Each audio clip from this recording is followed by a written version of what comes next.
Hey there, hi there, everybody. And I almost nailed that music transition. It's a little too slow and a little too distracted by Battletech chat.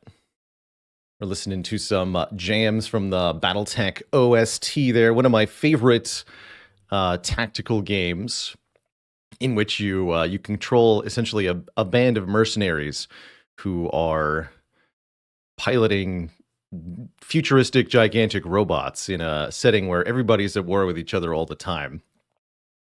So you're high-tech guns for hire.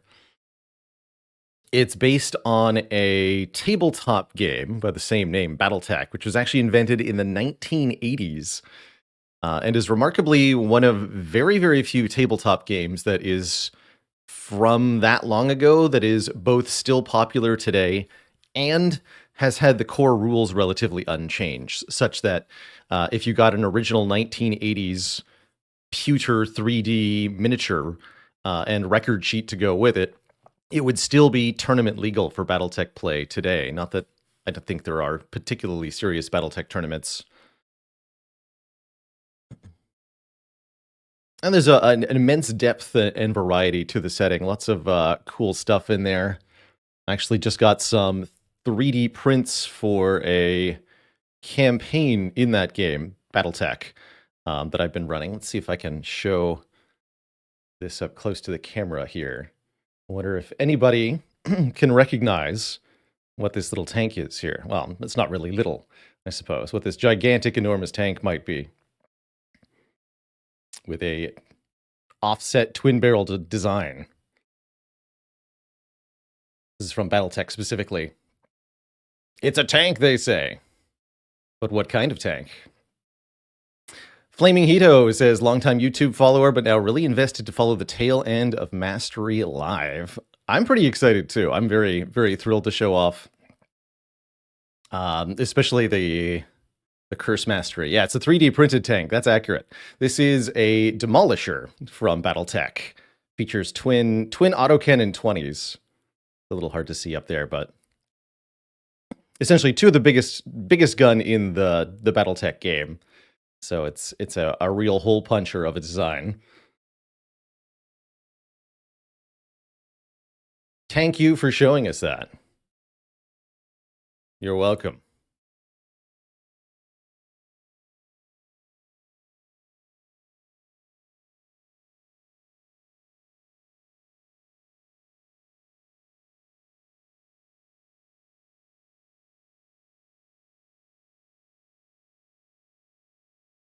Jenna says, there was a store in New York City when I was in grad school that had tons of Battletech and got you through your PhD. Always adored gaming shops. Tabletop shops. Very cool place to spend some time. Let me get Spire up here real quick.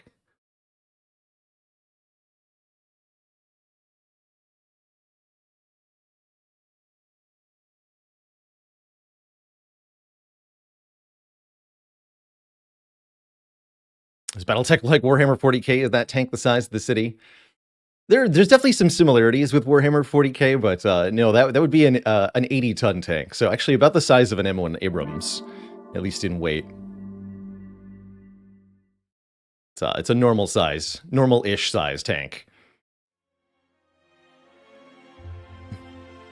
Most vehicles in Battletech aren't scary, says Doomtramer, but you fear that one. You should also fear the SRM carrier, for sure.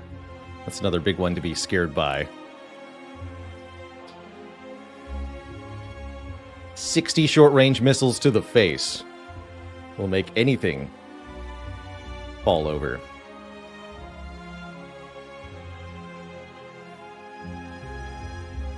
Do I have any tips for Soldier on Danger 5 in Brotato?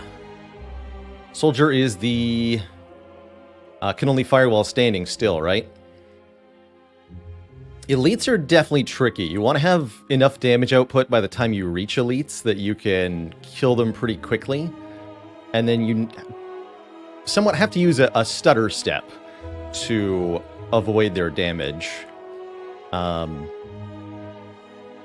You also want to be not completely Not completely glass cannon for your soldier. So you want to build enough max health to survive a couple hits, maybe 40, 50 health by wave 10.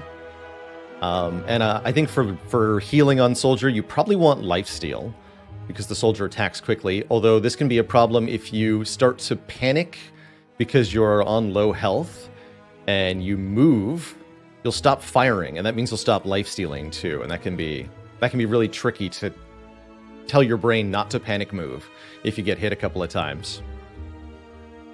Move speed is very helpful because you want to be able to reposition quickly and spend as little time as possible not shooting at stuff. For weapons, recommend SMG, Shredder, Shotgun. Those are all pretty good. Not pistols. Revolvers can be okay on Soldier.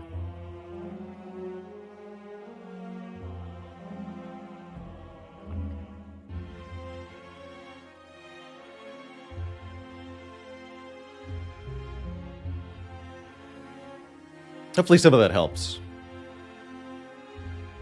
But yeah, lots of damage, but not completely glass cannon. Definitely want some speed, some health, some healing. Don't take any luck. Soldier can... last piece of advice for Soldier specifically. You can get lots of harvesting in the first 5 or so waves, if you see any. Soldier has a very easy early game, almost no matter what weapon you're equipped with, because you can just stand still and kill everything. And that allows you to be very greedy during the first 5 waves. Aaron W. says, any tips for beating Hades, getting to Theseus and Asterius, but can't seem to get past them? Try to keep the pillars between yourself and Theseus. The Theseus-Asterius fight, it's all about threat management, trying to keep track of and evade 2 dangerous, differently patterned threats at the same time. It's a remarkably well done fight, actually, and it does in some ways live up to the infamous Ornstein and Smough boss fight from the first Dark Souls, which is challenging for exactly the same way. You've got 2 enemies, one who is gigantic and slams straight at you with a huge attack, the other one snipes you from afar and moves around really fast. Actually, now that I think about it, these fights are really similar. And you're in an arena with a bunch of pillars that you can use to your advantage.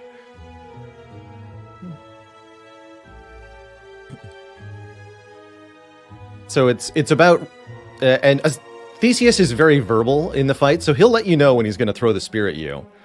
You just have to be able to prioritize and dodge those spear throws, and the recall thereof. Don't forget the spear comes back. While also making sure that, you don't get run down by Asterius. Definitely recommend killing Asterius first. Theseus does some nonsense when he hits half health, whereas Asterius is more straightforward to just kill first. So, generally speaking, you can kill Asterius first. Very rarely have I found Theseus first to be the approach. And he plans to play Lies of P. I was just looking a little bit at that, Janice. Currently no plans. I have to look a little bit more at that game, though, as it seems intriguing.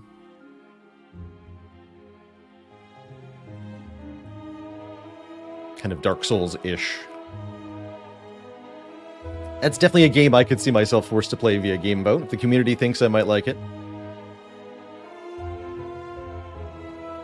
Jenna says, a really polished Souls-esque. That's praise, definitely. Arms dealer and one arm. Good luck, Quirky Quillfish. Looking forward to playing one armed in a rotation. I might do not sure what I'll do with Potato when I finish the current rotation through of all our characters.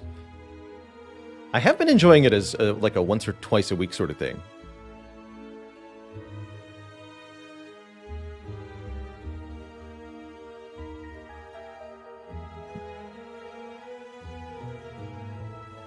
QuickX says, I was playing Spire on my phone recently and had a plus 25 Searing Blow using Lesson Learned Prismatic Shard on Clad. Amazing, for one. Did I know the animation gets bigger similar to Blizzard? Yes, I did. This is really noticeable in Endless mode. With a plus 100 or more Searing Blow, the flame animation just kind of like fills the screen. Unlike Blizzard, there's not an upper cap on the animation size, so if you get a sufficiently large Searing Blow, it just kind of like obscures everything.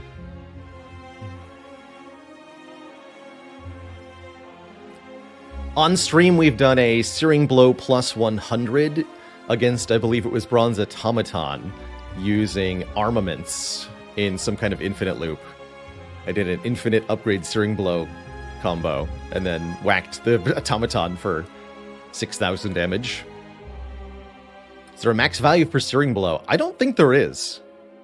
I think that card can genuinely just go to essentially infinity, whatever the hard cap on the variable for damage is. The integer limit, yeah, whatever that is. That's, I think, the limit for Searing Blow. Have I ever had Searing Blow with Lesson Learned? Why, yes, I have.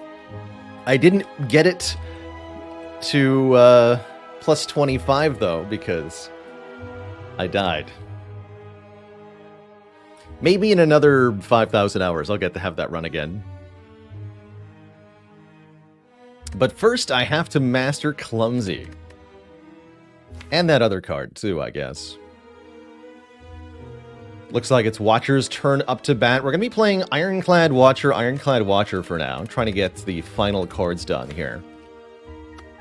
So there's going to be a lot of purple and red, not so much blue and green. If we feel like we're frustrated or getting nowhere, I might change the strategy up. We shall see. Hey, Curse Dart, these are one of the things we want. Curse Darts have a chance to be clumsy. And I can do some other cool things with this dart, too. Exciting! I feel like Watcher and Ironclad have both a higher baseline win rate health pet, a higher base strength level. I feel like they also both are more able to deal with curses. Watcher because of Scry and Ironclad because of Exhaust. Fearsome Brown with the 23 months, just one away from 2 full years. Thank you. I doubt that was the right curse, but that's okay. I think we've established the policy that we're going to keep the curse. I did list out in chats all of the ways that we can find curses, specifically the Doubt Curse, earlier, but I missed one. So one way we can get them is from a random curse from Niao. You can also get them as a random curse when the Cursed Key gives a curse. And they can appear as a random curse in the Matching Keep event. I think those are the only normal ways to get Clumsy. The last way to get Clumsy is to transform another curse. Like Doubt, with a transform effect, which will give a random curse, which can be Clumsy. So I think what we want to do is keep this Doubt through 4 elite fights. Well, maybe don't go 4 elite fights then, hey? Let's consider that. Let's consider winning.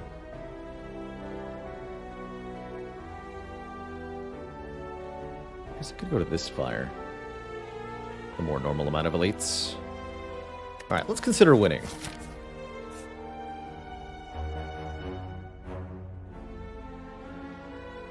Agreeable Robot says, is it worth it to go immediately to a shop when taking the plus 100/250 gold starts? Yes. I think it's worth it to go to a shop ASAP with this amount of money, as it can really... Getting an early relic, an early powerful relic, can really transform the run. It's not bad to go to a later in Act 1 shop with more money after you defeat a couple of elites or something, but you really want the money to be immediately used for something so that you actually have the baseline power level to beat the elites in the first place. Maztem, thanks for the 5 months of support. And I see I owe the Chatted Jad joke for Dingus Butticus. Now there's a proper Roman name.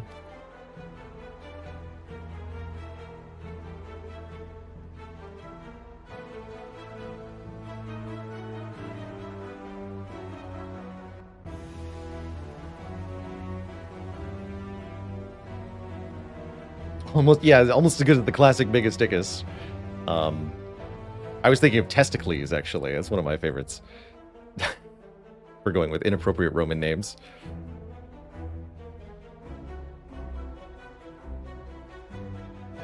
You know, I'd make a dad joke about your name, Dingus Butticus, but I don't want to make you the butt of my joke.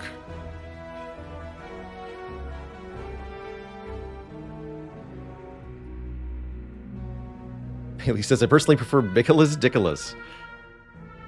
Is that Legolas's porn name?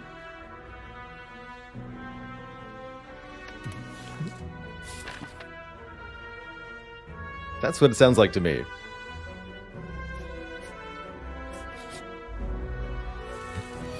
This is so unlike our usual stream dialogue.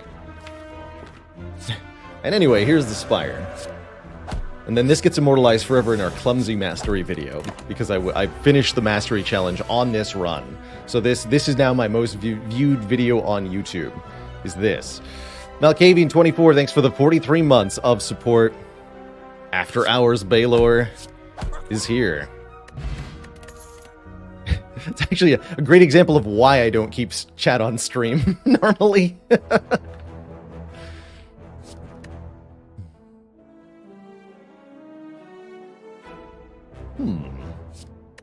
So there's that scry I was talking about that makes curses less painful. Let's grab some Third Eye.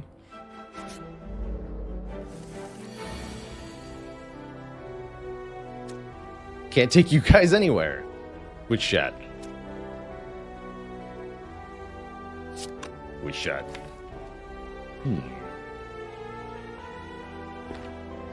Sure is hard to go face.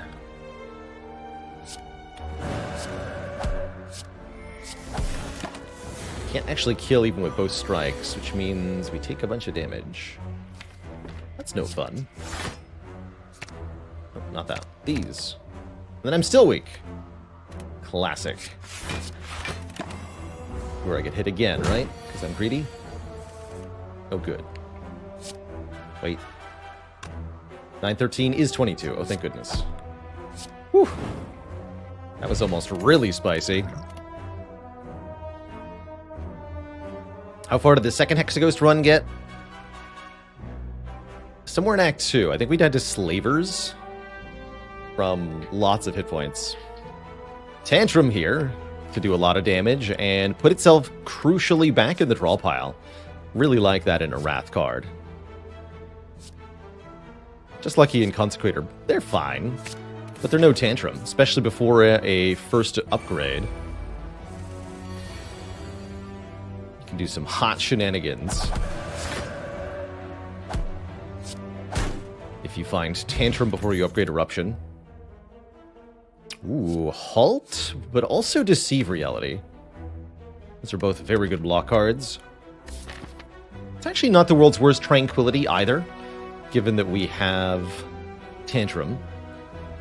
With Guardian later in the act, though, I'm really happy with Deceive Reality. This is a very premium block card on Watcher.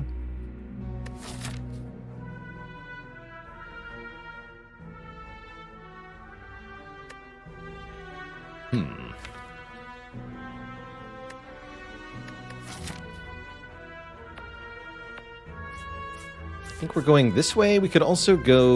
Let's mark it in yellow or red. This is the challenge path. Get the extra lead by going to the shop right now. That would mean no upgrade. We don't necessarily need to upgrade Eruption now that Tantrum is here. And I have a Bottled Miracle, which is just as good as upgrading Eruption for one elite fight.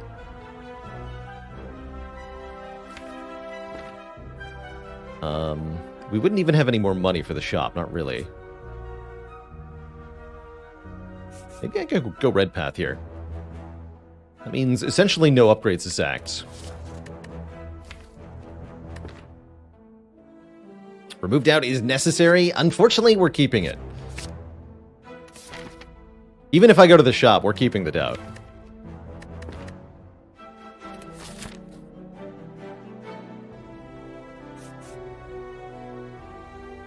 We are going to the shop, though.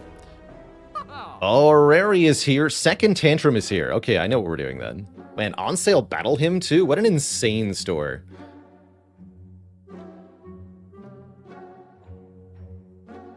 Flash of Steel is half decent as well. Remaster the Tantrum. Weave, not terrible.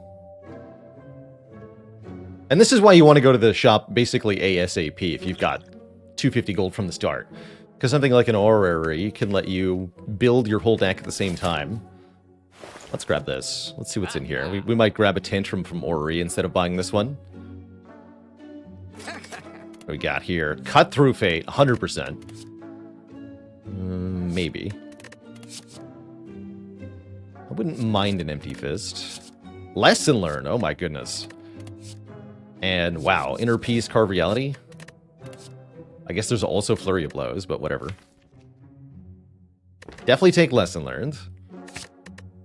Definitely take Cut Through Fate.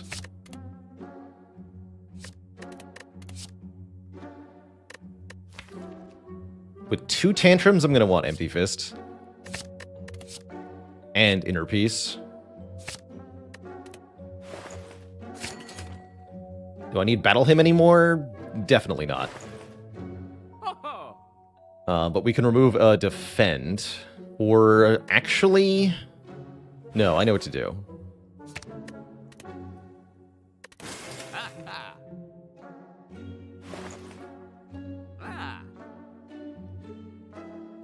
Be gone. Lastly, do I want a Stance Potion YN?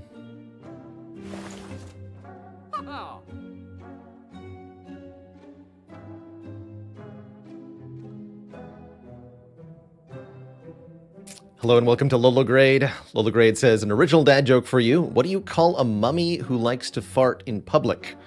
Toot in common. Welcome.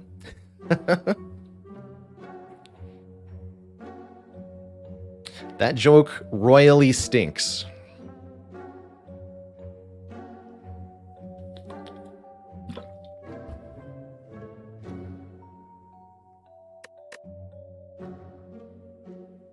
Oh, BaylorBot is still kind of broken, though. Interesting. Hold on. 1 minute here.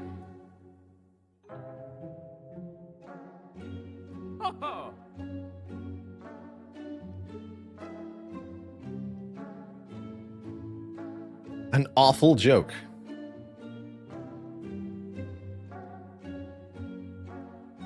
And Lola Gray, thanks for the Prime sub. Oh, welcome to the Cozy Sub Club.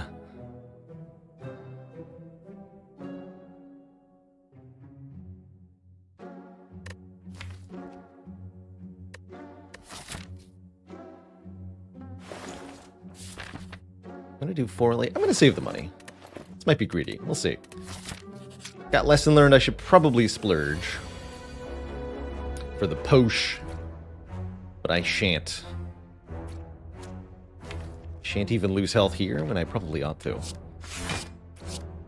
Should probably play Defend, take 3, keep the safety.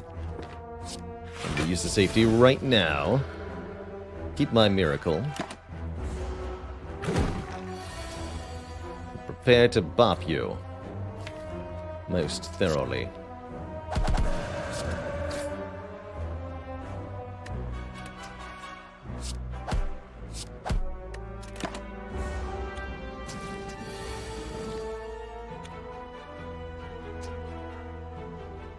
Dang it, Doubt. Dang it.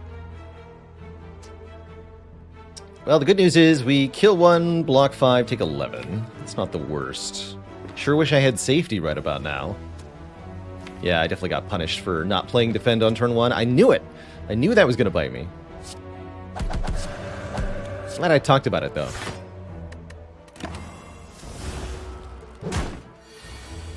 Duly noted.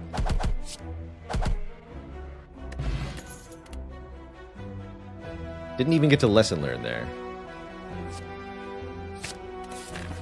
Let's try that in this fight. Kind of hard to do if we draw it on turn 1, though. There's really not much I can do if we draw it turn 1. We've got Gremlin Knobs to kill, you see. And that takes priority.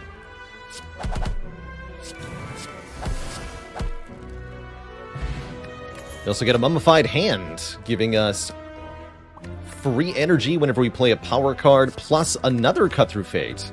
That should make it a bit easier to land these Lesson Learns, as well as continue to avoid the doubt. Okay, let's try to Lesson Learned on this fool.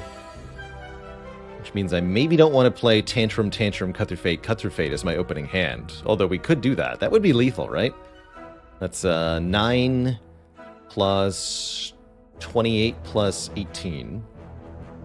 Let me just double check that.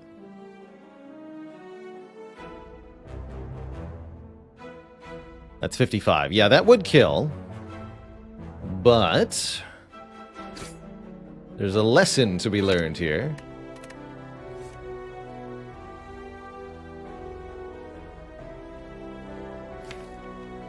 Literally. There's a lesson to be learned here.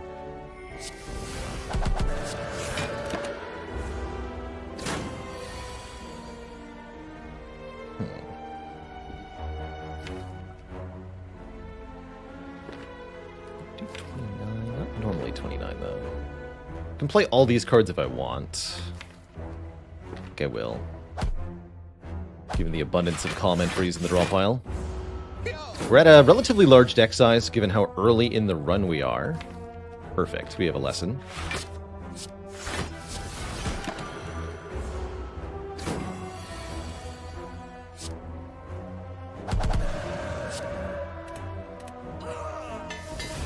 And our first lesson is upgrade vigilance.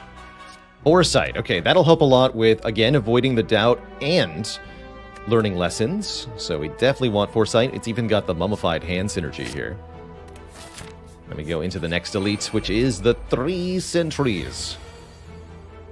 Maybe shouldn't have ignored all of those.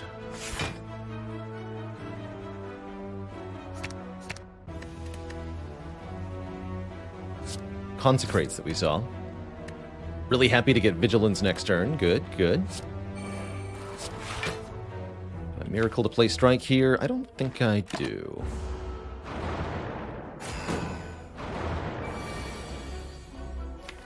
I may end up using Snecka Oil here. Let's see.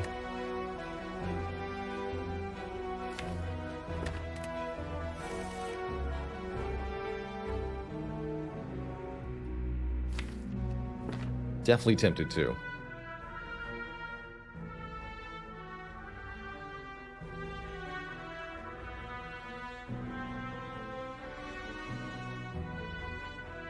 Do something like Vigilance Inner Peace. Try to draw the Tantrum. Or again, I can just Snecka Oil. I'm gonna Snecka Oil. Just chug it. Easy, everything 0 cost all the time. Excellent. Crazy Frog, thanks for subbing for 3 months in advance. Welcome to the Cozy Sub Club, you legend.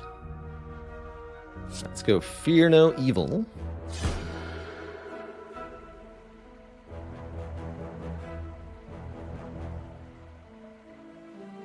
I have to play Strike, I guess. Also do Vigilance Inner Peace here, but then I'm wasting the 2 energy. Play Strike. Start striking you next. Then draw 3. We know exactly what we draw, and we know what they're going to cost. Those won't be randomized. Just the ones that were drawn by the Snecka Oil get randomized. Now we can Tantrum here. Lesson learned here. Strike. Empty Fist. We can Tantrum this thing next turn. We can play Vigilance, Deceive Reality this turn. Awesome turn. Thank you, Snecka Oil. Praise the Snecko.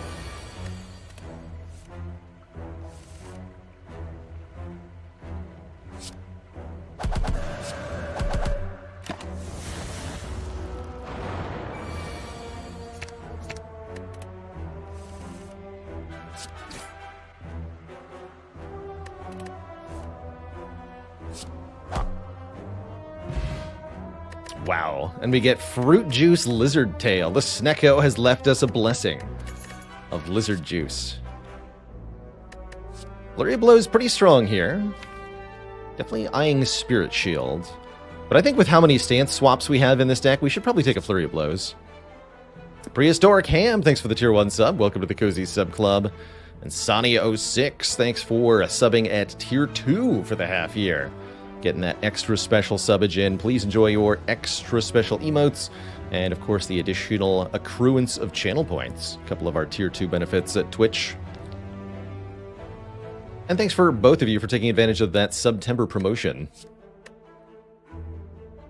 Yeah, I'll take a Flurry of Blows. We have so much stance swappage. I'll do it. I'll do it.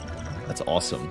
We're not going to drink the juice immediately. There might be a toy ornithopter around the corner. There's not one in this chest, though, because there's a bottled tornado here, which is awesome. Because I think bottled foresight, especially with mummified hand, is one of the best things ever.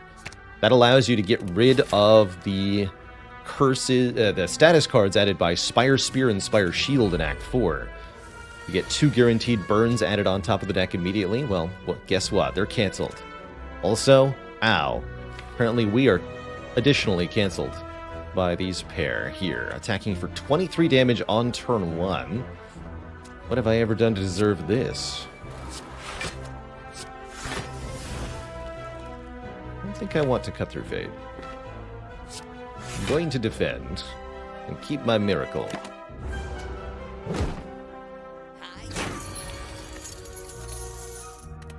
Terrifying. That's pretty good, though. How much damage do I have available to me? 27 plus 12. 39. So we can kill this, but not this. Which means we should definitely do the following. Inner Peace, Tantrum, Tantrum, Strike, Miracle, Vigilance. Nice. That's what you want. And he's running away, so I don't want Empty Fist, is what I don't want. Talk.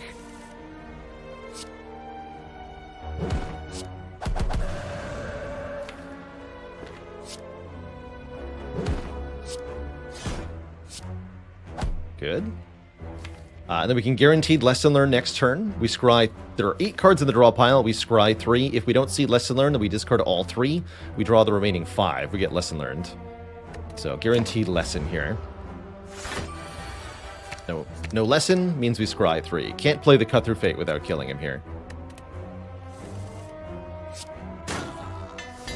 We upgrade that Bottled Foresight immediately. What luck. Very nice. Since we're doing a scry deck, it seems, I'm going to grab another Third Eye here. Give us that 5 sight. Do we ever want Bowling Bash? No, we've already killed everything. Cool. Violence is a rare colorless card. That is correct. And one of 2 cards left that we're hunting for. Not many ways to find either of the cards that remain. It's part of why they've taken so long to get mastered here.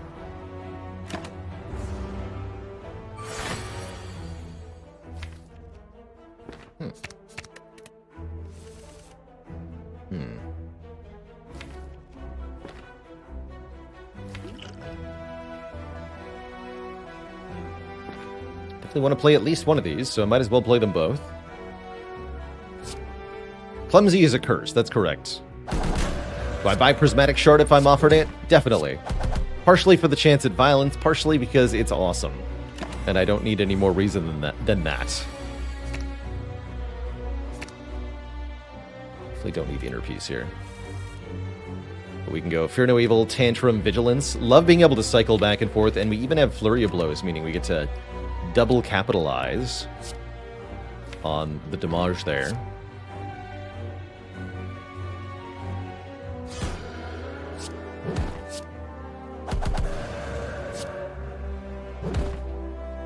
And then what? Vigilance, Third Eye? Vigilance, Third Eye, surely. I could Miracle to Cut Through Fate, but we're weak, so it seems like a waste.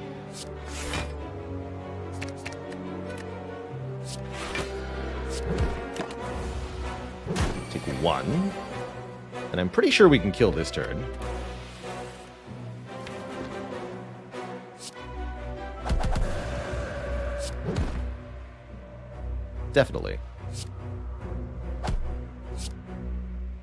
Although we have lesson learned, so actually I don't want to. Okay. Let's take one more damage.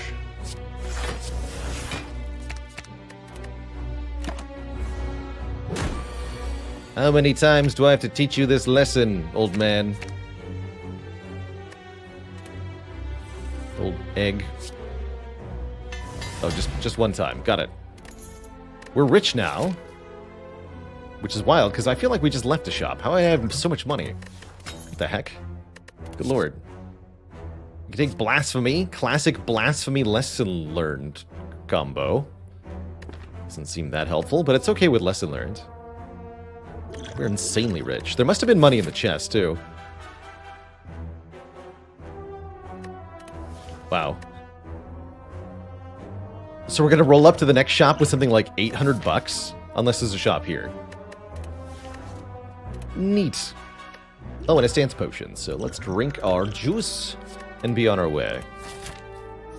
Yeah, membership card wed. Oh, the thief. He knows how much money we have. He knows we're loaded. And he's ready to kill us for it. Be gone, sir. I don't know who tipped you off, but you need to leave.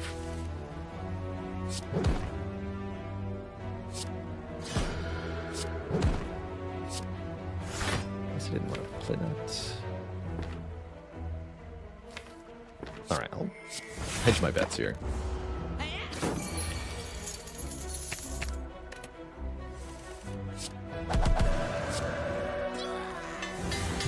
Upgraded strike. I think we should stop adding cards for now. We're gonna slowly start upgrading the deck, but there's a lot of unupgraded cards, so it will take a long time to just fill out the upgrades that we are lacking currently. We don't need any more cards. But we do need to fight the Burning Elite.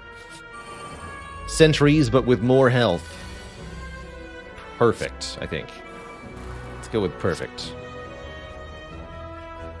You first, kid. I want to scribe before adding the tantrums, I suppose. Yeah, that's why. Derp.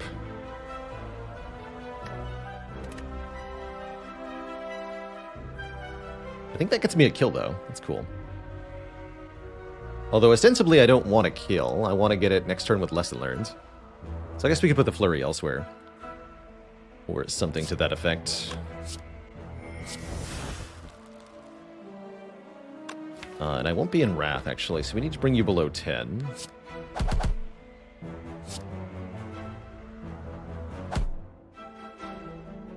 Yeah, so we could kill now, but lesson learned.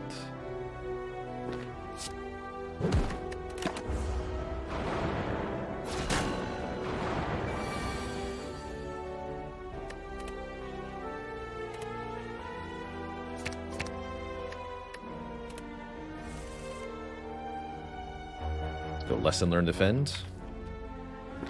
Take 5. Seems fine.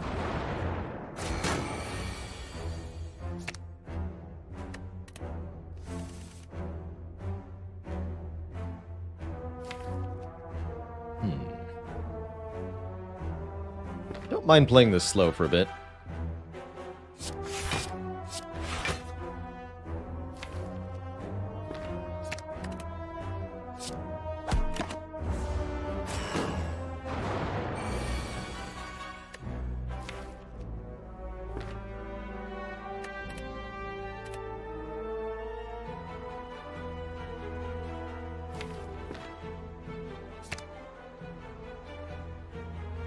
Play these 3, that's fine.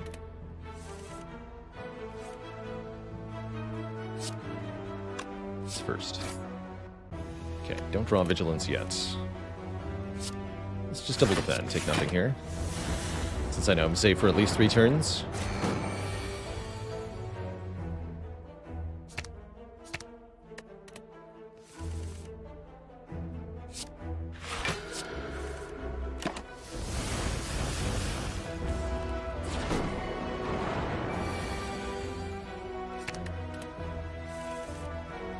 Neat.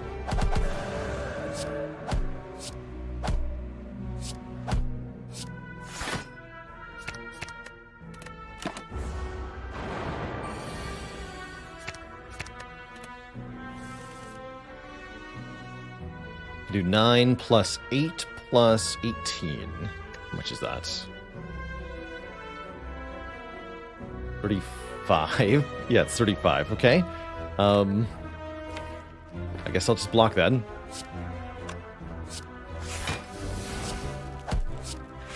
Of course it's 35. What else would it be?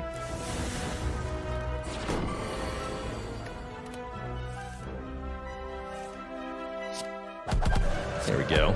Okay, that wasn't bad. A little slow, but we get there. We get a Nunchaku rewarding us for playing 10 attack cards. That makes the Flurry of Blows spectacular. We get our Emerald Key and more cards that we could take but don't need to. So we'll be skipping all that garbage and proceeding upwards and onwards into one more Blue Slaver fight, one more free upgrade, essentially. Discard this garbage. Let's see, I would have to Stance Potion to get a kill here, or we can just full block and then go around again. That seems fine. No need to waste a potion.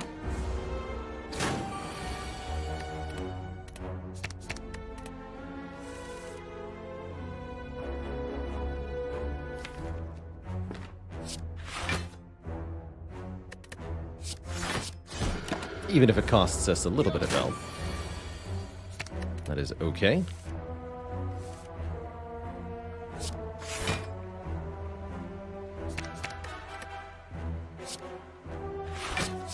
Just draw now.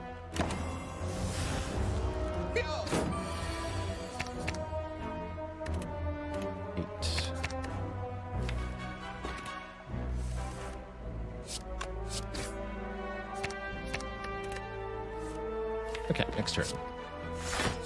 We'll even do it with the Nunchaku on 9. Good.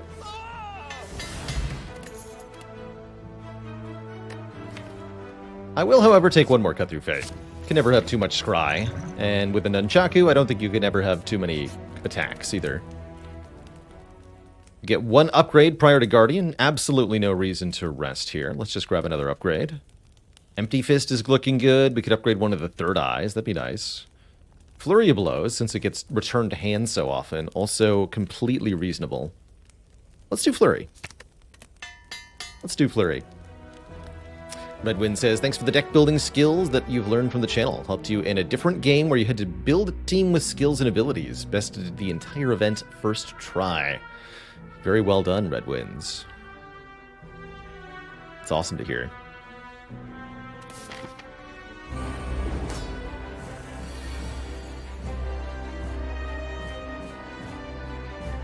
One of the highest Act 1 power levels you've seen in a while, and we have so much unspent money, too. It's crazy. It's pretty crazy. This doubt has been an inconvenience, and nothing more, it feels like.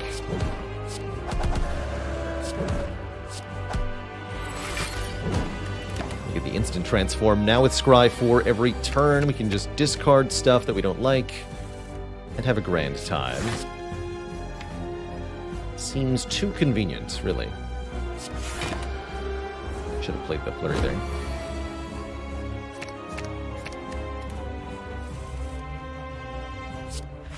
We can use our safety now. That's completely fine.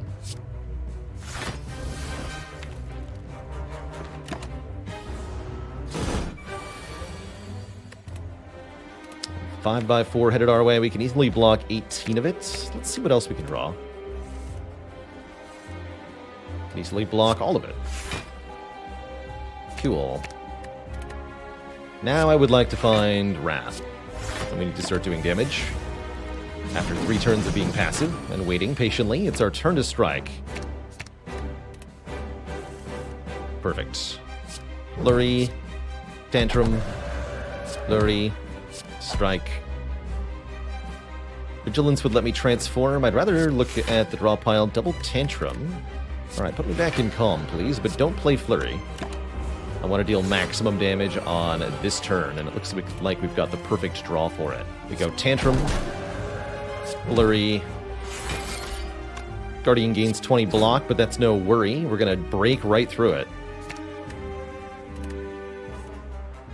There's no thorns this turn.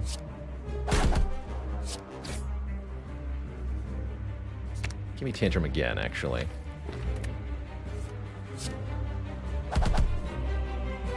Let's do as much damage as humanly possible.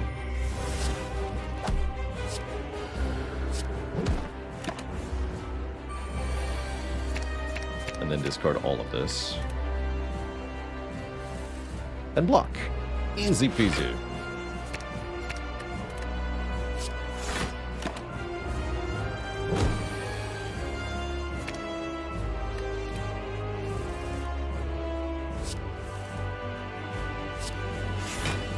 This turn's a little bad.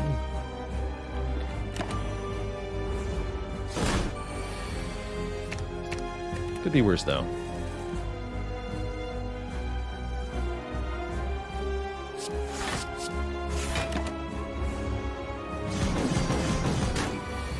Once again, the time to strike is here. Now we finish the boss.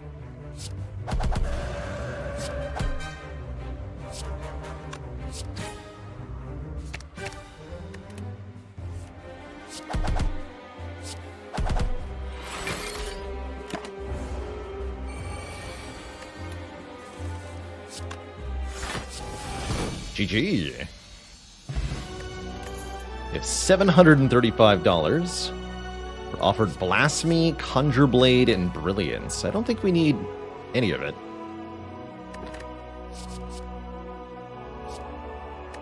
I'm out of here. Who needs dollars? You know, I could actually see Busted Crown being really good here, given that we already have so many of the cards that we would want in a winning deck. Been taking Busted Crown in quite a long time, actually. I don't hate it at all. The extra energy is quite good. Our other options don't provide energy. It's either Calling Bell, give us a unique curse and 3 relics, or the Empty Cage to remove 2 cards.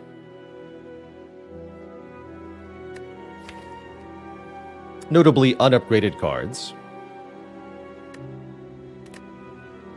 I'm actually happy taking a crown here for once. I'll do it. Let's see if we can win a Crown Act 1 boss relic pick, watch or run. Given that we started with so much. We're definitely going to make it a priority to hit one of these stores. We are way too rich. And I see some good options, definitely. I do 2 shops. I probably want to do that. This path out. We'll fight an early elite. Not many upgrades along this path, but that's not important because lesson learn's here. We get, importantly, 3 elites, 2 shops, plus our normal chest, and several events, too. I'll take it. I'll take it.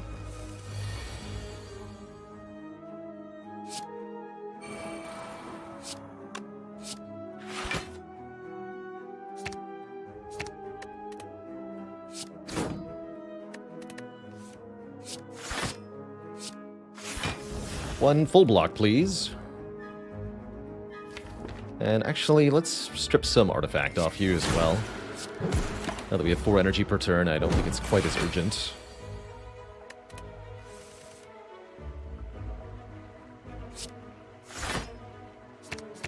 Garbage.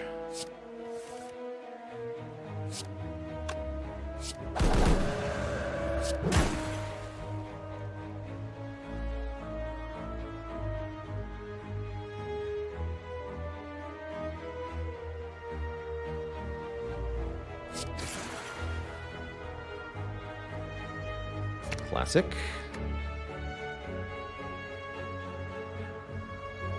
I'll be back to you.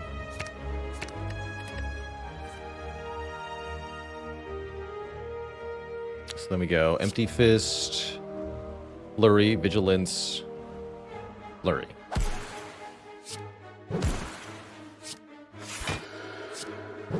There we go.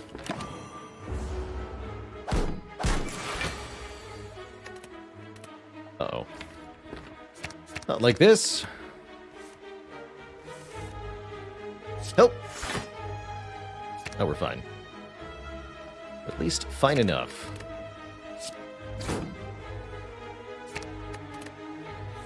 block 14, take 7. A little disappointing. Got health to spare, though.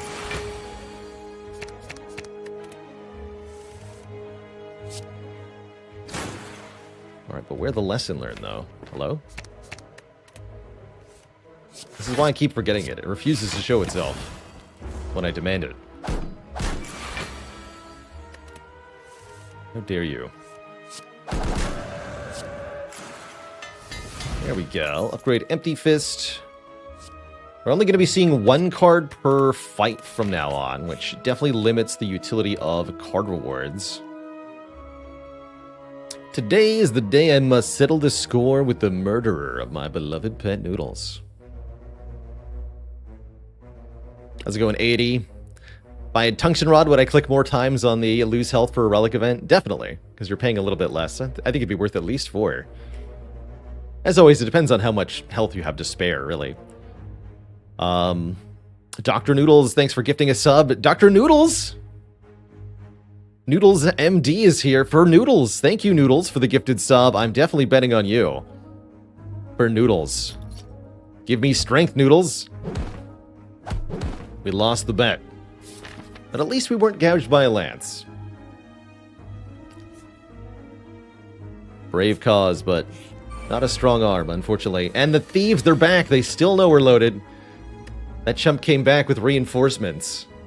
What a jerk.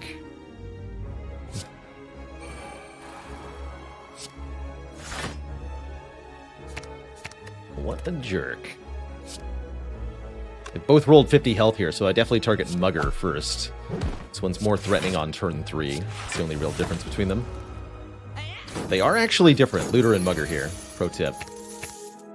There is a legitimate difference there. I guess we want to go Fear No Evil into Inner Peace to see the most cards. With Third Eye backing us up. Please find Wrath. Not good enough.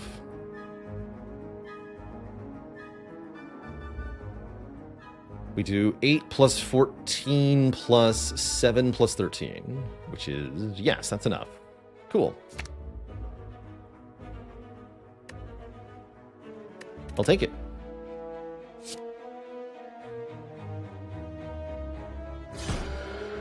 And there's Flurry, too. I forgot about Flurry. So draw 3. We play Flurry, Empty Fist, Lesson Learned. Flurry, I guess Miracle, Defense Strike. I'll take it. I will, in fact, take it.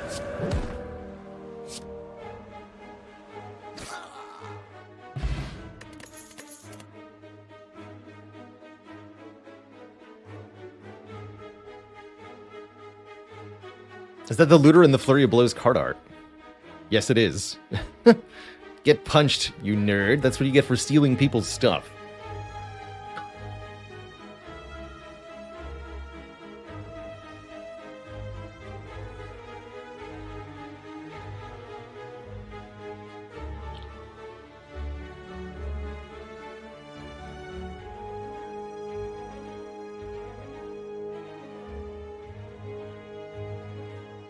And I guess based on this card art, a dad joke for Fluffy Bullet.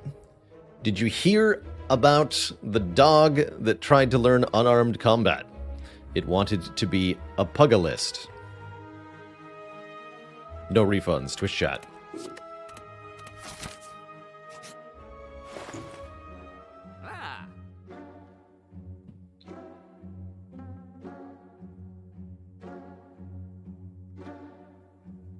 To the penitentiary with you. To the ice cream with us? I'll definitely buy a bow thingy. Block on turn 1, solid stuff. Actually, we need Mental Fortress, and we need it yesterday. This is the single card that we need most in order to defeat Heart, I think, with his deck. We're definitely going to purchase it. That leaves us with 453, which means we could do Ice Cream card remove. One could also argue that keeping 400 gold into the second shop is worth more than Ice Cream is.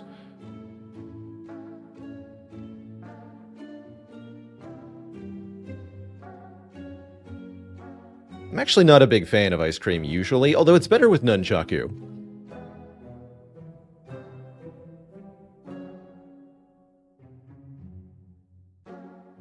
If ice cream is doing stuff, usually it means you're being inefficient with your energy in the first place. If you can spend it all correctly, then there's no need for ice cream. I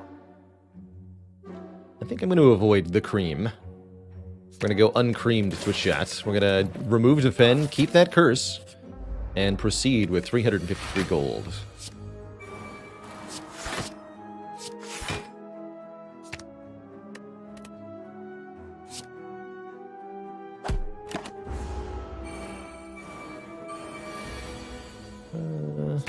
Who's you? That would have been a good turn for ice cream, but you know.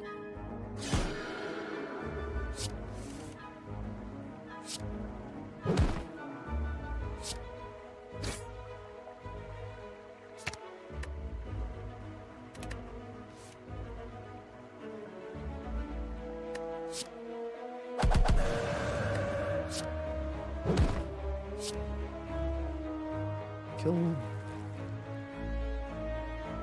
this one, I guess. Slightly better. And take 2, keep the safety. That's definitely the lesson I learned last time. Keep the safety, take a little bit.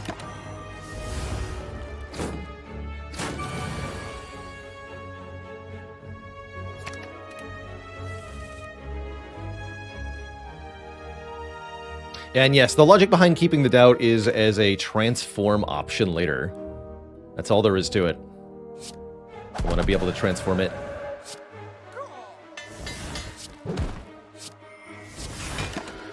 Oops.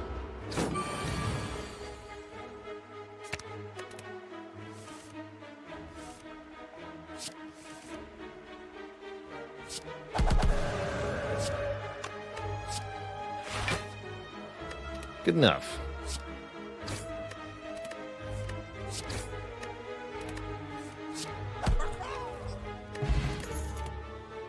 Sanctity's not bad. If the last card played this combat was a skill, draw 2. Card draw is nice. If we can find dexterity, Sanctity will be nice. And just like everything else, it's gradually going to get upgraded, which is pretty sweet.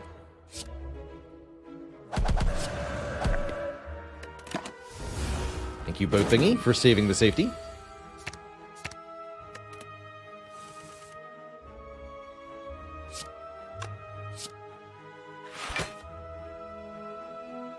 Don't necessarily want to draw that tantrum, huh? I guess I'll draw into it and play the third eye instead.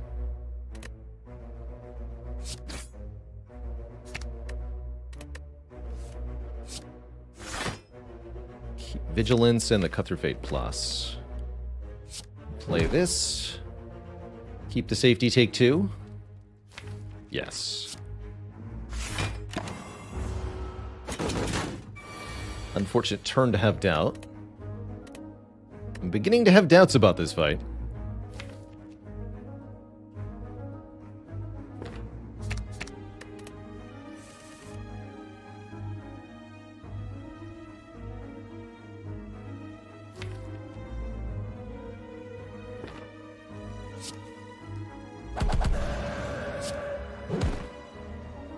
Don't want to cut through fate. We can Miracle to strike for 13. Probably going to. And then I can play Vigilance Safety for a full block here. We'll scry all of this, which I think is mostly fine to draw, actually.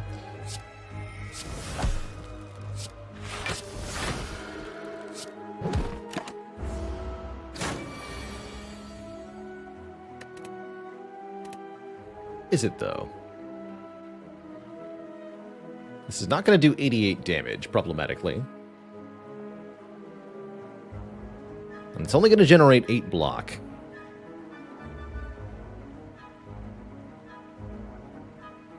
Also, we can redraw into the Lesson Learned. I'm going to discard the Lesson Learned here. Okay, that's good. What can you find? Garbage that I don't want. Good.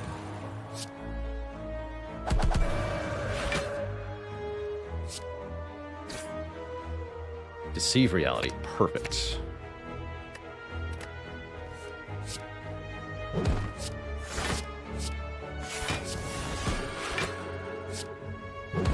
Take one, and now we should be good to lesson learned. Very tricky Poke-stabbing fight. Very tricky.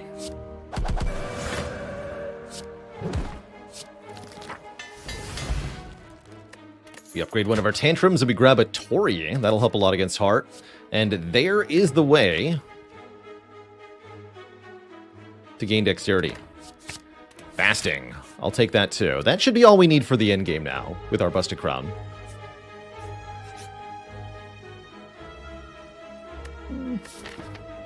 A really high potion chance and 2 decent potions. You can just punch me. I will not buy a potion.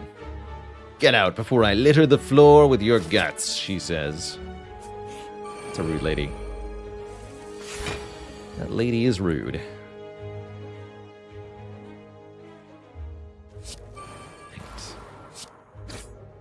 Okay, we need to kill the fat gremlin here, unfortunately for our gremlin friend. That gremlin must perish.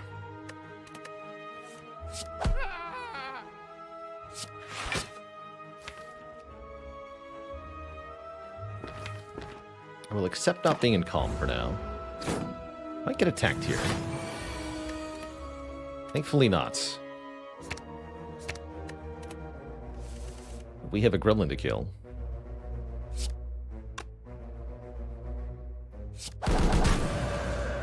Empty Fist will finish you.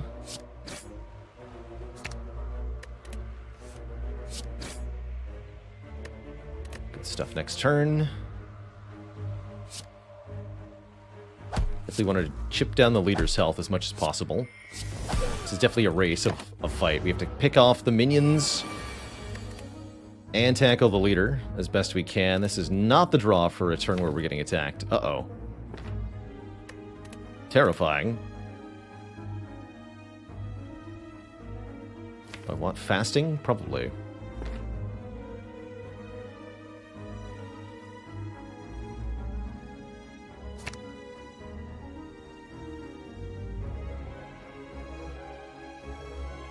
Unless you're telling me this kills.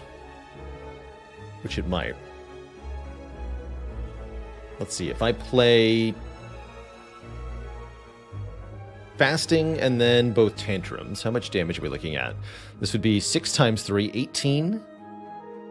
Plus, this would be then 12 times 4, 48. And this would be 22. That's enough to kill, actually. That means no lesson learned for this fight, but I'm okay with that. I would rather just get out of here. That would require the Miracle Potion unless the Mummy Hand makes one of these 3 cards free. Any hit on any of these will do. So let's see what happens. No, we have to use the Miracle Potion. That's fine.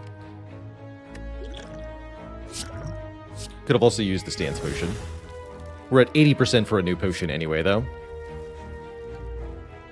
We might as well... No, there's no point.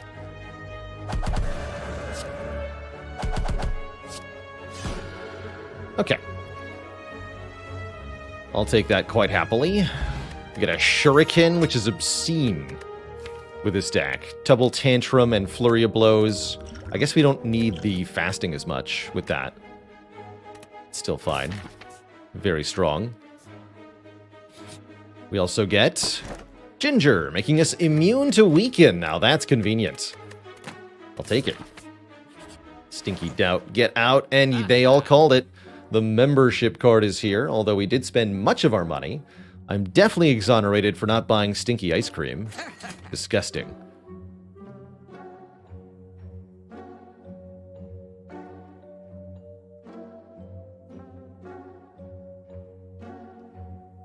Could buy another lesson learned. Might buy a pair. It's really expensive 10 max health, though. Akabeko is strong. Just do more damage up front, although we're mostly past the point of upfront damage doing being the thing that's really important here.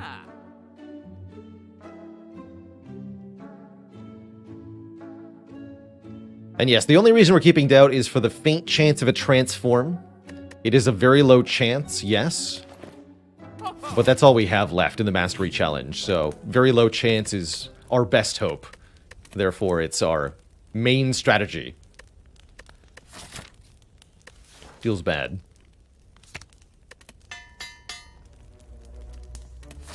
We also want to take events wherever possible, just on the very faint chance they might yield something useful in this regard.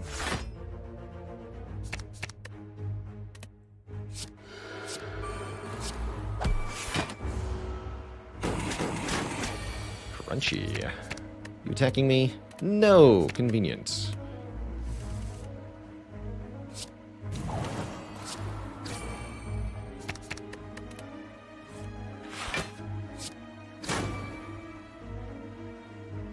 Dang it.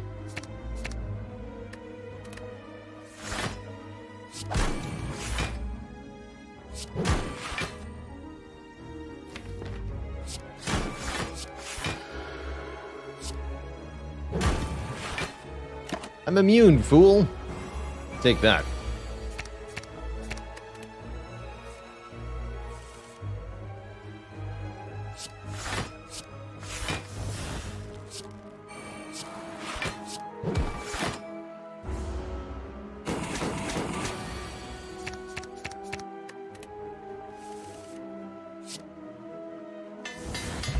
All that for a strike upgrade. Totally worth it. Study. At the end of your turn, shuffle an insight into your draw pile. Really slow card draw. I could see this being worth it with the ice cream. Had we purchased that, without it, I have no need for it. Am I surprised to see violence in the last two unmastered cards? Not really. I figured one of the colorless rare cards would end up in that role. They're all kind of similar, ultimately. I'm going to cut through fate you. Cut through fates all the way down. Always has been. Convenient, I guess.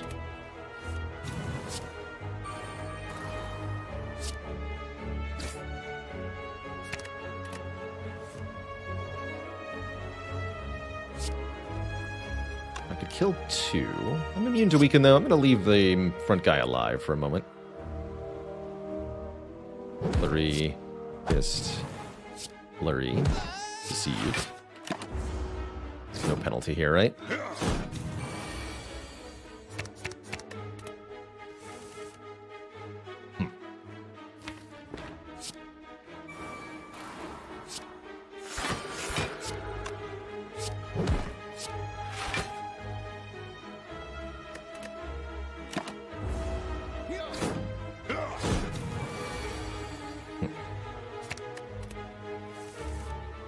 There we go.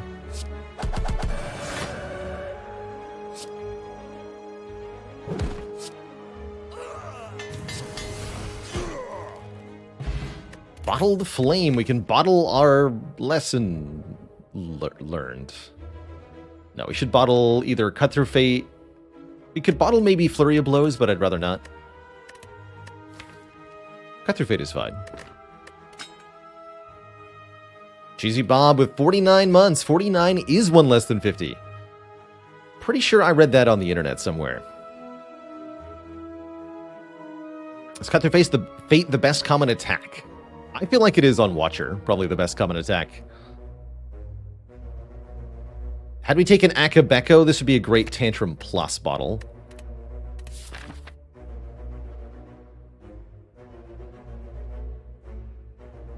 Any theories on why Clumsy is in the game? It is kind of odd, right? I think they added Clumsy first and then Ascender's Bane second, but I'm not sure about that.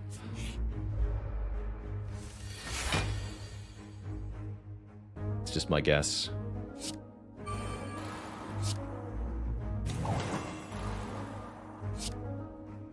Can I kill Chosen turn 1 here? That would make this awfully convenient.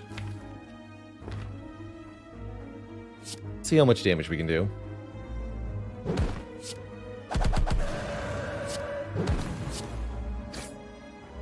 We sure can.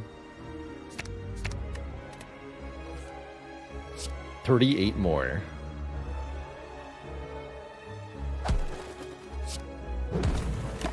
Obscene.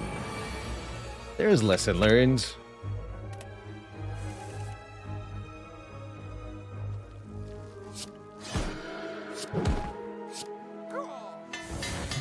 Perfect. Prostrates.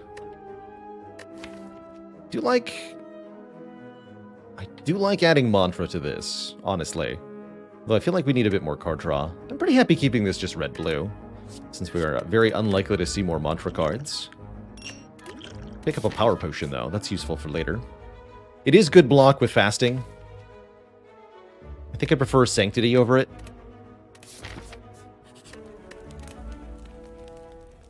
And we're almost to the point where we've gotten all the upgrades, even though we've missed a couple lessons. I think we're going to hit fully upgraded status anyway, because we got the lesson learned so early. Shuriken should easily allow us to defeat Champ here. I don't foresee this fight being a problem at all.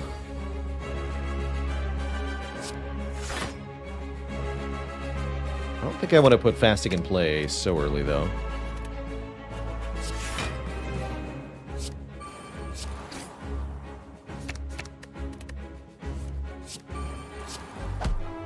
Oops.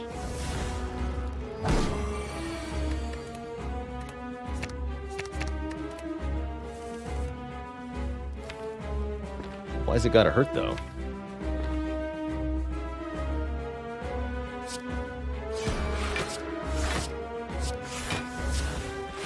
That's fine.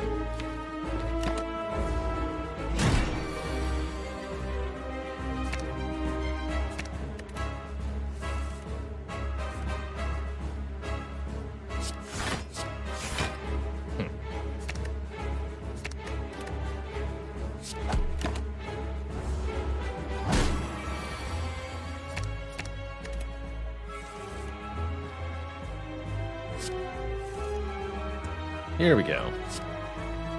Time to dish out some damage proper-like. And gain some strength.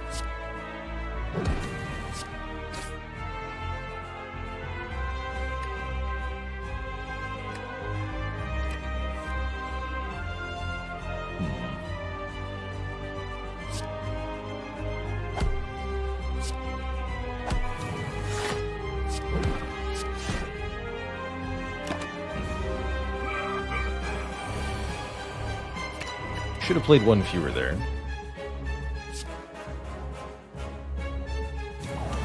It's all good.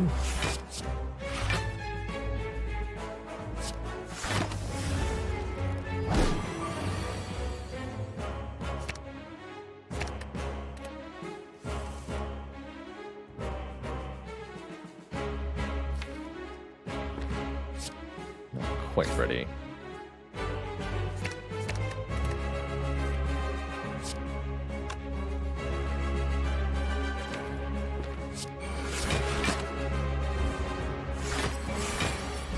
Gotta line up the lesson learned here. Feels rather important.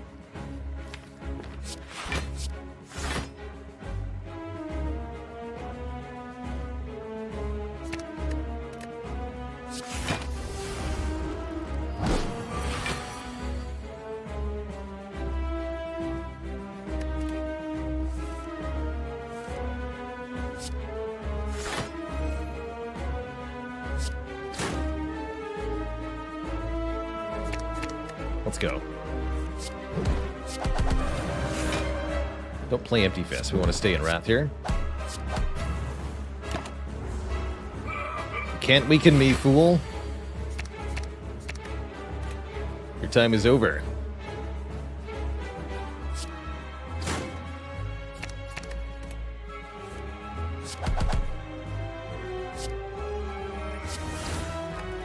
And thanks to Nunchaku, you're dead. GG. You get a vault. Take an extra turn. I don't see why I wouldn't. Especially with Bottled Foresight, it also means Scry 4. Var, thanks for 43 months of support. Many waffles to you.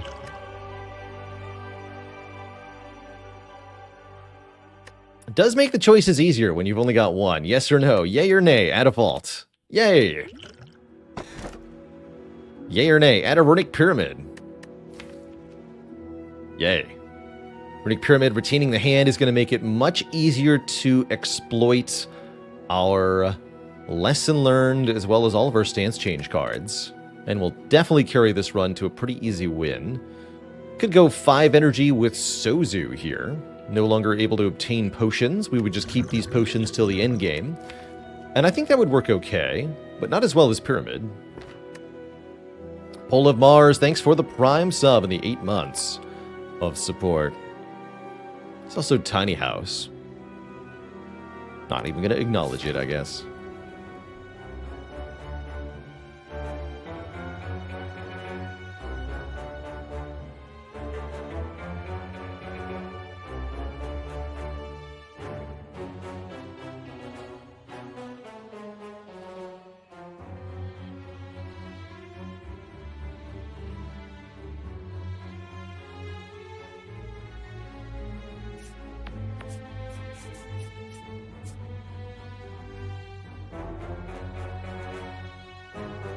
Just want lots of events now, I suppose. An early shop is getting me what exactly? A chance at violence. Good enough for me. Gonna have a lot of runs where we just don't master anything. And that's okay too.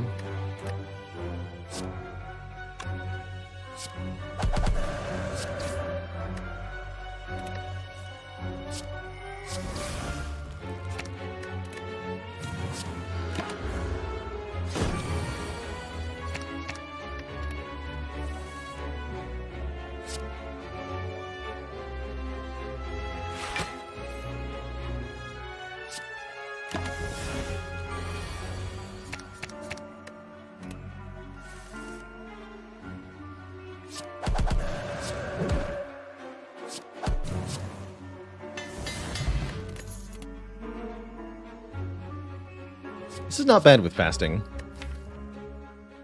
as a card. Don't need it though.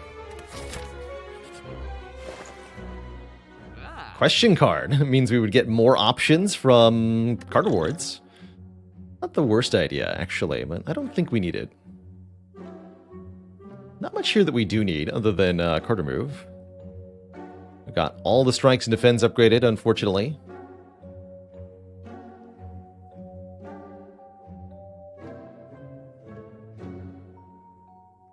I guess I'm still down to remove a strike.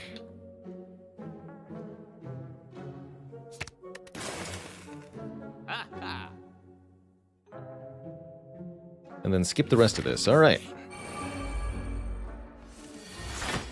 Good talk.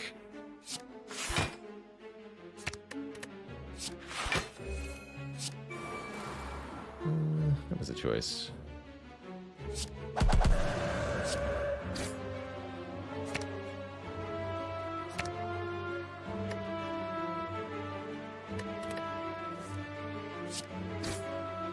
Good choice, though. I like it.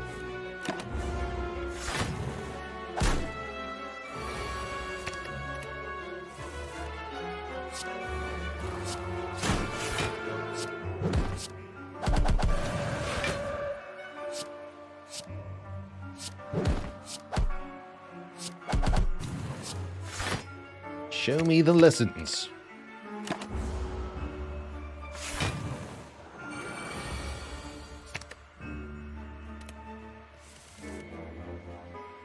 Good.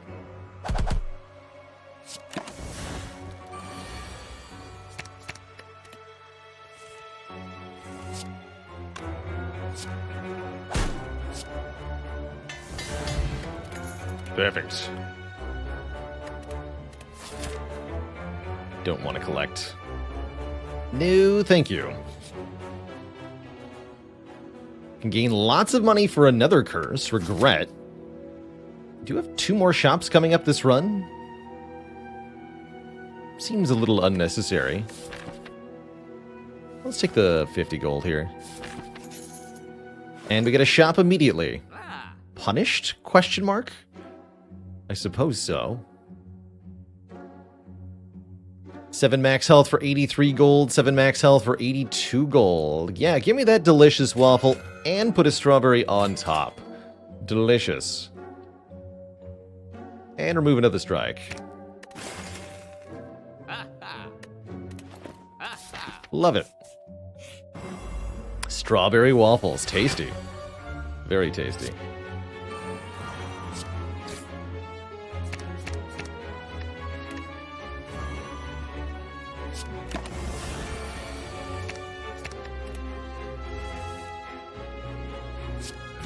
Very, very tasty. Here we go. Perfection.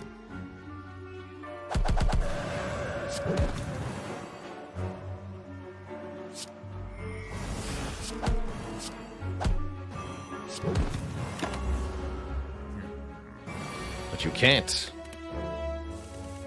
Don't you understand?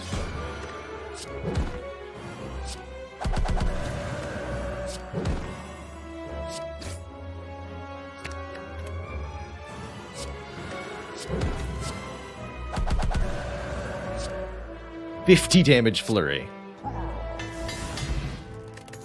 And we get more money with the Maw Bank, 12 gold per floor until we spend money at a shop, which will be here, by the way. Smoke Bomb, no thank you. Evaluate, also no thank you.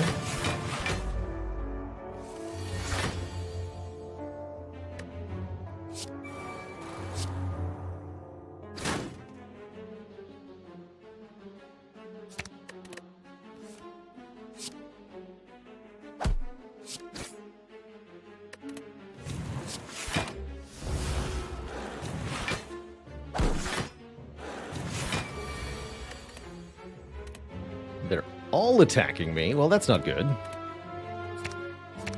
I need help, don't you see?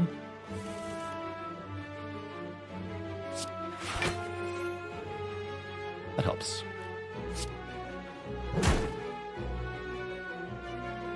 So we go Vigilance, Flurry of Blows, Inner Peace. There we go. Tantrum.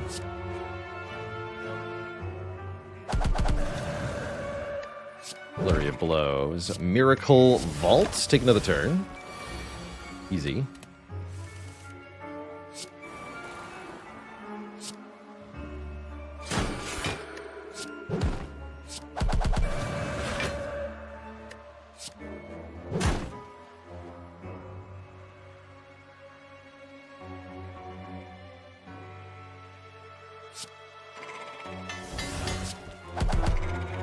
Perfect.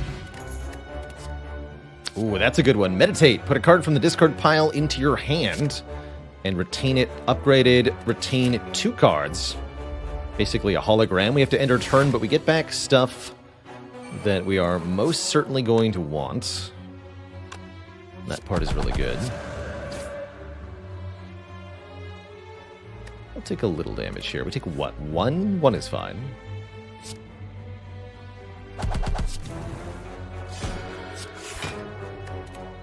One is perfectly fine. And then you pull this garbage.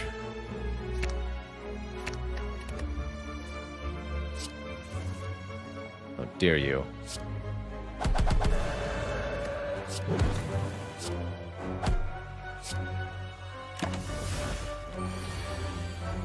Better. Much better.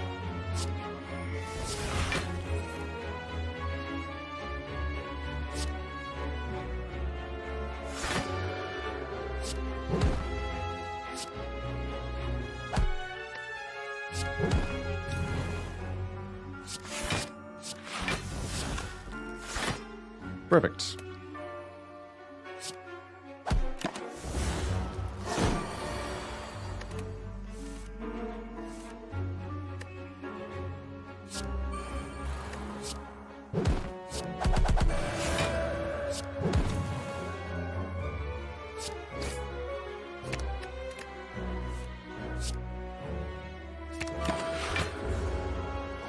One more go around and we're good. What you got?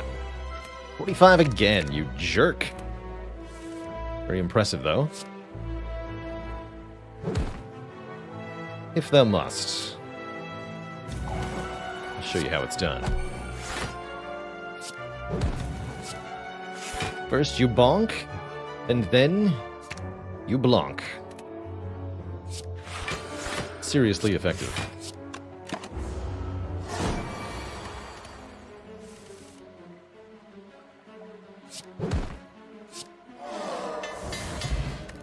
We score a pocket watch. If you play 3 or fewer cards during our turn, we'll draw 3 more cards at the start of the next turn.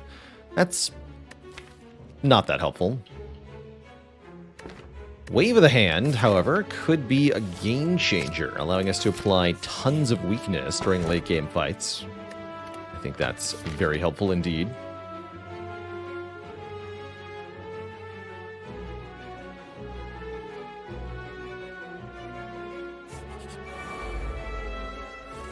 Yeah, Pocket Watch with Runic Pyramid almost never does anything. Almost.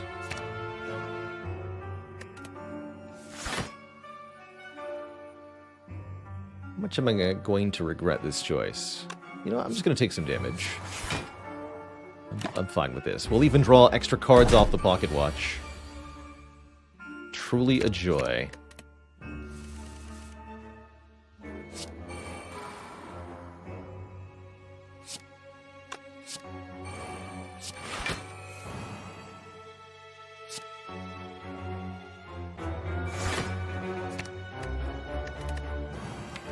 Take back fasting.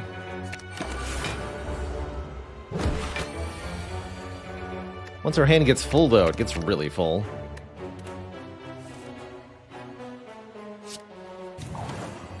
Then we've got issues.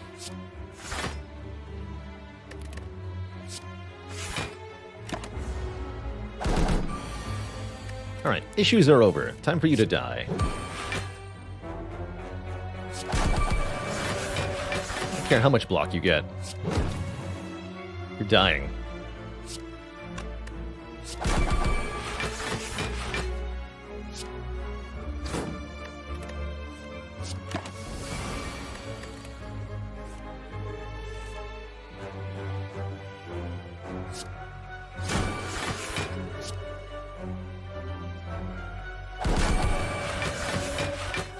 Although 42 is a lot of block, actually.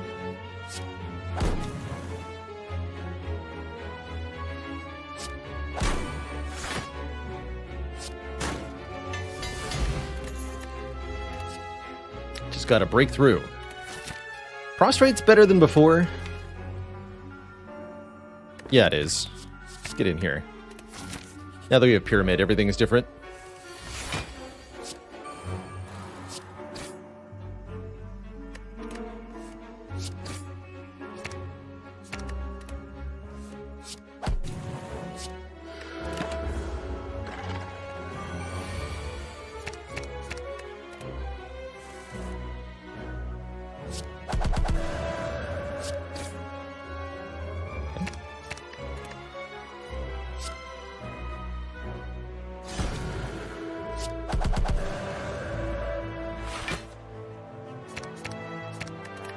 Those are good.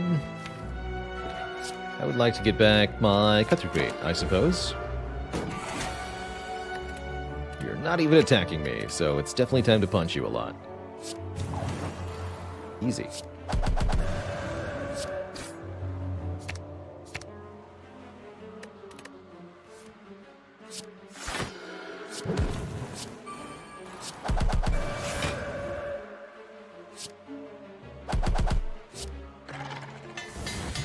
Beautiful.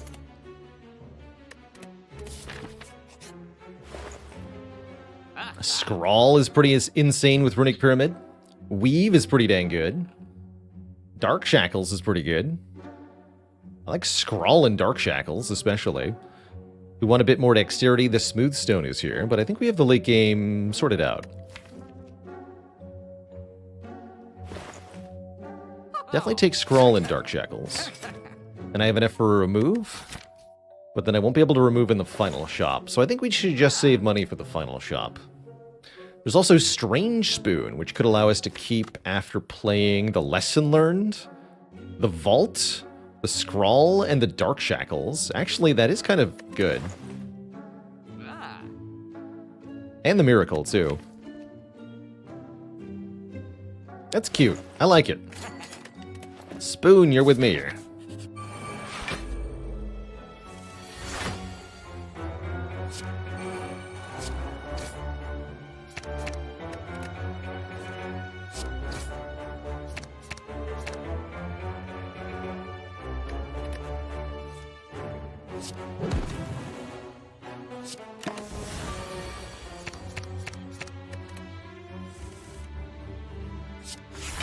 There you are. Spoon! Okay, we get to double lesson learned in this fight. Excellent.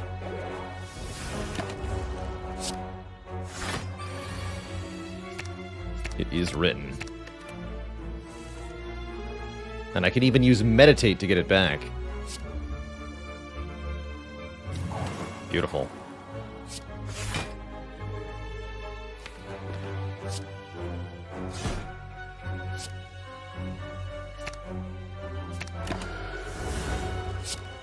But will we get the triple?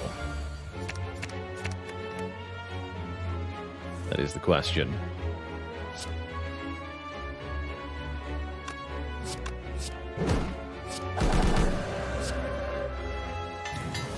No, it's gone. So now we go for the kill. Even so, getting 2 upgrades out of that fight, pretty sweet. We did acquire a few last-minute cards, so getting them all upgraded at the end here is a nice addition.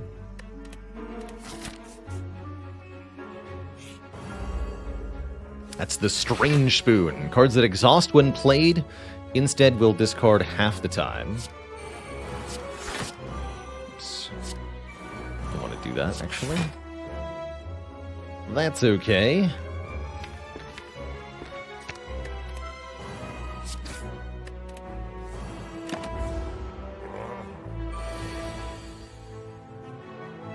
A-okay.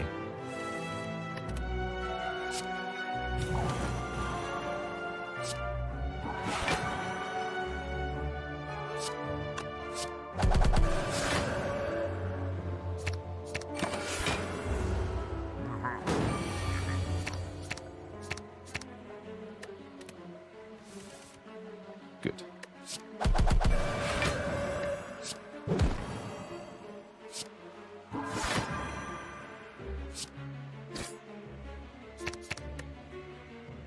Actually, I'll take that Dark Shackles. That way you don't have to block here.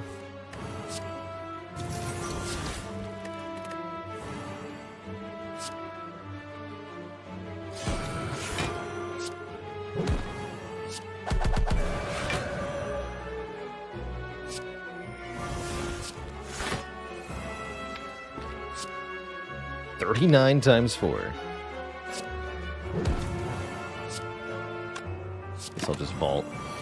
Keep all your stacks of slow and take 96 damage from Lesson Learned. Easy. Big 100. We get a last-minute Toxic Egg. Not the relic you want to find here at the end of the game, especially not with a busted crown. So it goes. And we have to recall here if we want to beat the heart. Let us go.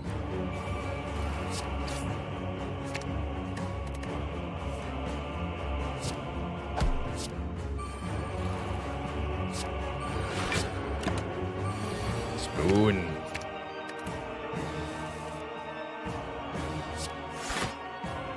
Spoon our savior.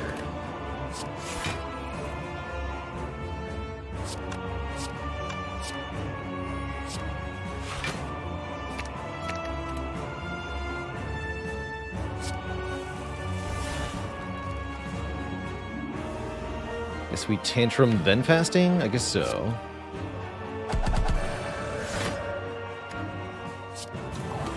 Wait, cut through Fate Free.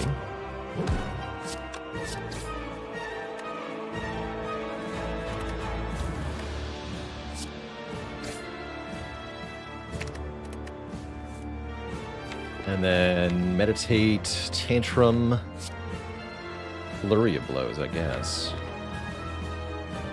Actually, no, I don't need flurry of blows. Tantrum, Cuts your fate. Flurry of Blows comes back into her hand automatically anyway.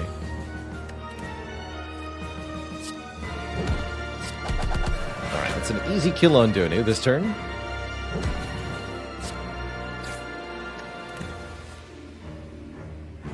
Damage. Well, maybe not easy, actually.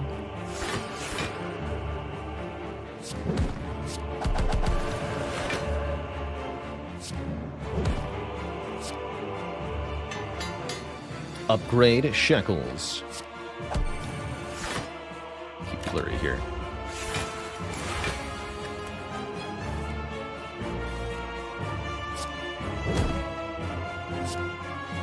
Block. No need to overcomplicate it. And yes, we do get to Lesson Learned again in this fight also. Pretty neat. And we get to Miracle again.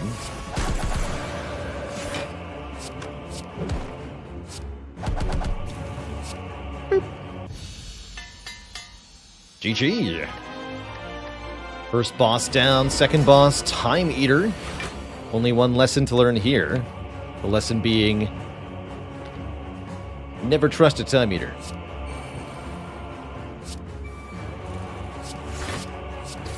They will simply eat all your time. And you'll be sad. Because you were saving that for later.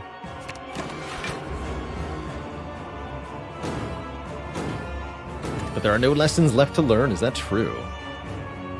Get every single card? We did! So no point even in learning lessons. We are fully edumacated now.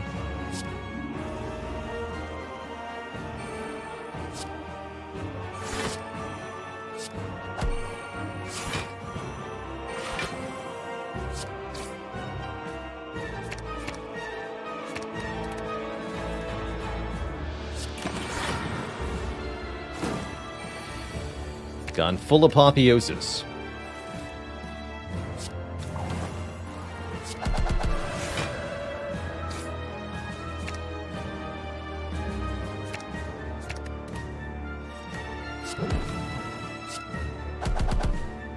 Uh-oh. Actually, this could work in our favor immensely.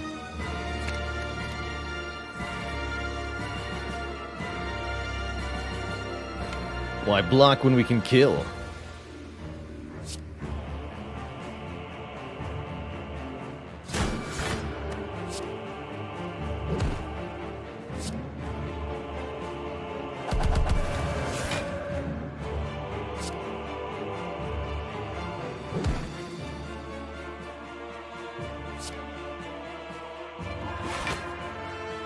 Third Eye Vault.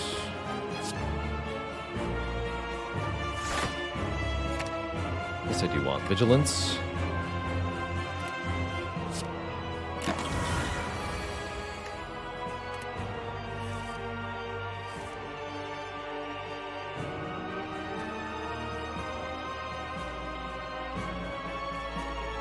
We have 4 energy, but not enough actual damage, right? We can do 72 plus 72 plus 30. That's not 231. Wait, you can do that? You totally can. Yes, you can. You can also do this to make damage much smaller. Yeah, you're totally allowed to do that. Feels like cheating, but it ain't cheating. It's just strong. Or something. Yeah, put more of these in the draw pile.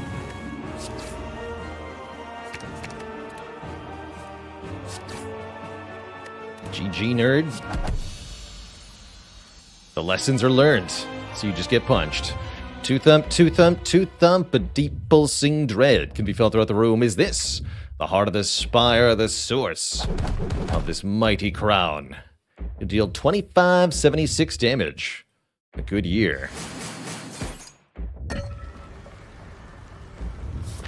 When the new Galactic Emperor was crowned. And let's have a snooze.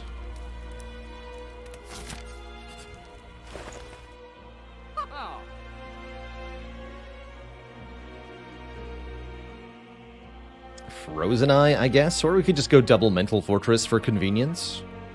For convenience, you say? I love convenience. It also gives us something to upgrade, which is lovely.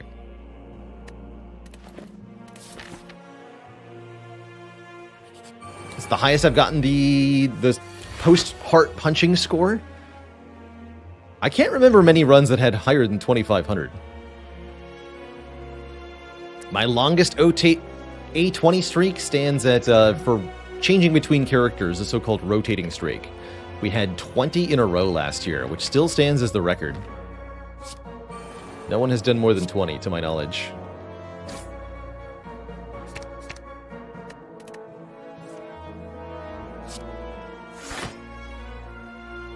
Scroll, you say? Well then, let me just, let's do a little scrolling.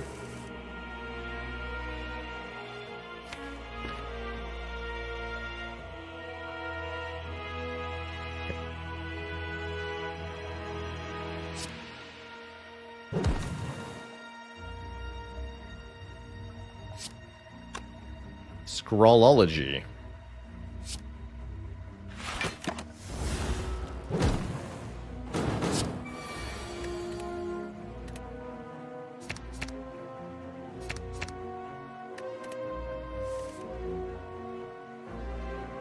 "20 wins in a row." Yes, 20 in a row. It was legendary. You can see that on. Let's see. We have a full YouTube upload, I think. There, yeah, win streak. Should probably link to the YouTube collection instead on that command. I'll have to update that. Now that it's up on YouTube in full. Didn't find any transforms. We kept the doubt the whole run. Gonna be a lot of runs like this, I feel. No biggie, ultimately.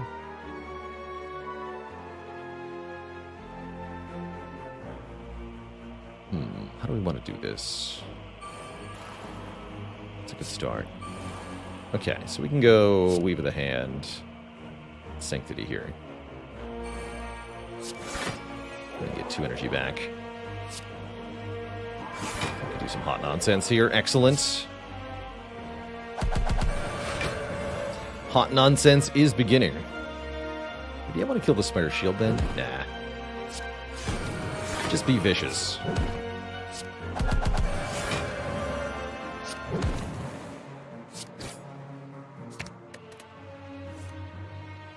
Simply be vicious. And we got to keep it one last time. Beautiful.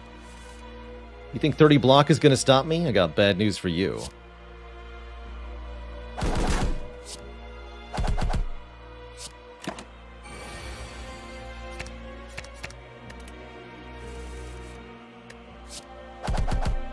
Learn your lesson too, kid. That's right. That's right. Longest win streak we've had during this challenge? I feel like we did a 7 or 8 streak during this challenge, with most or all of the runs being mastered cards, too. We'll be looking at some retrospective data from the challenge once it's over, and I can address stuff like that. What was our win rate during the challenge? What was the longest and shortest streak during the challenge? That kind of stuff. This has nothing to make free. Let's draw a card. Those cards are good. Alright, let's draw another card. These cards are also good.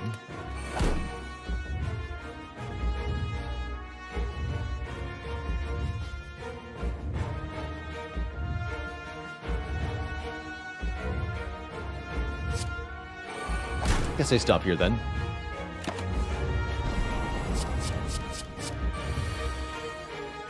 We scry so many cards. Always helpful to have massive scry in the hard fight. Simply massive.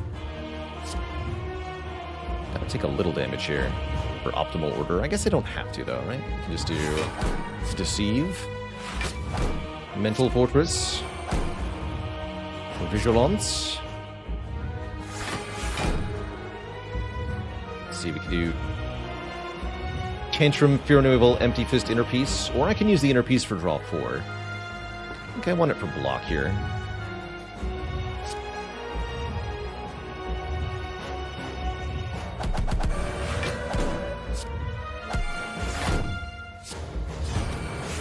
That's not how it works, though. Never mind, draw. And then I can Miracle to Meditate. I would like to do that.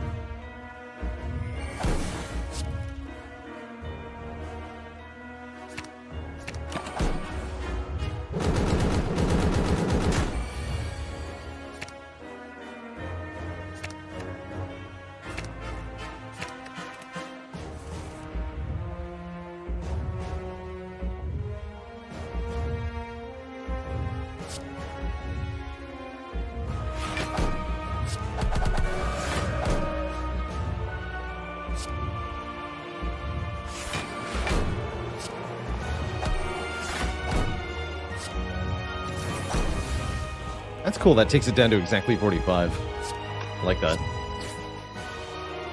Oh, there's Wave of the Hand. Should have drawn that earlier. Guess we'll use that next turn.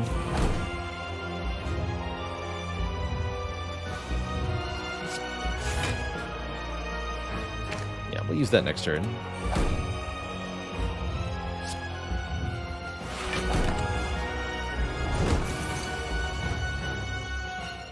Or the turn after, maybe. No, this is fine. We can Wave of the Hand and then vault. That's a good vault turn.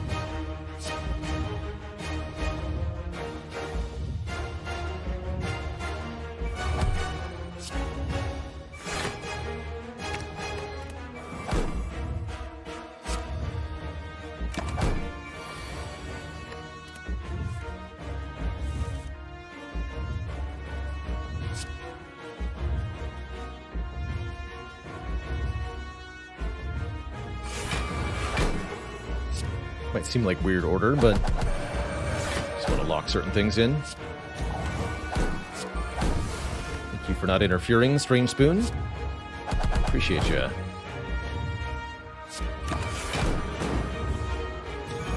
Okay, Heart is very weak. Discard all the Garbo. Draw other cards instead.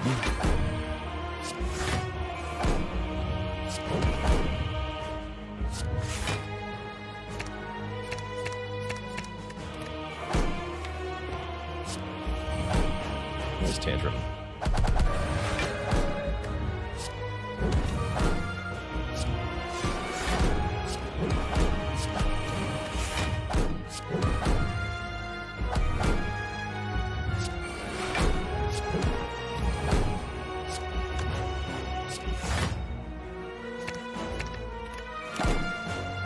Good turn. An 11 streak during the challenge. I got further than I remembered. Crazy. 11.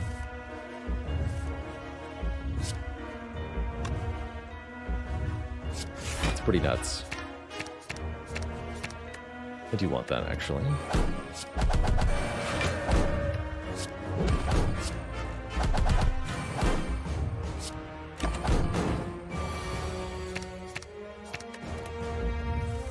Scrawl came back. Appreciated.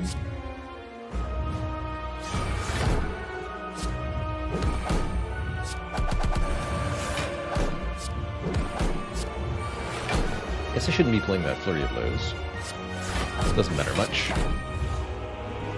This heart is toast.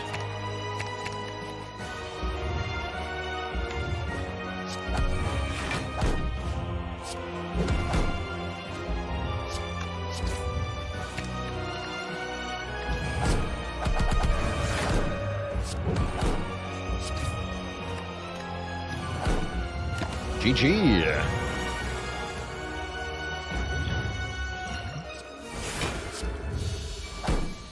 GG.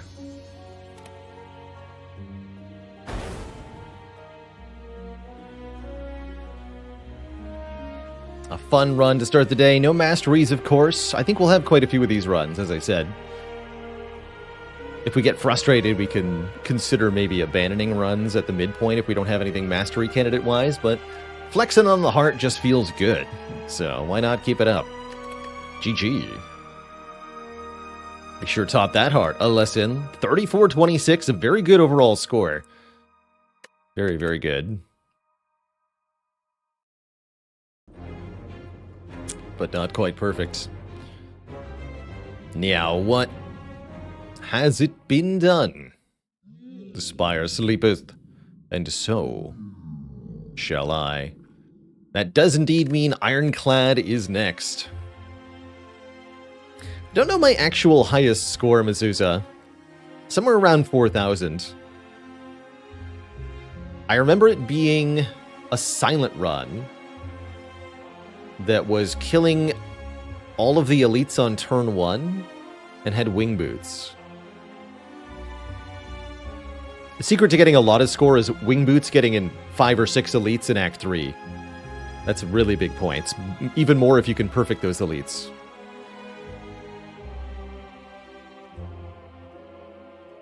So, statistics lists a top score, but this is not an accurate number. For some reason. Where's it here? Yeah. So it'll list some scores here, but we can easily disprove. For example, Silent. Highest score, 32-38.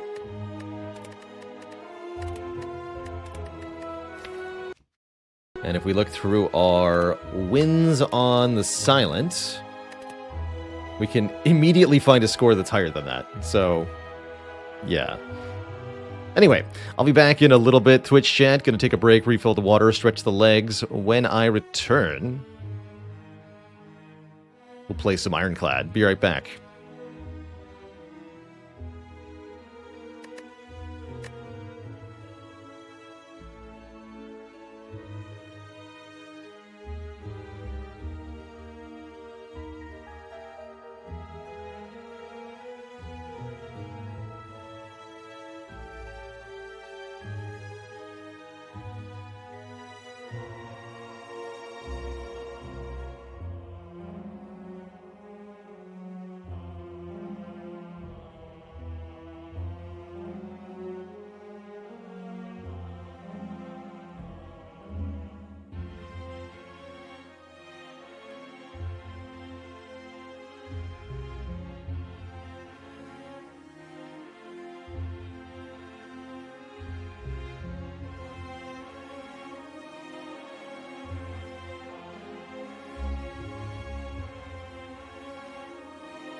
Alrighty, Twitch chat, we are back. Thanks for hanging out.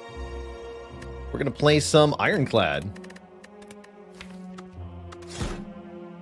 The Chadclad. Maybe this is the run for mastering Clumsy? Let's find out. We'll definitely take the curse start. Once again, it's one of the very few ways to get Clumsy.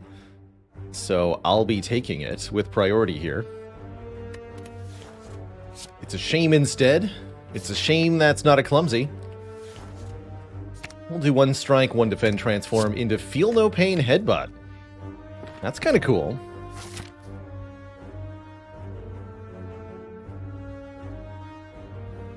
A damn shame. You'd reload until you get Clumsy? Well, unfortunately, if I simply choose to reload, I'm not going to get offered a curse at all.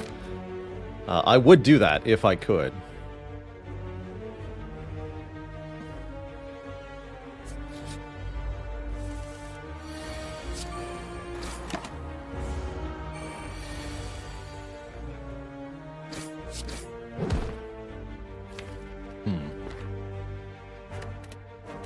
Blah. How did this go so badly?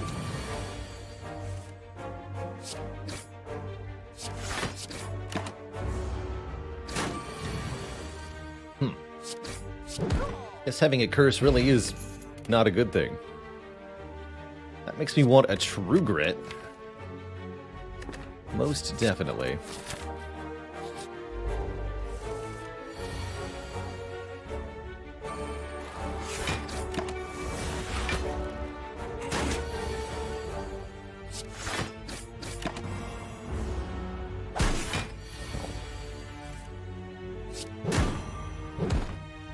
Get the worm.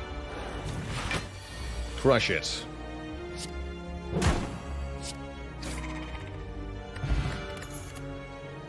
And a Burning Pact or a Disarm. We are fighting Hexaghost, which makes Disarm quite exceptional. Both of these are very good with a Feel No Pain. The Burning Pact gets rid of Shame quite easily. I'll take Disarm. And I think we should avoid the first elite, probably. Go here. You come across shimmering water flowing endlessly from a fountain on a nearby wall. We can drink to remove all curses from the deck. That's just a shame. You know what? Let's do that. A dark grasp loosens. Convenient.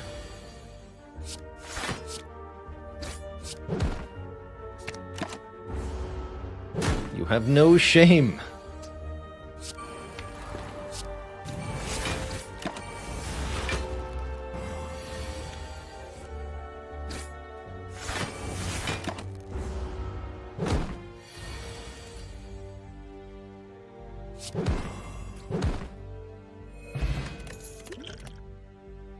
But we do have either a Blood for Blood or a War Cry. I like both of those. Blood for Blood. Blood for Blood is awesome going into a Burning Elite, especially with Headbutt. Let's take a Blood for Blood and try to make that one of the central aspects of the deck.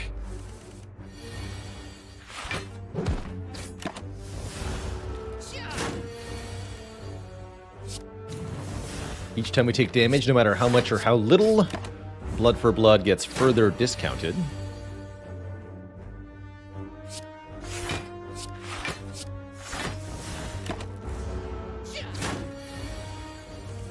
And that's just what we want. A Liquid Memories really seals the deal, and so does a Fiend Fire, allowing us to exhaust our whole hand, gaining block per card exhausted, and deal a bunch of damage. Doesn't get much better than that. Can you find the Curse Fountain multiple times in a run? I think you can. I think you can. Good question, though. Not actually sure about that.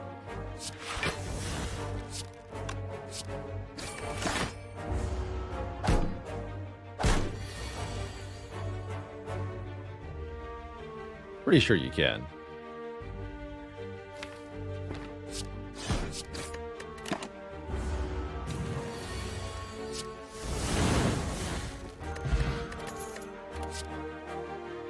Inflame.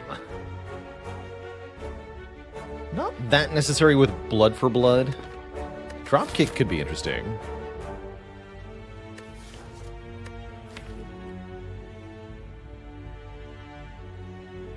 I'm gonna skip.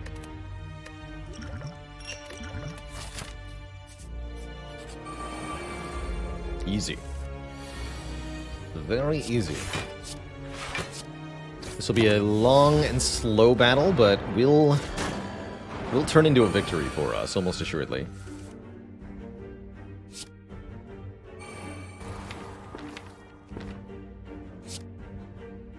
Guess I don't want to headbutt a card. We get to do Blood for Blood Fiendfire next turn. That seems pretty good, actually. Let's see. Fiendfire will do 21 damage. 21 and 22. Well, that'll kill you. I guess I can... It doesn't matter where I strike, because they're regenerating. Well, whatever, then.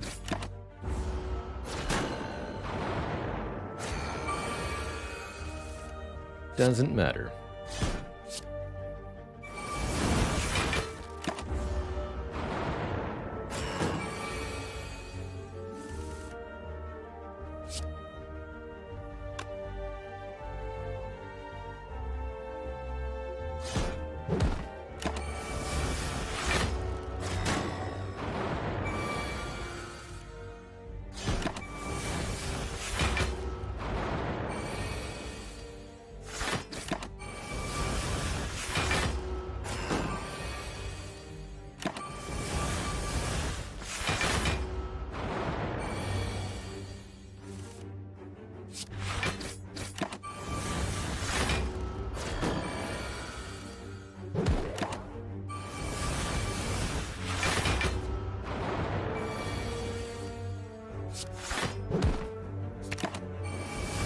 All over jump.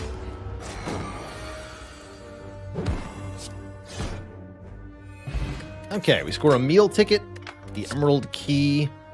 Could take a Reckless Charge, a Seeing Red, or Carnage. Those are all decent-ish. Although I don't think we need the Carnage. Or really any of them. Second Liquid Memories instead of Elixir, also questionable going into Hexaghost, quite frankly. I think we just discard this, pick up the new one, and skip the card award. Feels a bit weird. Shovel. Get the hell out of here.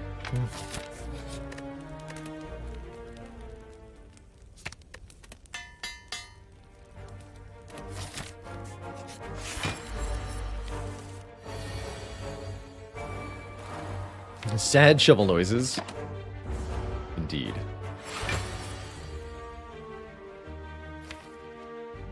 Definitely don't wake it up yet. Which potion is the most tasty? That's got to be fruit juice. There's no way it could be anything else. Fruit juice is clearly the tastiest.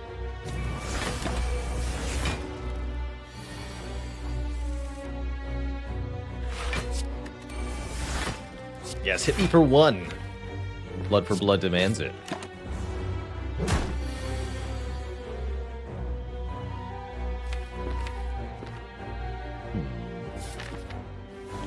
This is fine. We're not going to use any potions for a while. I like these potions.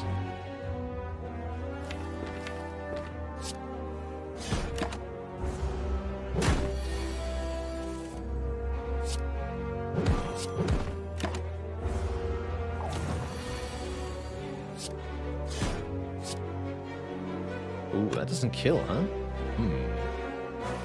Maybe I will use the Liquid Memories then. Although this blocks for 12, we only take 6. No, just do it.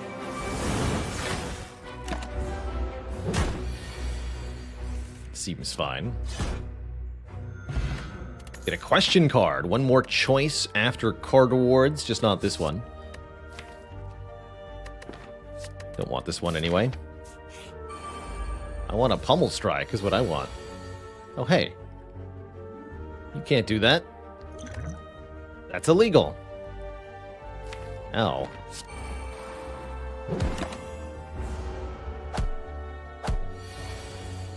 But why, though? Oh, no.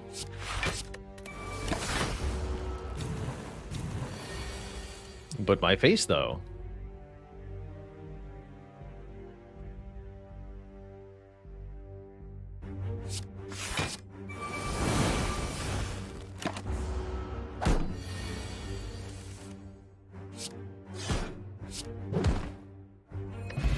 Not that bad. Burning Pact. Yes. Welcome. And we can lose the elixir or some money, or disarm, to get a relic from Ranwood. Planning on using that elixir against Hexaghost, but I think True Grit Burning Pact will do just fine. Cassius MK, thanks for the Prime sub. Welcome to the Cozy Sub Club. Now we have Calipers, which means we might want to start generating all of the block that ever was. That would make Second Wind into a pretty good card. That was not the right play. I'm supposed to kill you. There we go. Makes power through pretty good. There's the Pommel Strike I asked for. Taking power through, though. And we're gonna upgrade, I guess, Disarm for this fight. Our main goal is to use the Blood for Blood.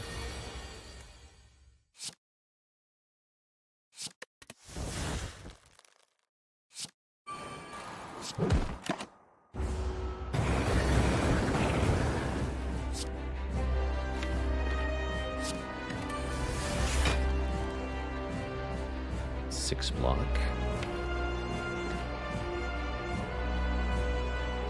11 block. Take 3 hits. That's perfect. That makes Blood for Blood free. Let's just do that.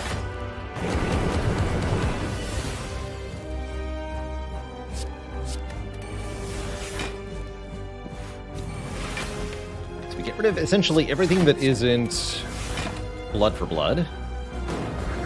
Then we start playing free Blood for Blood with Bash all the time. And that's how we win.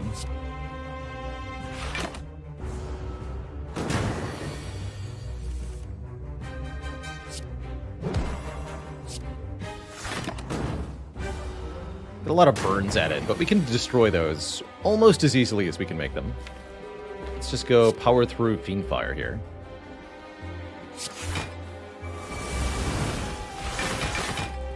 Get to keep a bunch of block. With Calipers...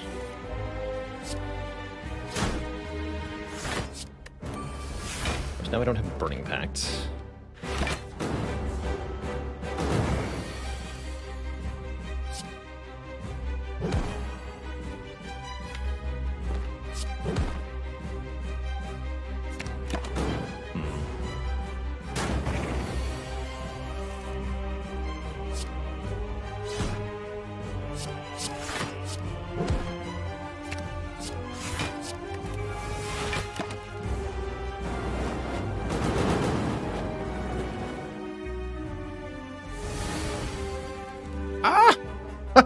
Oh no! Hello? Alright, well that's gonna require Liquid Memories. Thankfully we're not dead yet, but spooky. Very spooky. Getting a little toasty in here. Take True Grit back, thanks. Okay, we live now. Still could die though, depending on next turn. Definitely still could die. Looks like we're dead. Looks like we're dead. I'm okay with that. Give me a new run with a clumsy start. Thought we had enough for Hexaghost there. Didn't quite. Was just slightly off on my estimate. I guess we did need that Inflame after all.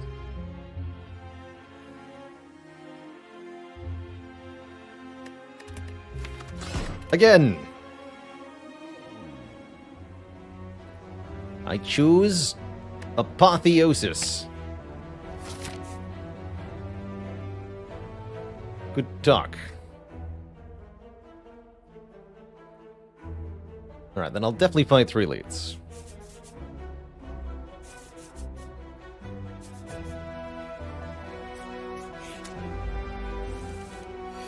Kind of right. How unlucky to get Apotheosis. Truly a shame. Block twice, take 8. Bash strike, take more than 8.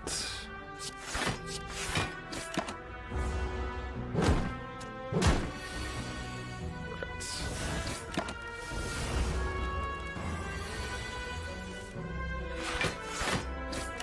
Your days are numbered.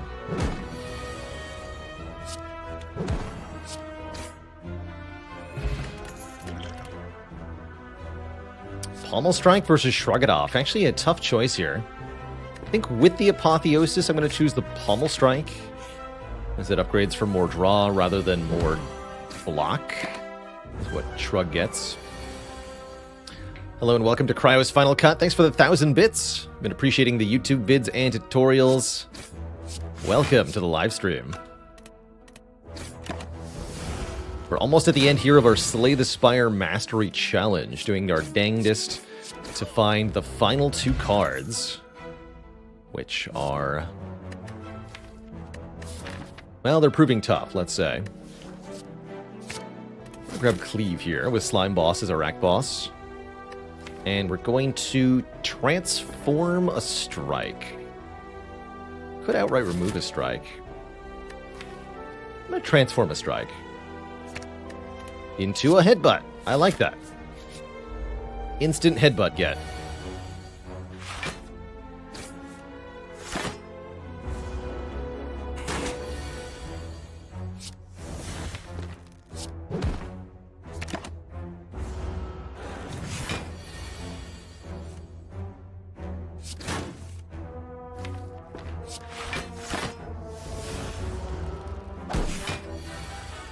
Good.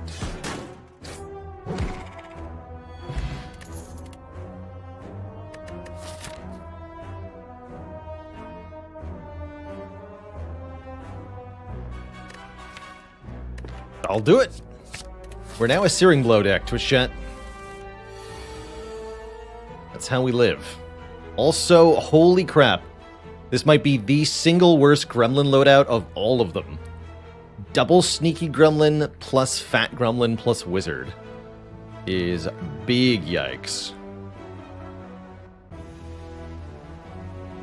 Really bad. I think I need to Swift Potion here to try to find our Cleave as soon as possible. So let's Swift Pot. And then Pummel Strike. There's Cleave. And then we can headbutt the Cleave. Easy every time. Okay, that wasn't too bad.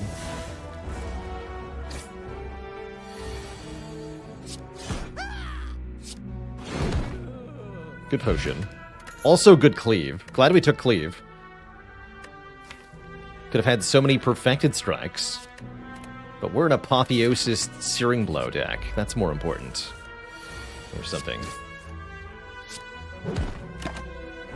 This is also really bad draw order here. Yeah. We're super taking 32. It's happening, whether we like it or not. And I still have to do 20, which is not actually easy. Good, we deal 20. Okay, that could have gone worse. We get a Dream Catcher, which we'll probably never use.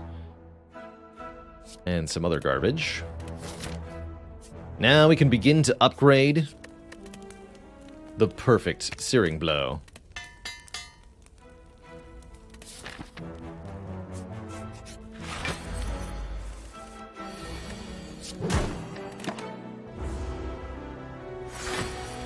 This is definitely our best elite.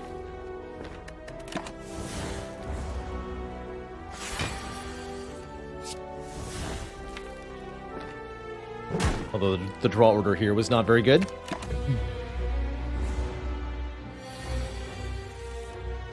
So it goes.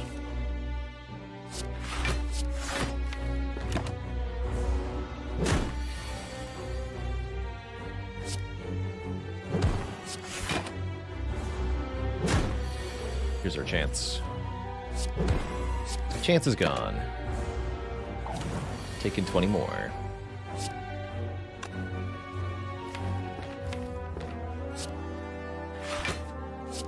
$15 plus 10 versus 28.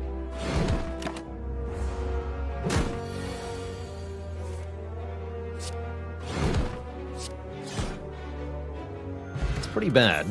Got a useless relic and a worthless demon form.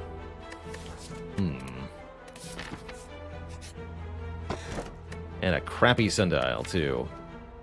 This is going south really fast. This is better. Though only slightly.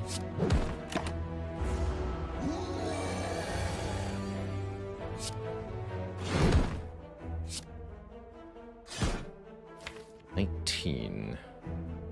No, we're dead. Unless you're telling me... Now we're one short even with Thorn's Pot. So we're dead? Okay, I'm fine with that. Yeah, we're exactly one short here.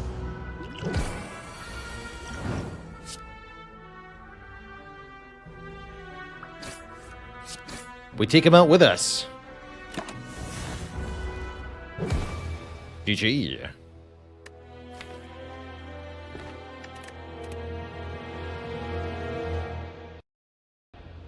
So unlikely. Failing had nothing to do with Searing Blow there. No, failing had everything to do with our relics being Dreamcatcher Caliper's Sundial.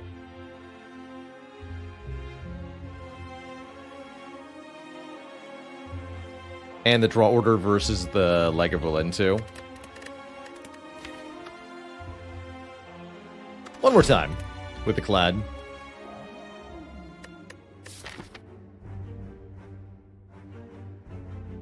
Guess I'll take a free Burning Elite. And lots of events.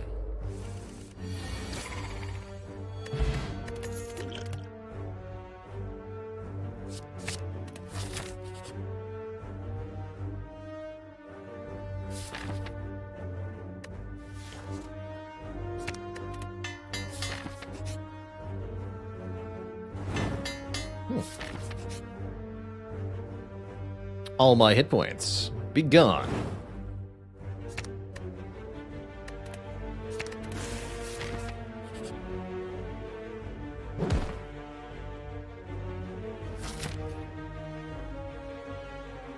How many hit points, though? We'll lose the max health here. Maybe I wanted to take the curse on purpose. This is terrible. I have nothing to upgrade. Whoops. Guess I'll recall. That's why you don't take Niao's Lament always. It's kind of funny.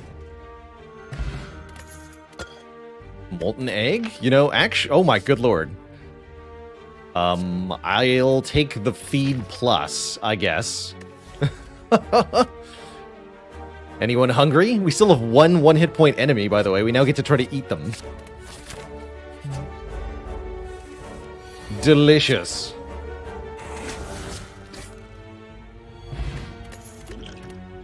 What a start. What an awesome start. Not taking armaments. I guess Dropkick Plus is okay with Uppercut. I'll take one Dropkick. And I'll definitely take one boat thingy as well. 18 block, turn 3, always welcome. Why not?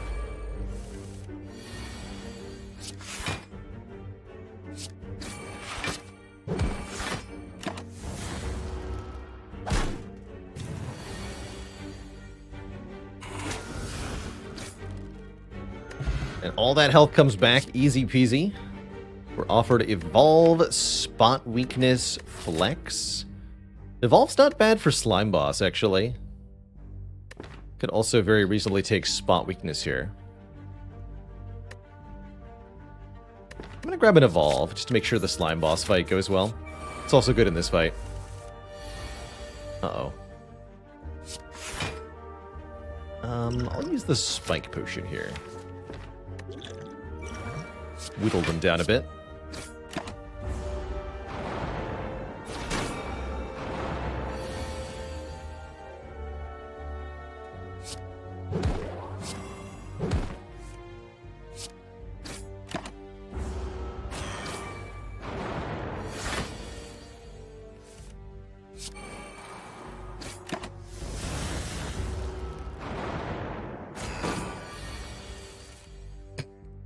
Evolve, hello?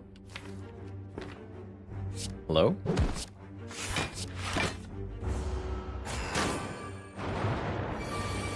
There we go.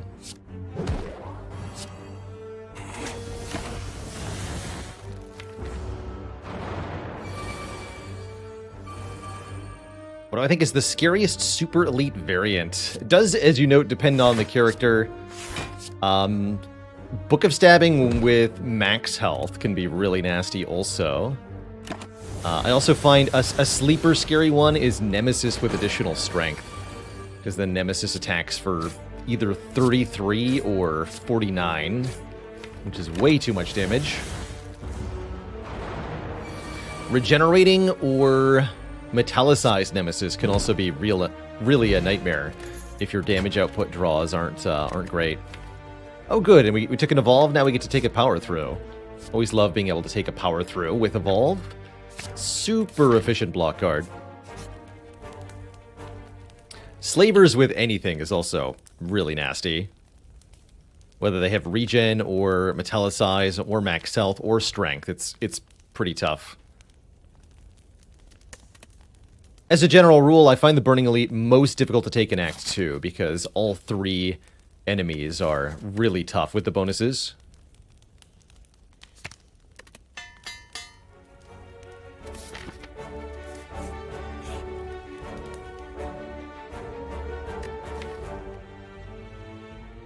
I don't want to.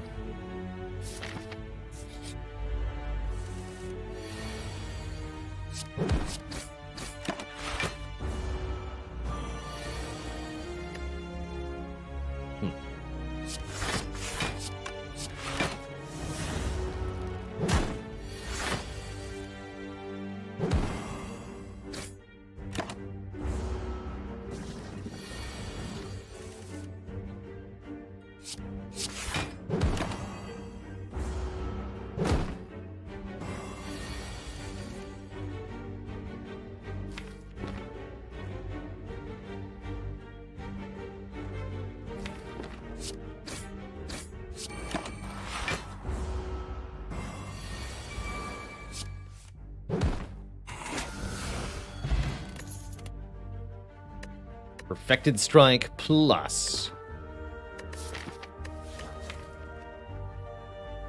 Ah.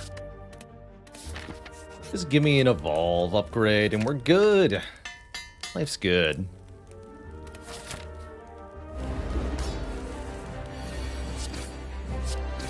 Almost certainly going to need to tank the first hit, but that's easy thanks to the boot thingy.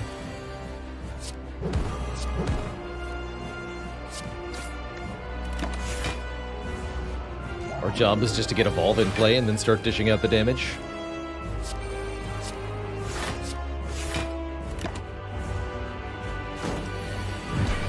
Full blocked every time. Good. 88 minus 12, 76. That's the perfect number. Get rid of some of these. We don't need that many slimed.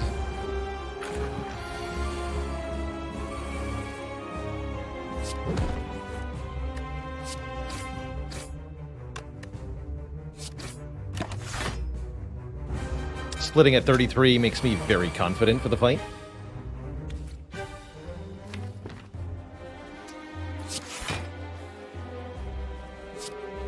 Get you first.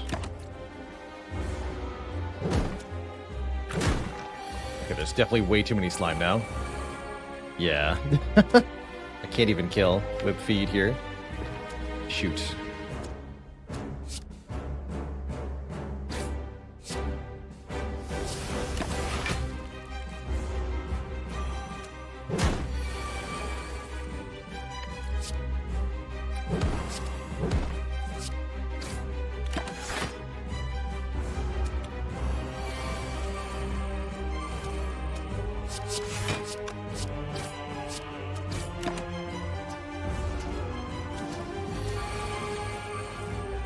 Dinner time.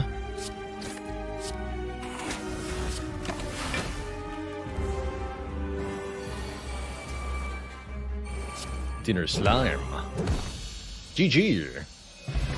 We're through Act 1 with a ton of max hit points. We also have either a bludgeon plus or a corruption. I'm somewhat down for the bludgeon, honestly. Not in a corruption mood at the moment. Let's take a bludgeon. The big bonk.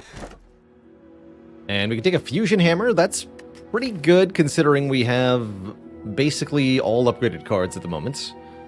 Although we're lacking, you know, powers and skills for later. Could take Black Star for extra relics from elites, or of course Runic Pyramid, letting us retain the hand. Would have been good with Corruption, the Pyramid. I don't really want to do a Pyramid run right now. I know that's unusual to hear. It's not very good with Evolve, actually, anyway.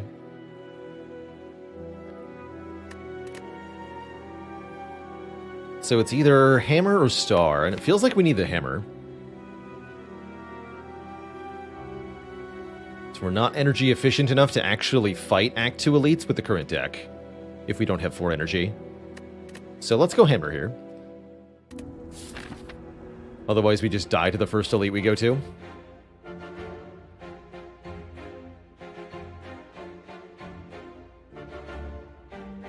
Nobody wants to see that happen.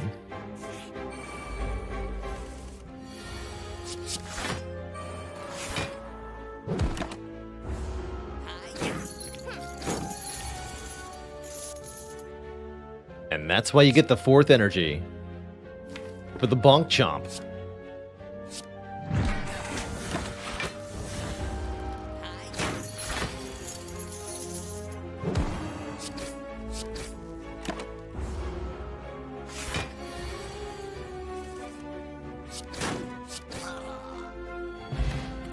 Ooh, Blessing of the Forge. Ooh, Pommel Strike Plus. That's a winner.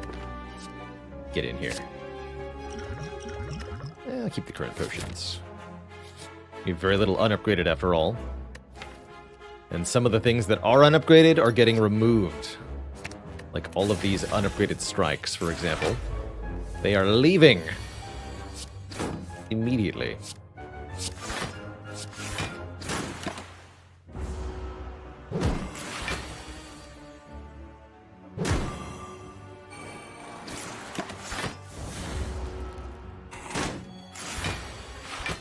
Nice try, nerd. Bludged.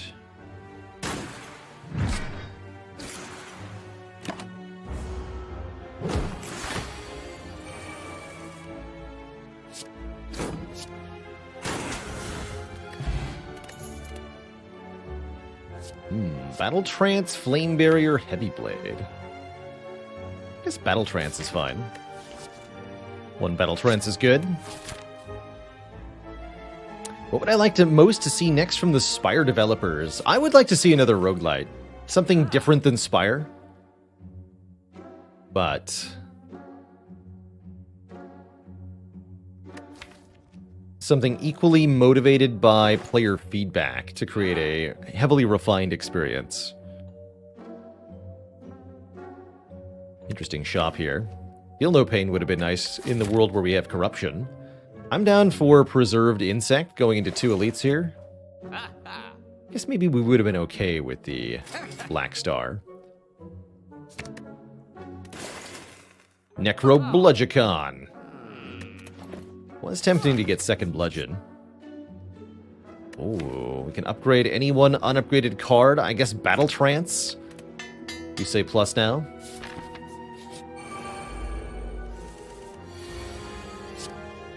I guess.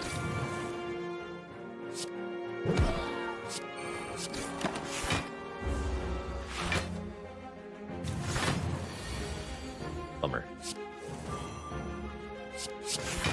Well, I guess it worked out.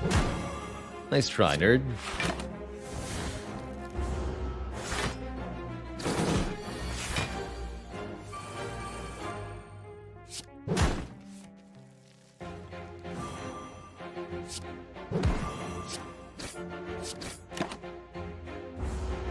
Good afternoon, Glim DP.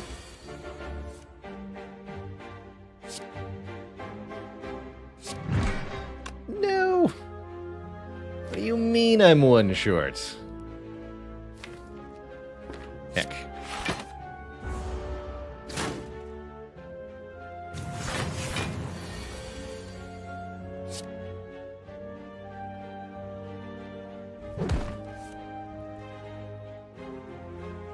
And Happy Moo, a dad joke for the crowd. What do you call a cow that saves your life? Bovine intervention. We'll miss the feed just this once. Oh, Reckless Charge. Adds a daze to the draw pile, which Evolve says is a good thing. Does feed not work on minions? No, it does not.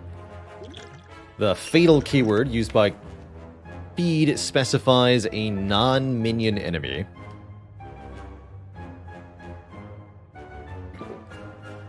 With minions being indicated by a little skull below their health bar.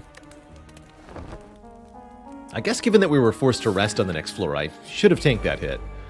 And fed anyway. But I made my choice, I'm sticking with it.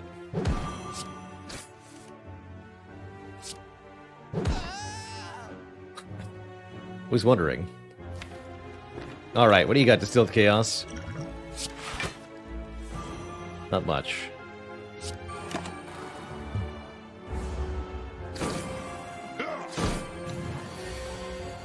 It's funny.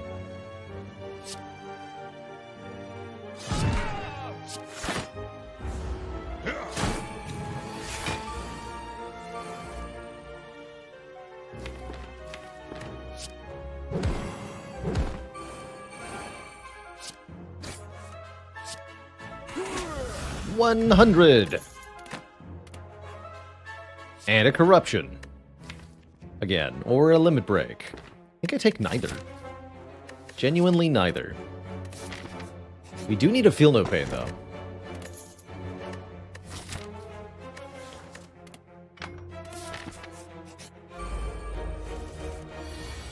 We do.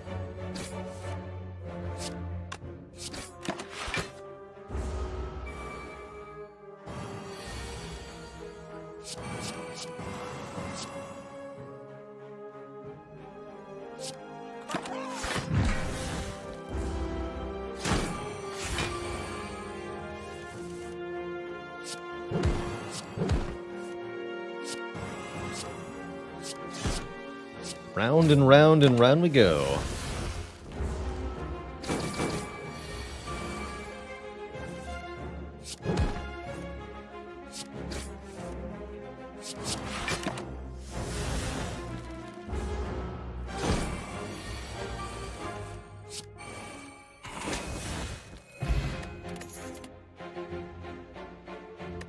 Good times. Did I finish all the areas in the last spell, asks Behemoth Gooey. I didn't stream it, but yes, I did finish all of the last spell. It definitely got difficult towards the end. I quite enjoyed it.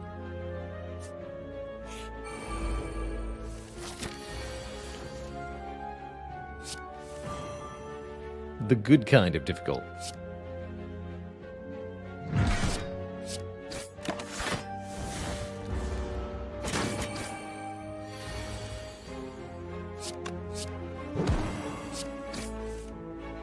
Nice. Then we feed.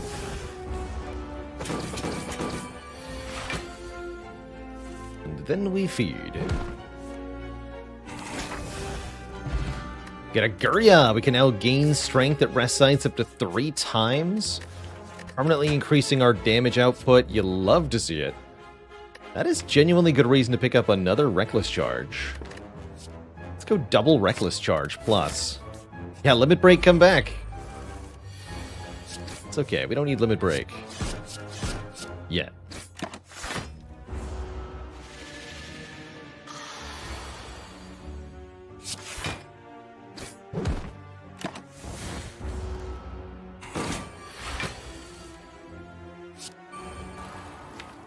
Get him.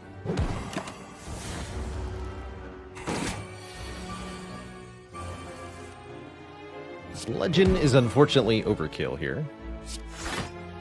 So we shan't be playing that.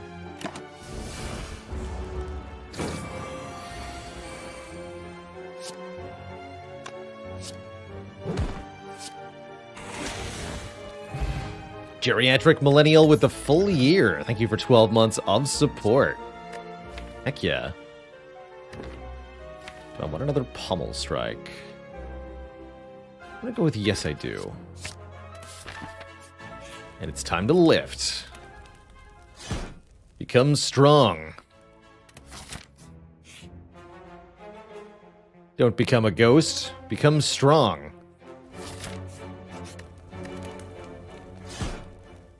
Just do it, sir.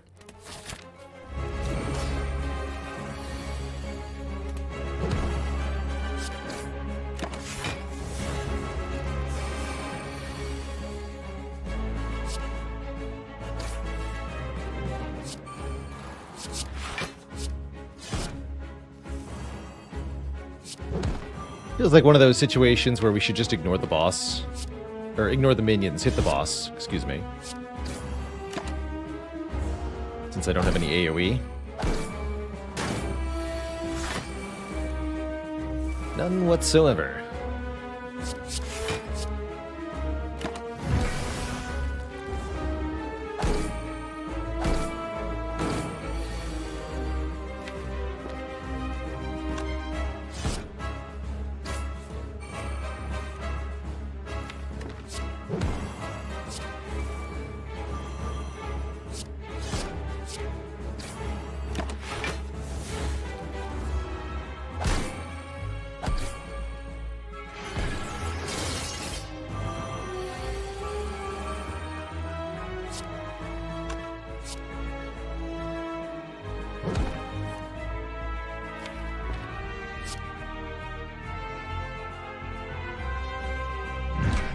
Bonk.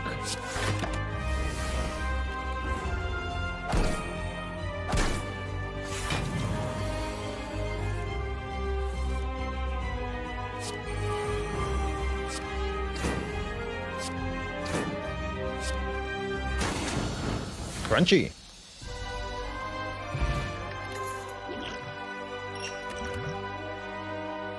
We've had first feed, yes, but what about second feed? Alternately, what about barricade? Zoom could be second feed. Really can't be anything else currently. I don't dislike barricade.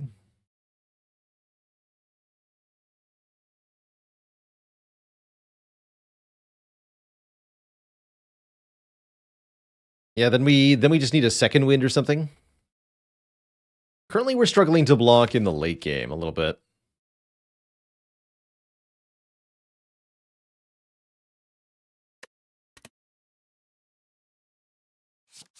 Take a barricade. And we take energy. It's either Coffee Dripper's, Slaver's Collar, or Philosopher's Stone. When in doubt, take the one without a downside, the Slaver's Collar here. Get bonus energy during boss and elite fights. That's the only time we'll need the extra energy so that we can play R, of course. Barricade. We can remove 2 more strikes, which I like quite a lot.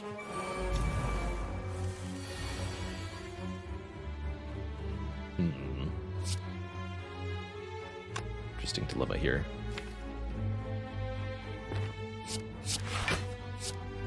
This is fine. Called a multi-fed though, just saying.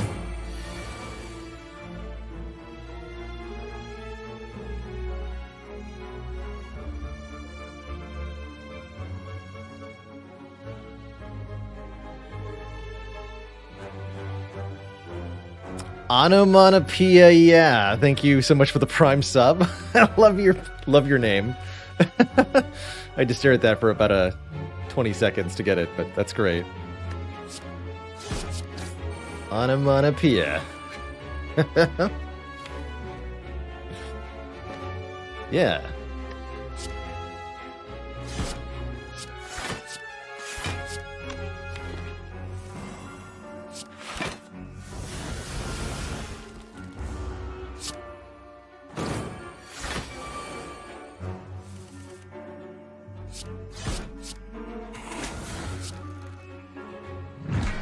Squished.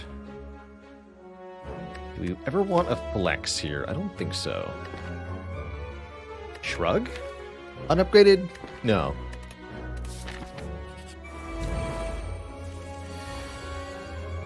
Did you hear about the person who was afflicted with onomatopoeia? It's exactly as bad as it sounds.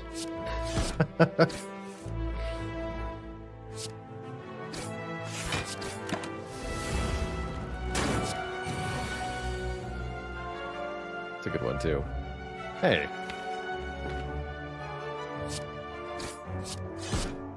That's what I get for playing Reckless Charge before Evolve. Pathetic.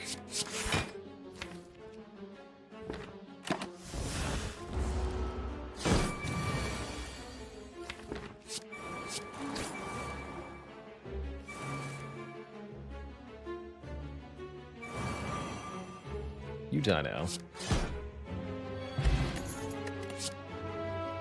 Bean Fire lets us exhaust our hand, dealing damage based on the number of cards that we want. Membership card, Smiling Mask, kind of bad. Still good overall, I think. There's the second wind. Definitely take second wind. Is it ever not membership card here?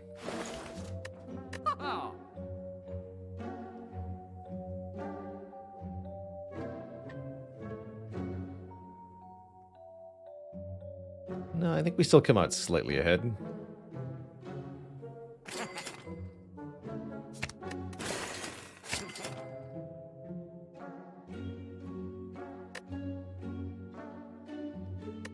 Why is maxing card kind of bad? Well, here's why. Gold saved, 0. If you have membership card and Smiling Mask, it still costs 50 gold. The Smiling Mask overrides the membership card.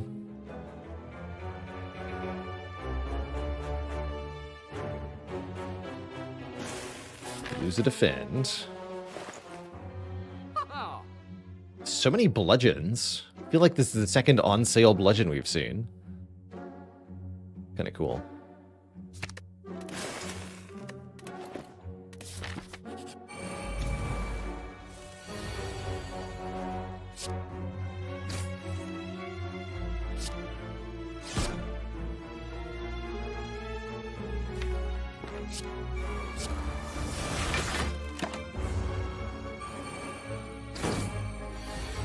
Dealing with daggers is pretty bad, though. We're not good at this.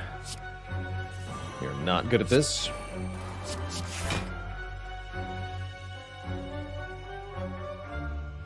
Oof, 13, huh?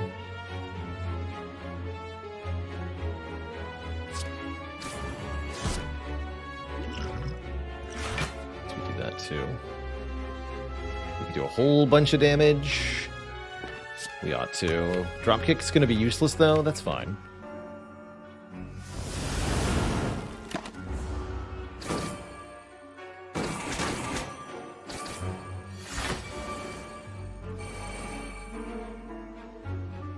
Well, maybe not that fine.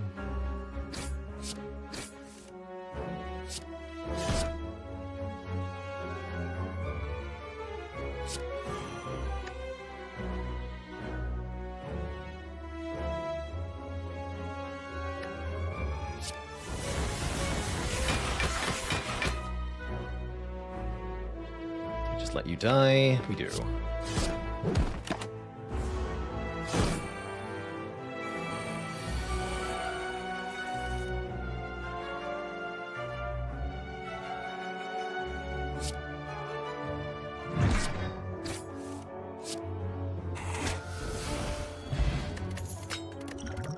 That wasn't too bad.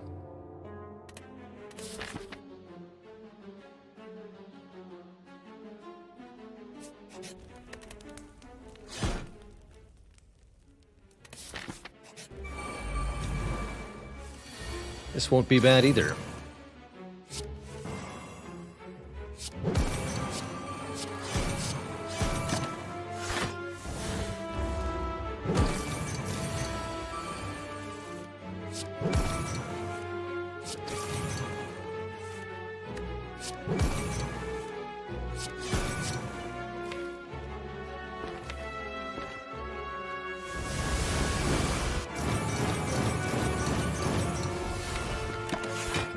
Get him.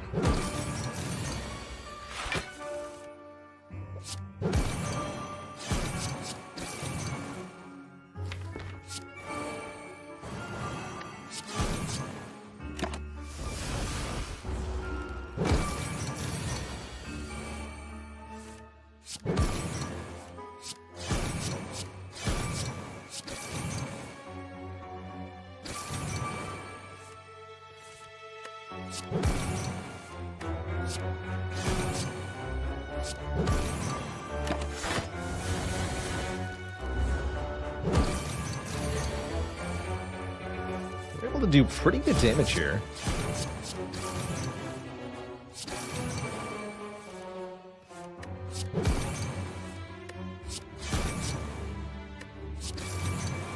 Mostly limited by the number of cards in our hand that are possible.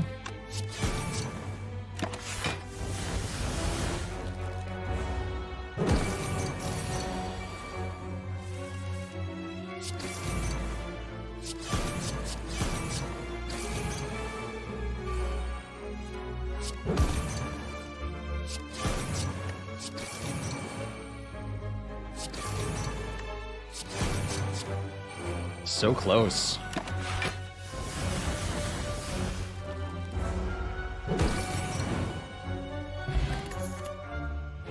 Shockwave plus. I was hoping we'd find another way to apply vulnerable. This is a really good way to do it. Makes that drop kick a lot better. Get an ink bottle whenever we play 10 cards, draw one. That's also quite good. Could have taken another second win there. It's worth considering, actually.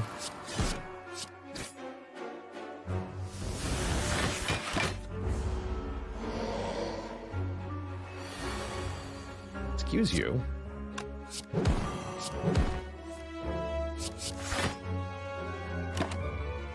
No.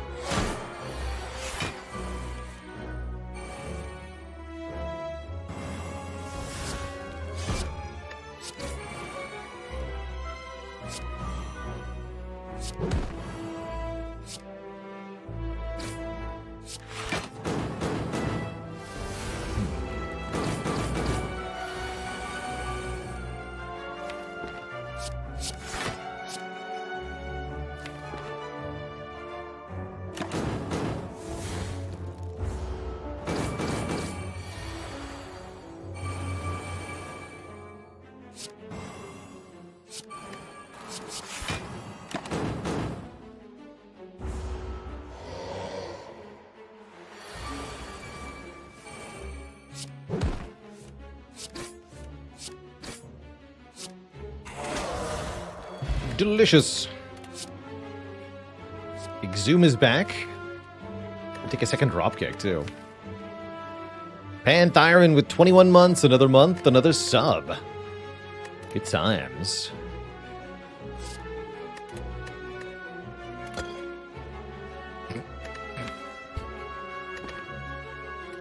Oh. Well then. Give me a boss fight, I guess.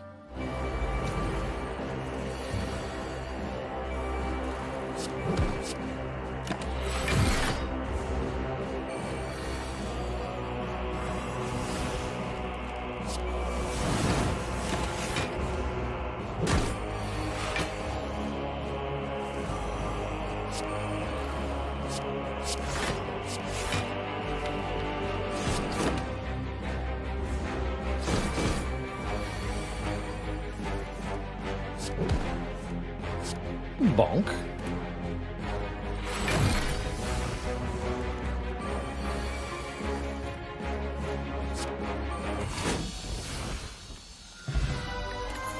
Now we're immune to weaken.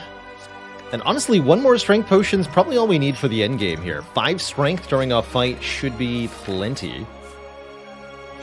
So I don't feel the need for much more. I will fight these dangerous nerds. Note that neither the Slaver's Collar nor the Preserved Insect counts for this fight, which can make it very dangerous.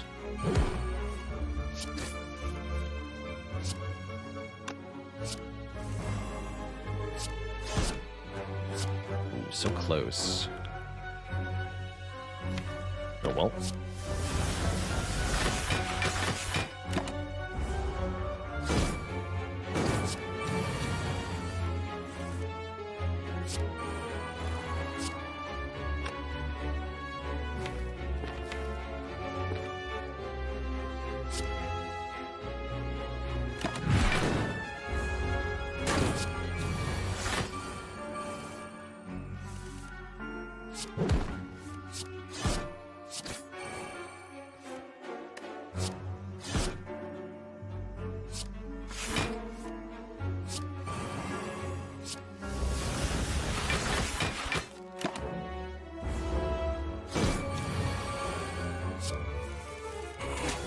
Delicious.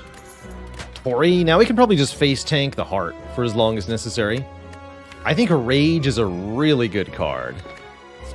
Whenever we play an attack this turn, gain 5 block. With our multiple cheap attacks, charge, charge, Rage, double pommel strike, we can actually get quite a lot of block from that. Seems like a big deal.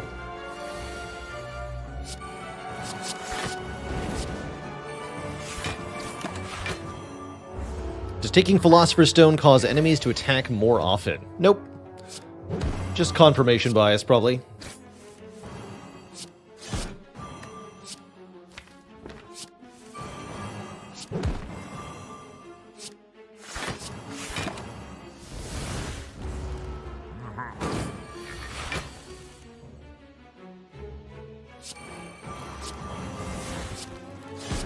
All right, jump.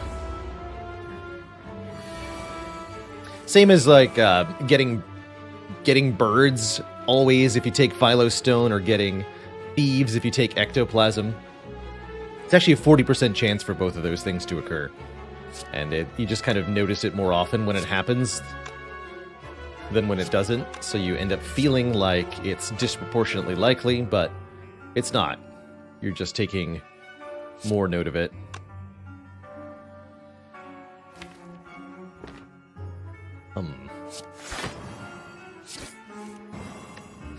There we go. 25 times 8. Wouldn't kill. Sets up the feed really well, though. Pick 1. 1 is fine.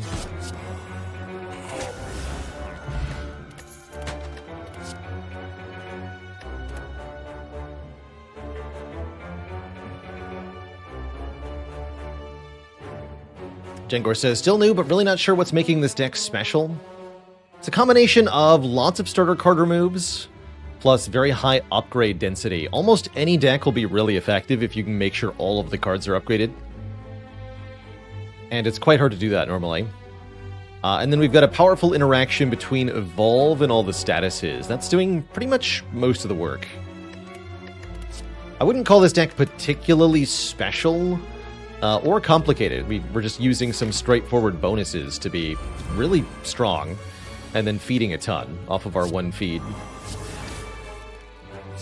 Gets the job done. And it's all powered by lots of energy from 2 energy boss relics. All of that is helping a fair bit.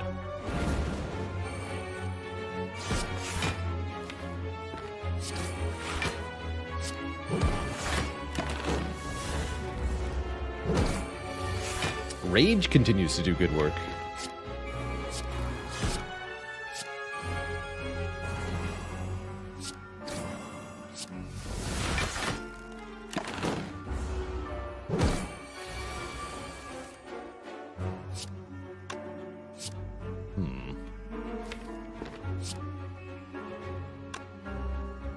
I guess we'll just take some.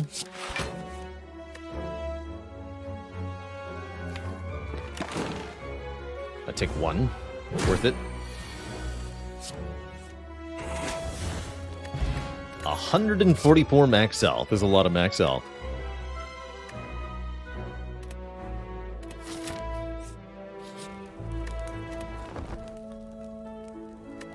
And we're at full.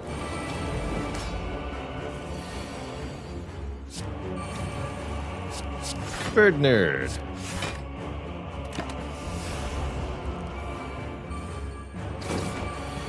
Boss has a non-stop attack pattern. Don't expect we'll have too much of a problem here.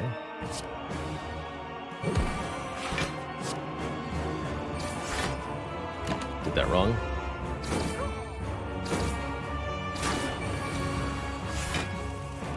Not sure we'll play the barricade, though.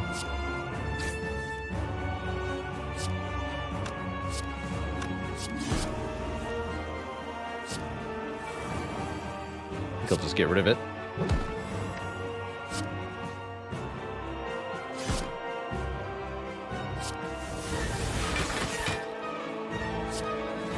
Lose one Pommel Strike also? I guess so. I don't have to. Just a bludgeon.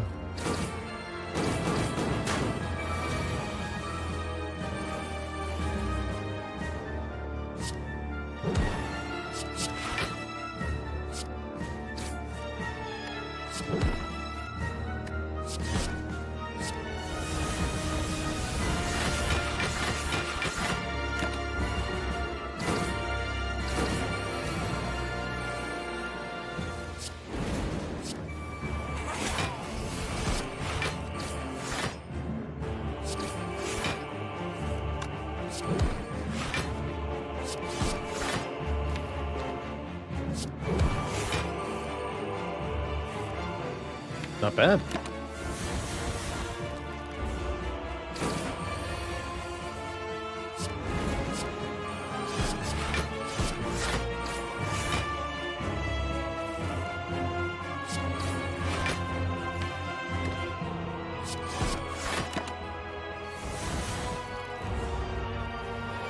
Grrr.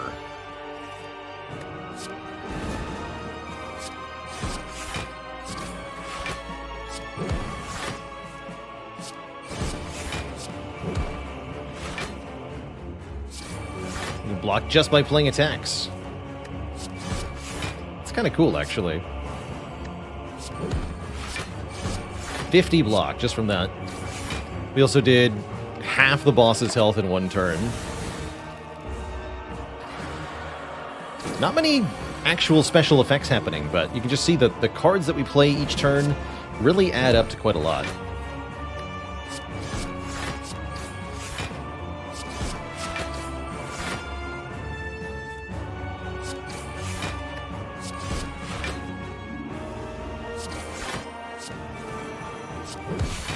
GG.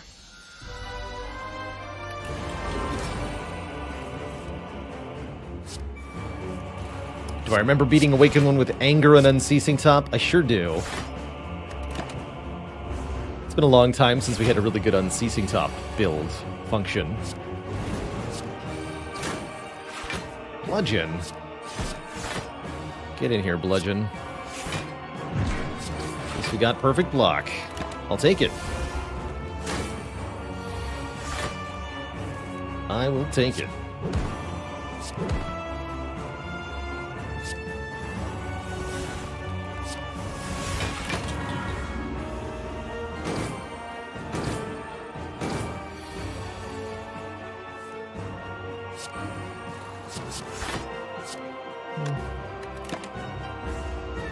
I'll wait. I'm willing to wait for now.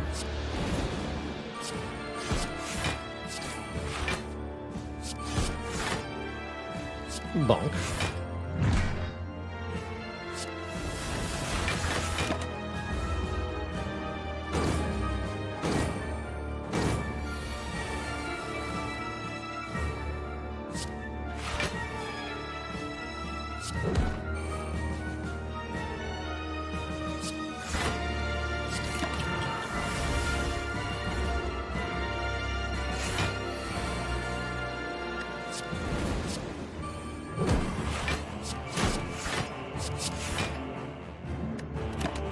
Good enough.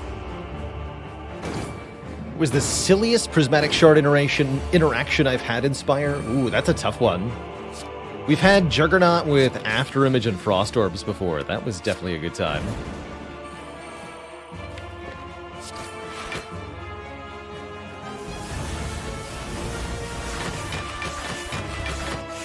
The Nightmare Wish. Oh yeah, no, that's even better. Nightmare Wish was the most broken thing we've done. Got unlimited money. Unlimited power. Through.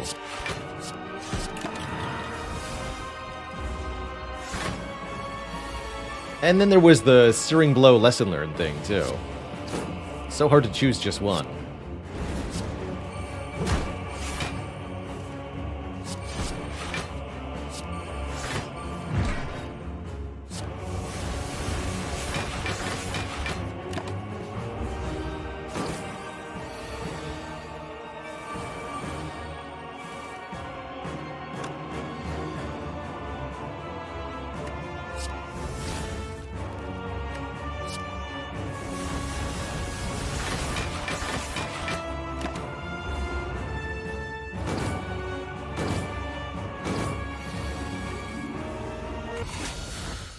Delicious. Yeah, this deck's not broken, it's just good. That's kind of how I feel about Power Through Second Wind in general. Just those two cards together is good enough to win most of the time. Lesson Learned works with Searing Blow? It sure does.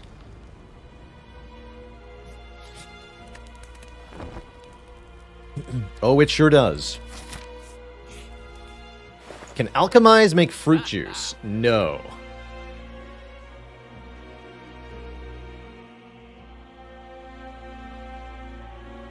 But there's some awesome stuff we can do here. Limit Break is finally here. Feel No Pain is here. Definitely get both of these. Plus a card remove, plus maybe Purity. I also like Heart of Iron for the Heart Fight.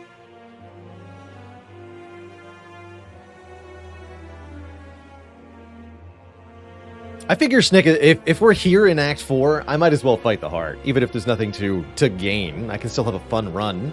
We can still win, and I can make a YouTube highlight. These are all cool things. So yeah, well, if we make it all the way to Act 4, you better believe I'm going to fight the Heart. I might start abandoning runs at the end of Act 1 or Act 2. But never after Act 3. No way.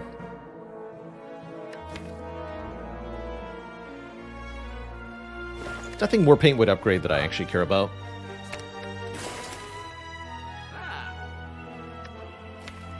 I want to be able to burn the deck down tactically. So we'll take Purity here. And I can still afford Heart of Iron. Okay, well. If you're going to phrase it like that, I'll do it.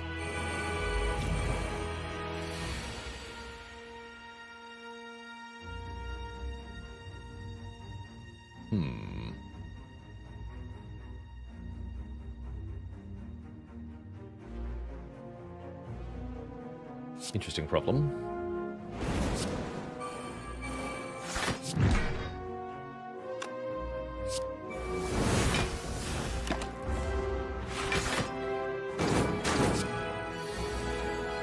Oof.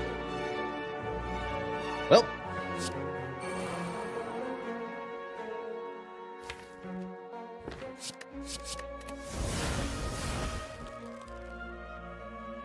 That's what 151 max health is for. Easy every time. Also, that's what Orichalcum is for. Thank you, Orichalcum. My hit points say thank you. This is only 2 strength, huh? We need to fix problem fast.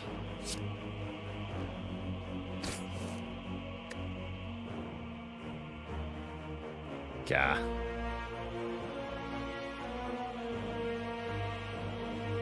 I have 8 strength. That'd be enough. Still kind of lousy, though.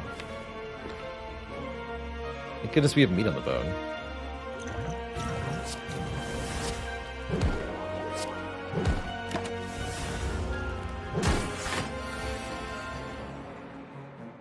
We're at exactly half HP, actually, so we'll lose health if I successfully feed.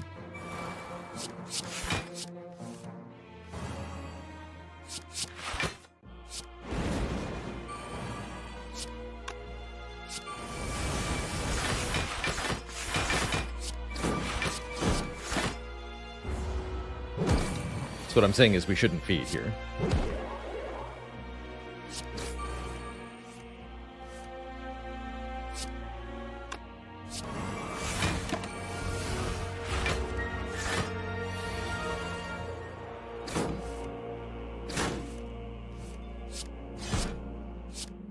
Bonk. Get a boat thingy. And I don't really care about Warcry.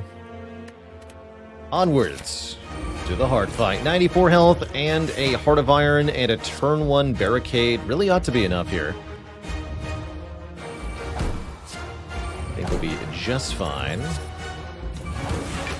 We also get to go to 6 strength right away, so basically all the powers except for Evolve. Would have been better to get Evolve turn 1. 67. You do get Power Through Second Wind, though, and Uppercut for Weaken. Do all of that.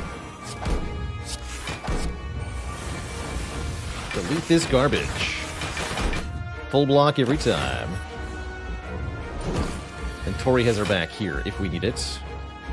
Note that we don't necessarily need it. We'll lose one reckless charge.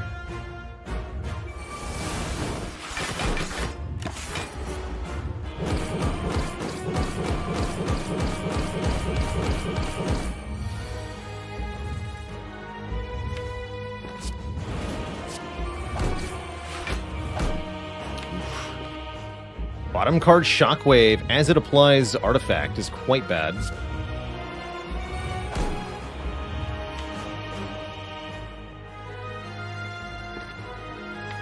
This is not the draw order we were looking for.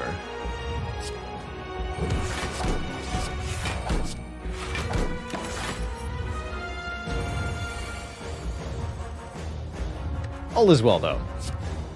We just go Rage, Uppercut, Shockwave, Dropkick, Second Wind. It's as easy as that.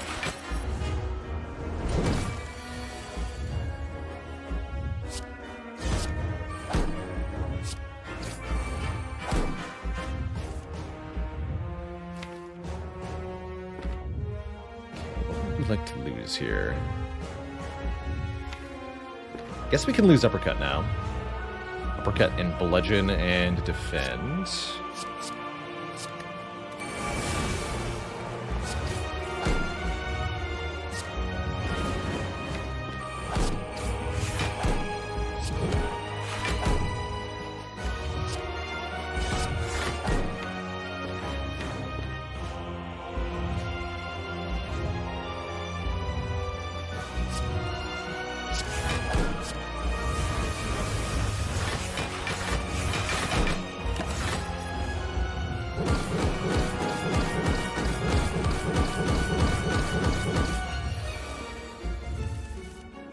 No problem.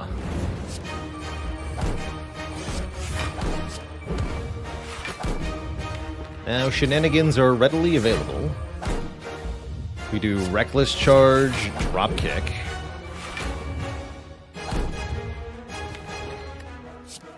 Sort of as a cycle, quite a lot.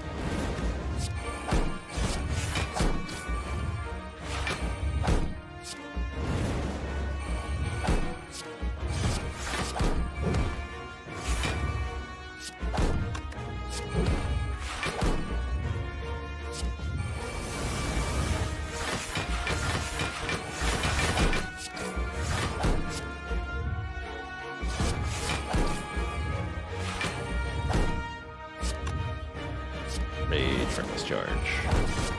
We have the turn with 219 block. And then this turn gets even sillier, I believe.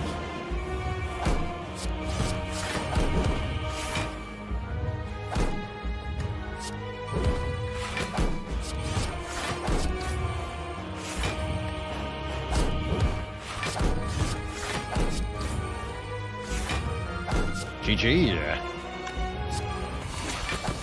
Delicious. Delicious. GG, Twitch chat. GG. No mastery, but a win's a win. And that was quite a decisive one. I'll take it. GG. Victory.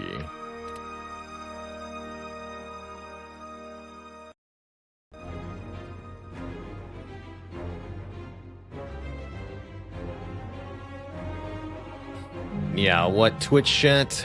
The Spire sleepeth, and so shall I. GG, a very delightful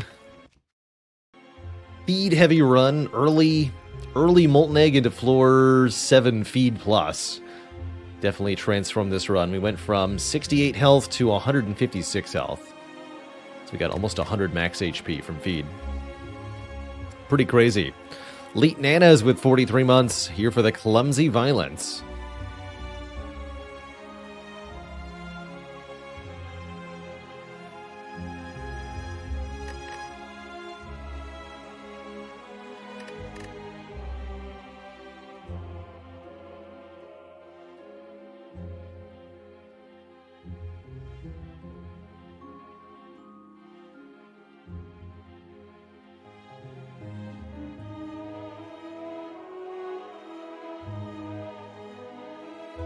And Blue Smoke Instrumental. Why did the Ironclad's account go into overdraft? Too many reckless charges.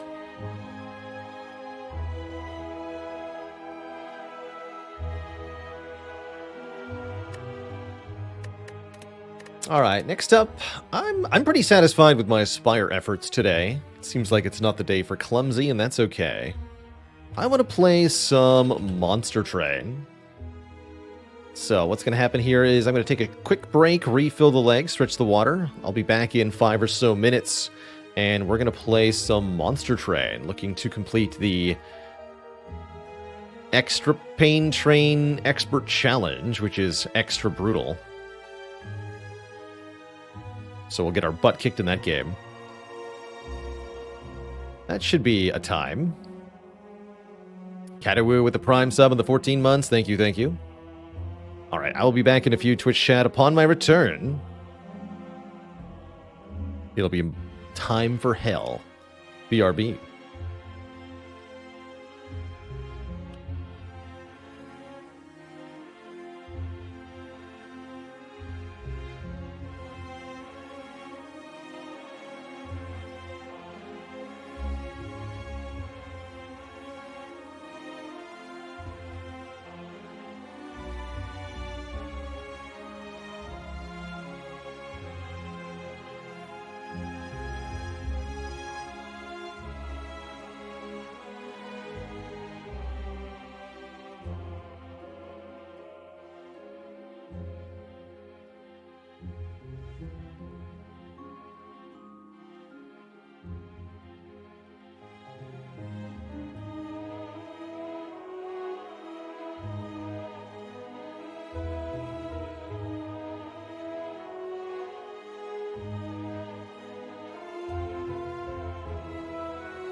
Alright, Twitch chat, the wait is over. We're back and we're going to hell.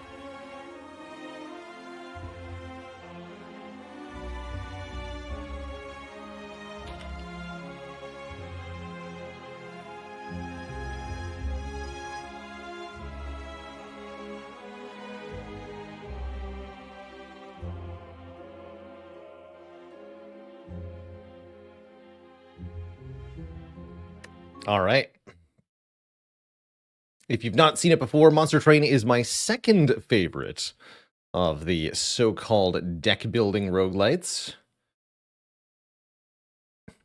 Can be a bit overwhelming visually with the sort of cartoony, mobile game-esque aesthetic, but it's a deep and replayable and challenging game. And I really like that part of it. The pyre of hell. Welcome back, one and all, to Monster Train: The Last Divinity. We've been working our way through the expert challenges of this game, which are sort of like pre-selected daily runs from Slay the Spire. Runs with a pre-selected set of modifiers. And we're playing Extra Pain Train here, which is all penalties, no upsides. The bosses, they have stealth. The enemy units, they have spikes. And the deck, it has curses. And that's no fun at all. I haven't been able to figure out how to pull this off yet. I'm going to give Melting Remnant a shot.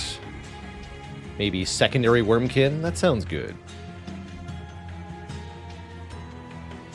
Let's try this. These added penalties make it really difficult to get through not just the early game, but even just the first fight without suffering immensely. I'm hoping we can find something with the Endless property or Holdover to sort of mitigate those starting deadweights. For example, Eternal Flame Little Fade. This is perfect. This version of Little Fade has the Quick and Endless properties. They attack before enemies, and every time they die, they get bonus stats. That is exactly what we want to try to counteract these horrible penalties that we're dealing with. This challenge is indeed very rough. We're at a few failed attempts so far, but I'm hopeful that breaking the game with Little Fade can maybe change that. Restore Pyre health. We have 4 consume cards already. That's a very good refracting lenses. Encased Ember could do stuff when tomb units die. We currently don't have any of those. Let's take the lenses. What is my favorite clan in Monster Train and why? I like the Wormkin, our secondary clan here. They've got lots of breakable cards, including some infinite combos with the consume keyword. And I really just like their overall theme and aesthetic. They're great. Alright, we'll be going Merchant of Steel, I suppose. We want something for Little Fade to be in front of.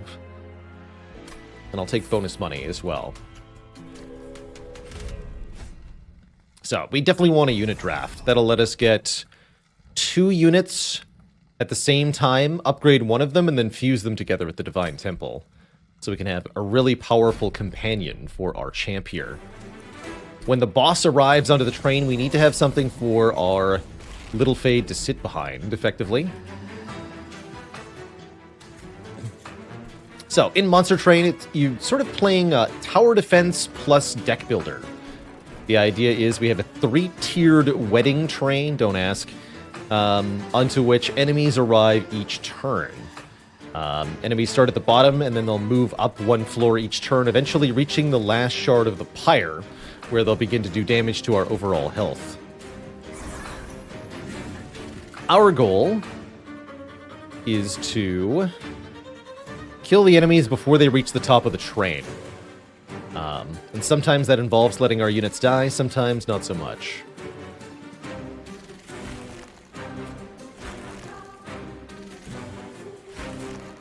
Our starter cards here apply a Reap keyword. This is a damage over time effect. Units at the end of combat take damage equal to the reap times the number of charged echoes. Also a mechanic from our secondary clan here.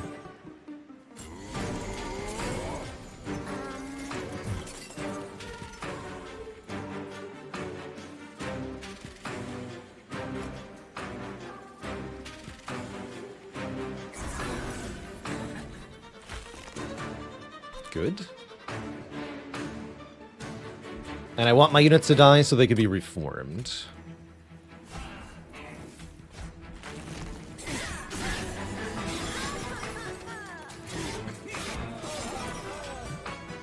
This is going well, believe it or not.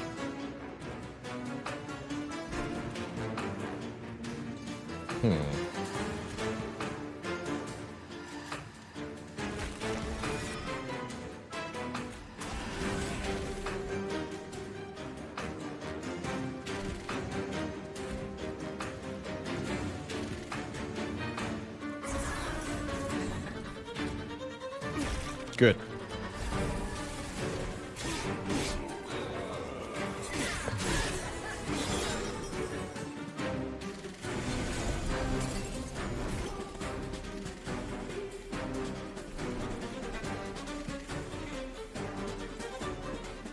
So we'll put Little Fade up top, I suppose.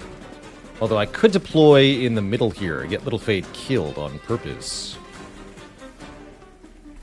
That would cause this unit to reach the top. I guess that's not a big deal because we're healing constantly. Yes, deploy on the bottom then.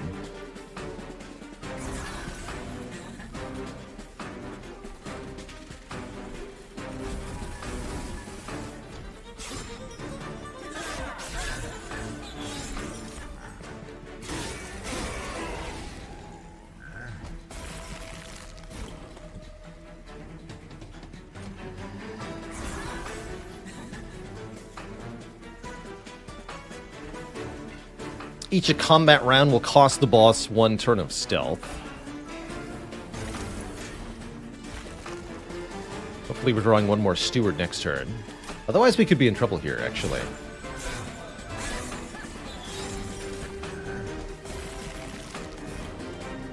We also have the primitive molds. Okay, so we have something to throw in front of Little Fade. That's good. Yeah, stealth on bosses is really scary.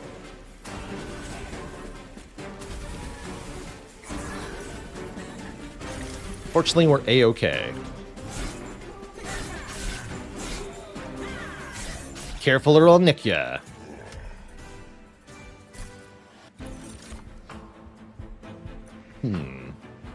Daze is also a good way to waste enemy stealth turns.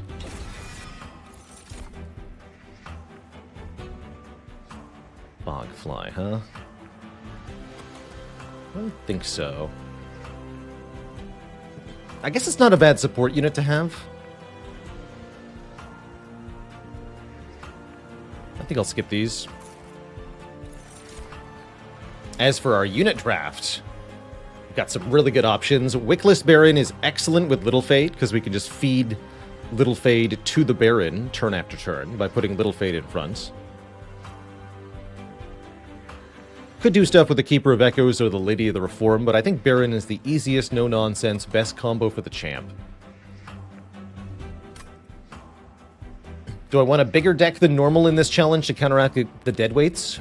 My hope is to just utilize redraw effects, rather than trying to counteract by flooding the deck with cards, but that could be a valid approach, is just add lots of cards in general. The stats on the Baron do not persist between fights. It'll say permanently, if it means that. There are effects in this game that do permanently change. Oh, we got Endless Burnout 1. That's pretty cool, actually. If only I had a Tomb unit. But that's a good way to feed stuff to the Baron. Let's see what the Wormkin banner holds for us here. Interesting. Kinhost Vessel, First of Kin. Curious.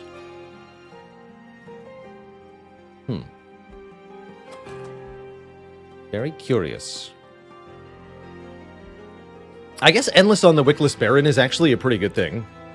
because that would allow the Baron to be replayed if it's killed for any reason, and gives us more turns with which to absorb boss stealth. So I think it's actually probably good to use that upgrade available.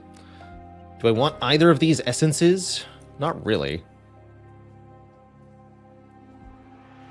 I would be cool just skipping these for now, keeping our shard count lower.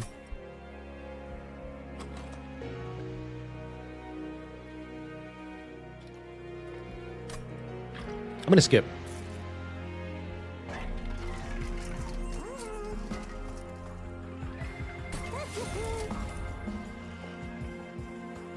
Do I want a Burnout 1 Steward? I don't think so. I'm just gonna reroll here. Dang it. That's actually what I want. But we're 5 gold short. And there is no way to get 5 more gold, I don't think, here. Bummer. Absolute bummer. Hey there, Harry Oz. Check out that link there, Monster Train Explained. I talk about the base mechanics of Monster Train and how that corresponds to strategy in this game. I guess we don't need the Wickless Baron to be anything other than tanky. Although we are going to have trouble when there's enemies that do damage, aren't we? I foresee issues here. I think we're going to lose. That's my thought, currently. Let's see if we can change that. I guess having enemies leak isn't that bad with the current health restoration rate. Are prices random? There's a slight randomness. Yes. For the major upgrade. The basic ones are always 25 gold. Always.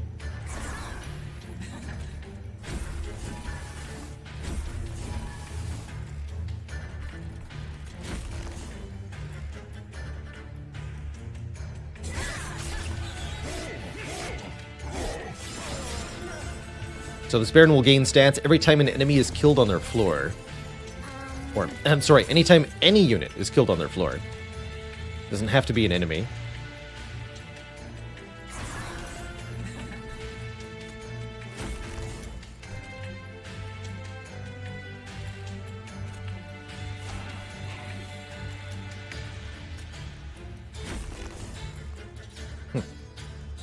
Weird.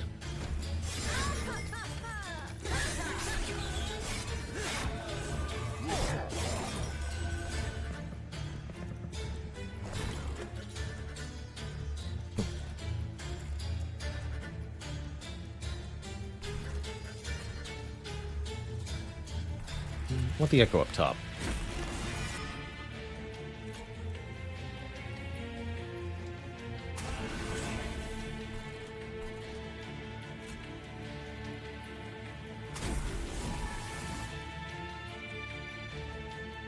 Or spikes.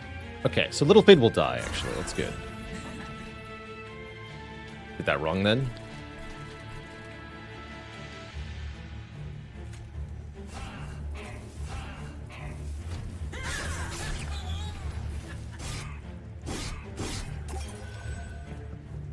And then once Little Fade, once the boss appears, the objective is usually to put Little Fade behind the Wickless Baron here. Although that doesn't do a whole lot for us. Because this boss has sweep.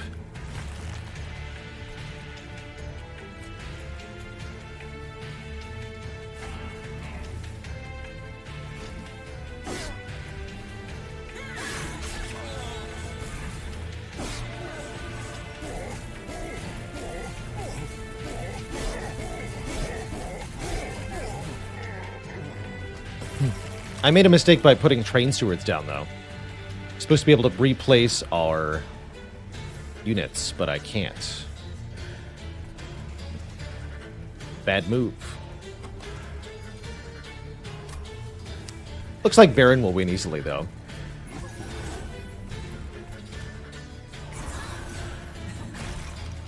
Good for us.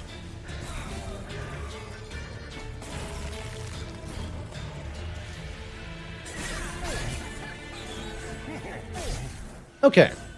This seems to be going well so far. Aha! Entombed Explosive. Deal 50 damage to the front enemy unit when this thing dies. We need more ways to hit enemies for damage. And this is perfect. It's even infused. Proclamation, also a way to hit enemies for damage. By extracting 2, that means 2 charged echoes to deal 50 damage to the front. Perfect. Yeah, where's my Endless Burnout 1 upgrade now? Please, come back. Could make a second Baron. And we could run double Baron plus Little Fade on the bottom floor. That's actually kind of huge. I would not mind a second Wickless Baron.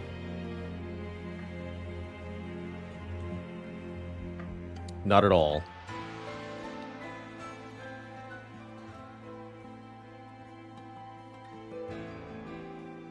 Wouldn't even cost me shards to duplicate at the moment. Or we could look for more things to infuse into the Baron, and then dupe it later.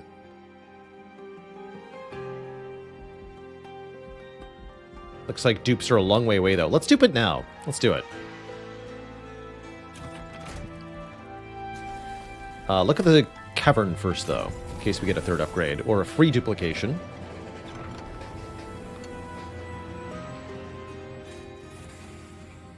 Get a rare draft pick. Between Hellhorned Awoken and Umbra.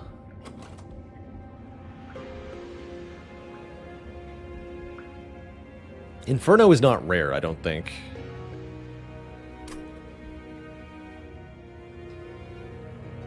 Let's see what Hellhorned has.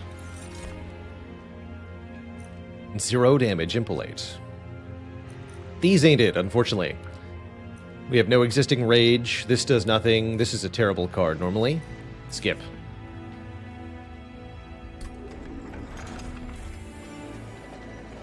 Trample Book could have been nice. Although I don't think Little Fade would keep Trample. So I'd have to put it on the Baron. Nonsense. I say nonsense.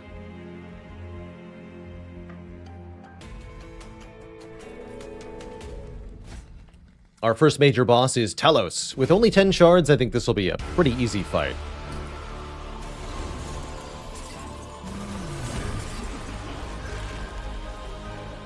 No problemo. Oh.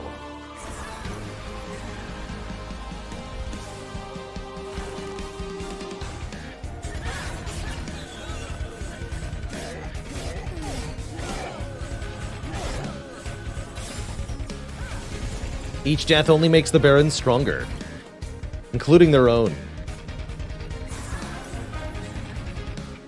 Pretty good.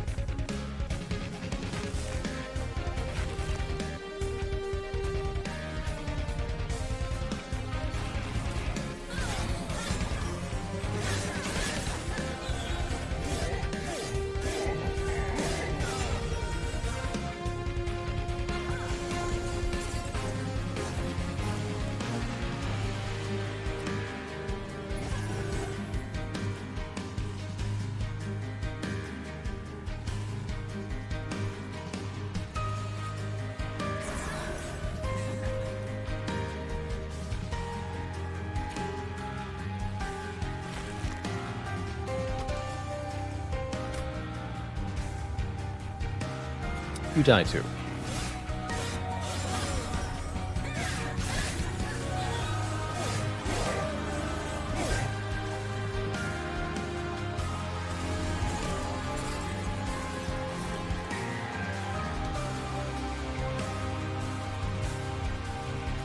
Take an echo up top. Let's see. You don't actually kill the steward. Steward kills the Forged Disciple, then perishes. Perfect. You're all dead to that, so we can use Little Fade in the middle here. Although then Little Fade might be stuck in the middle. It's slightly annoying. Let's do this instead. Feed those Barons.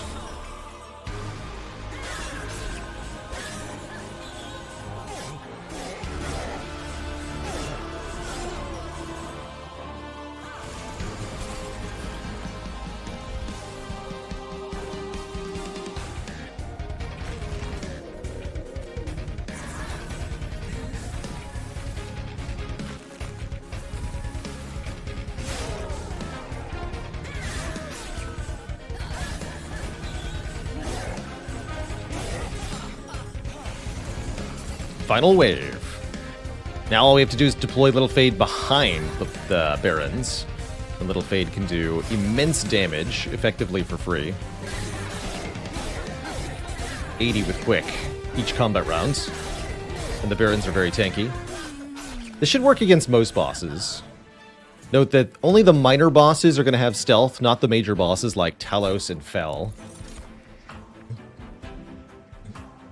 Hollowed Halls. No, we've got endless units, so this won't work. Echoes of the Past could be good, though.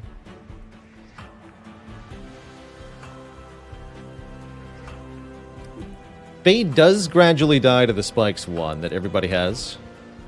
That part's annoying. What does endless mean? It means when the unit dies, it is returned to the top of the draw pile immediately.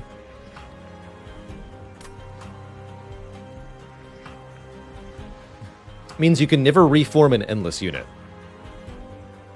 which can be a problem.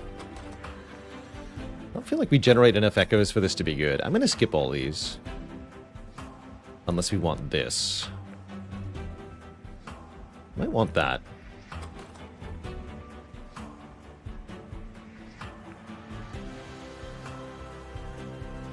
Yeah, give me that. So we have Temple. Yeah, give me that.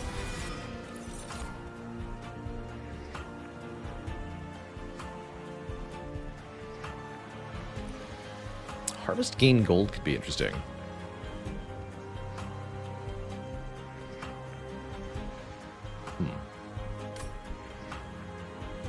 I'm Kunu, thanks for the Prime sub and the 10 months. A sub badge, but I wanted a peanut. Sub badges can buy many peanuts. I think. Elon93, thanks for the Prime sub. Welcome to the Cozy Sub Club.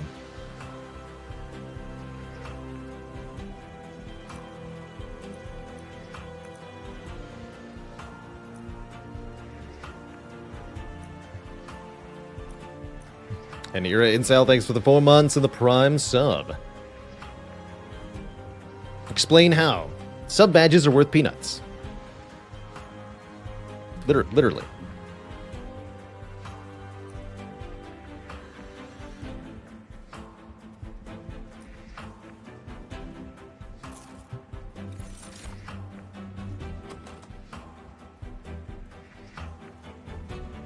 I guess we're going to want more capacity than I can do the Entombed Explosive in the same set of stuff, but we might want more card draw because, well, stuff. Let's see, we're going to go Merchant of Steel looking for Endless here. No, I want the capacity here.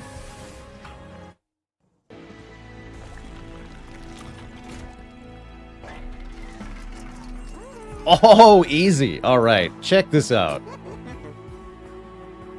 It came back.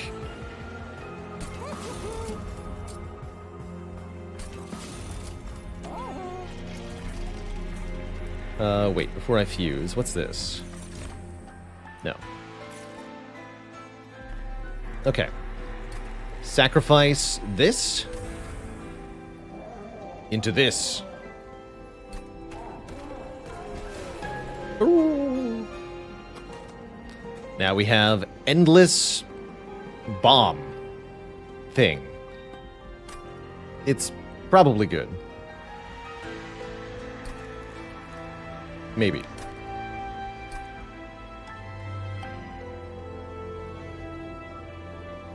And we're going to need some spell upgrades for later. So I think I'll get Fatal Melting -2 cost. Just to get our shard count up a bit. And we're definitely going to purge all the stewards immediately.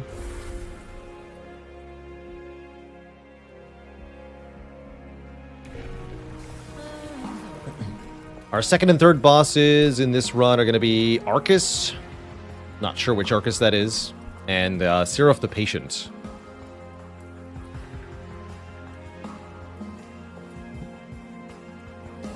I'm wondering if you ever cross-path Little Icarus here.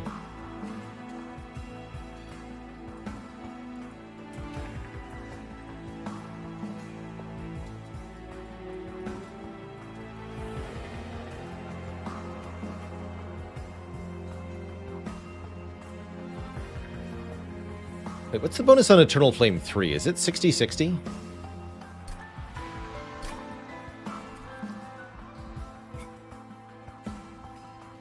Yeah, it is. Or it's 60 plus 3, rather. That's good enough. I think Icarus gets probably 2 kills per turn. Pretty consistently here. Once we get the initial bout of spikes, anyway. Maybe not. But yeah, calling all Waxer Snuffers. Please and thank you. Do I want to pay for a Purge? Next floor, we're going Merchant of Magic, Unstable Vortex, Divine Horde. And then, probably not this Merchant of Trinkets. Because, again, Merchant of Magic, Unstable Vortex, Divine Horde. Interesting. That says to me I should consider removing a card right now. Let's get rid of one more Steward.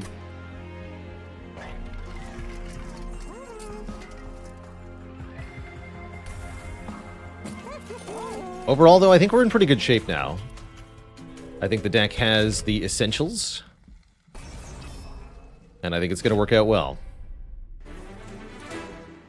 Are the expert challenges Covenant 25 plus additional restrictions? Yes. And some of them are very brutal, like this one. Extra Pain Train, start with 5 extra curses, give stealth to all the bosses. Because, yeah.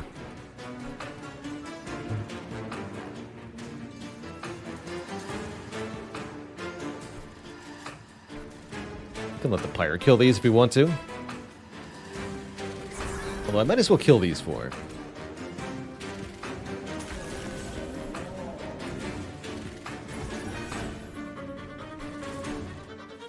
Yeah, this is fine.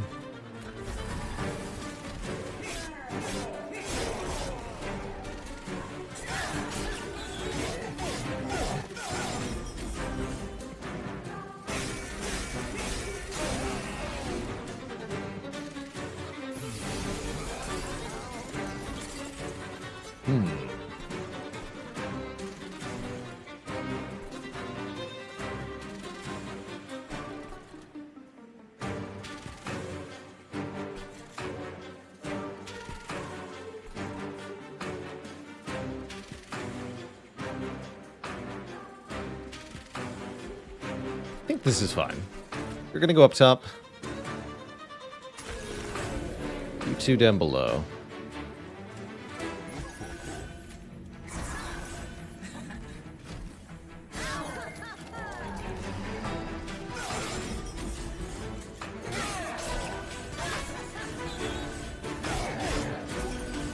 That heal, though.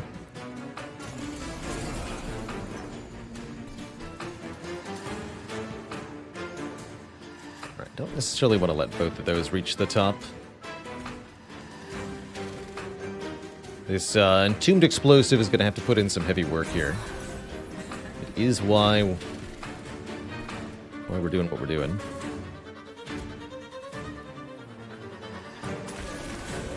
It's 19. Nothing available to reform. Actually have nothing we can reform, which makes these primitive molds quite bad.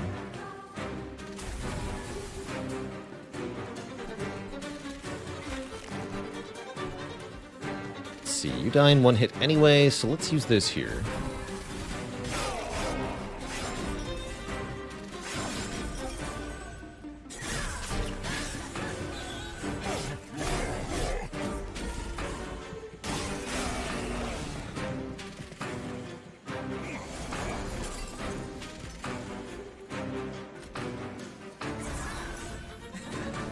Here we go. Finally a wave that's not too bad. Get him. Get you.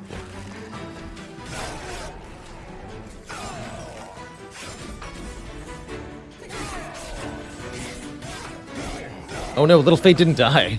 Uh-oh. That's not good. Oh, that's really bad, because then the boss comes in. Yikes. Ah! Help!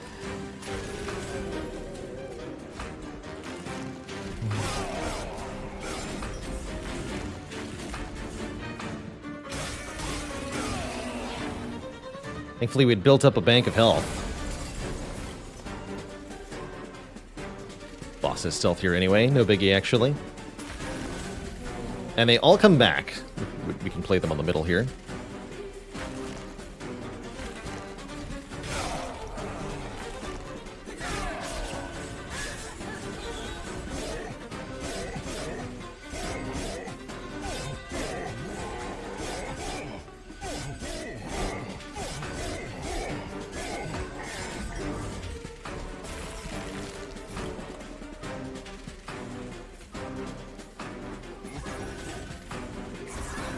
Boom.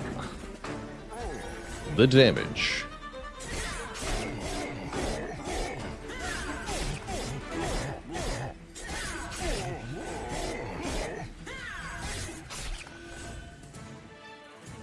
Okay, that wasn't as bad as it could have been, I suppose. Stealth. Sometimes we want that, sometimes we don't. I'll take it. But what about Dazed 3? Only works on damaged enemies. Sacrificial Resurrection gives us a draft that we can start reforming. This can also get rid of dead weights. You know what? I overlooked that initially, but I think that's actually the best card. Sacrificial Resurrection. I also like Wormkin Spike for AoE Reap application. Let's grab that as well. Having a way to shut down Seraph the Patient could be nice, but I actually don't mind if he kills my units every turn. TBH. That would be slightly helpful. Extra upgrade slot on units could be a big deal. How many Merchants of Steel can we get to? About that. Guess there's one here. The other options aren't even good? Okay, let's take it. Let's take it.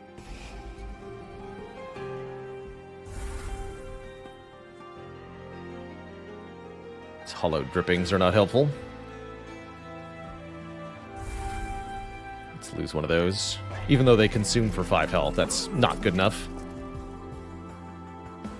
Holdover Dazed 1 really helps.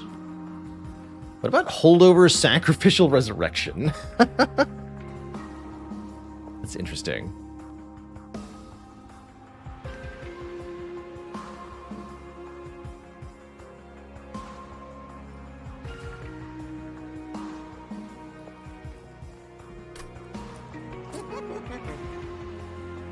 Make that a one-time nuke?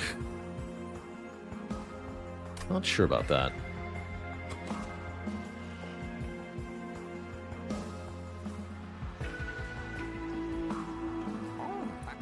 Holdover Fatal Melting.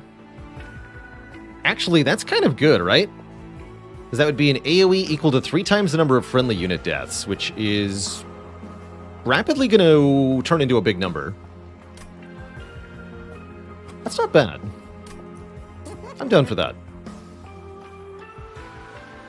Certainly a lot of bloat in the deck. Not much we can do about some of it either. It's a shame. Permafrost on Dripfall also acceptable. I'm going to reroll here. I don't want this consume card. Double stack. On Wormkin Spike, definitely.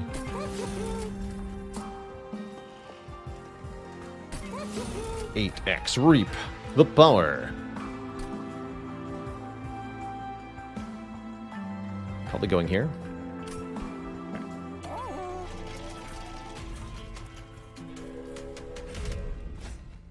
Harpy time. This is going to be a good test of how strong we actually are. Can we beat the self-made Harpy? I am not so sure. This thing also gets 5 stealth, don't forget. Terrifying. Simply terrifying.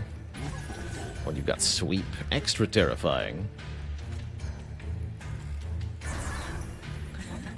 Guess have 8 reap, both of you.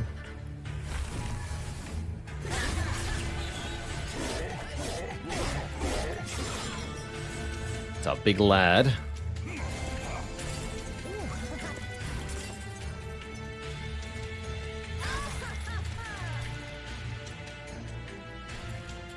We need the buffs on this floor. Sky is definitely an issue now. Very powerful enemies coming in with the shard boosts here.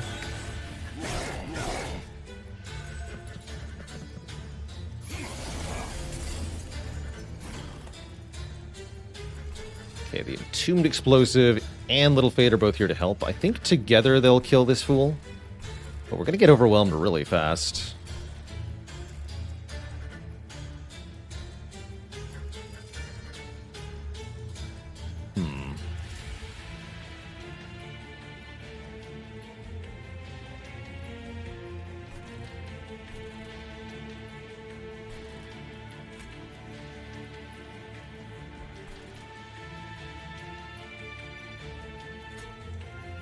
Thankfully, we have Quick.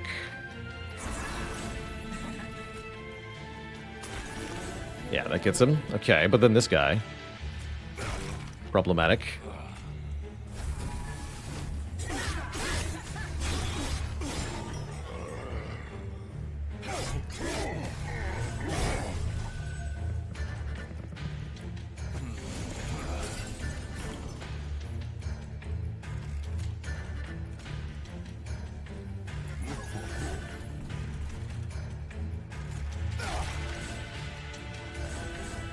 Okay, they're at least getting some stuff done.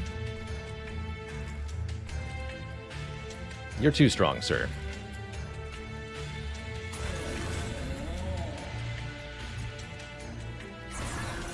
Kill you. Look at these fools.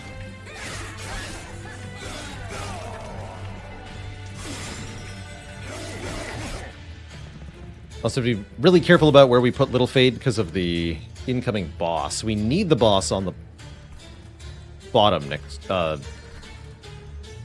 We need Little Fade on the bottom here. Although the boss will just chew through these barons. I guess it doesn't matter as long as Little Fade dies.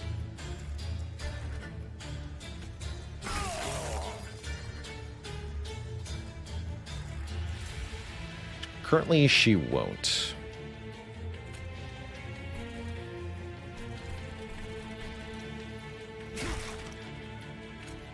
This will do this. Take a little bit of damage.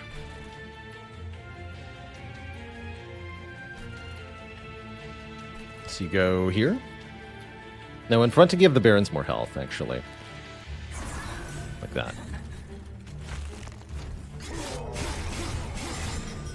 Oof. Not that bad. Ah!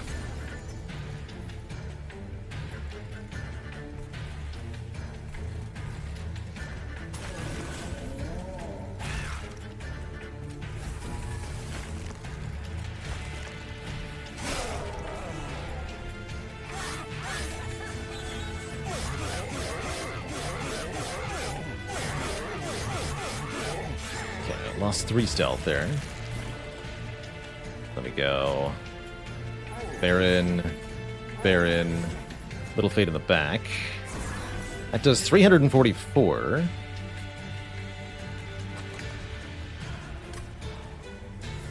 I guess we put you up top next turn. That should be good enough. Just barely good enough, mind you.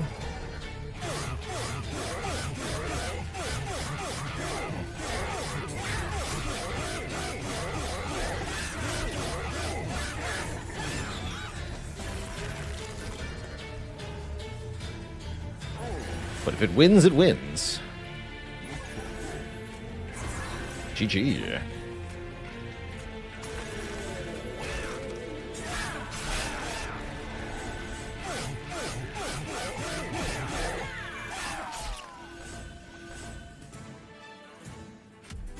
Excellent. Resin removal. Remove all debuff effects from friendly units and all buff effects from enemy units, like stealth and spikes.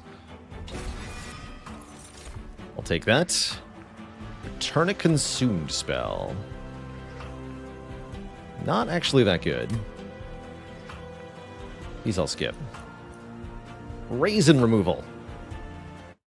I want my muffins raisin-free, please.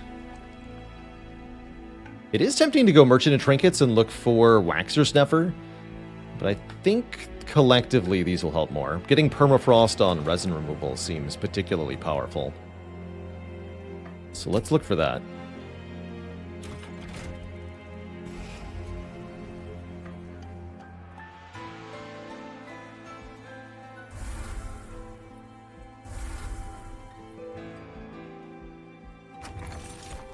Oh, when a unit dies, give it plus 10 attack power.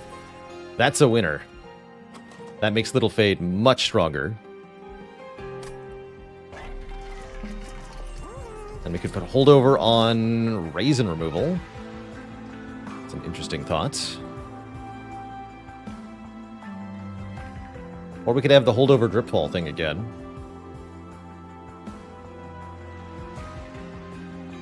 Also, indeed, removes spikes. I think I'd rather have it be holdover and permafrost, if I can get both. Rather than -1 cost. I'll make one of these free.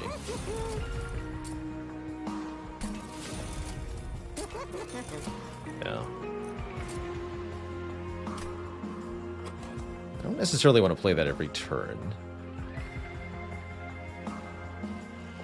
Yeah, exactly. I don't have enough draw for all of the holdover stuff, which is why I'm not actually intending on playing resin removal every turn. I think that'd be foolish.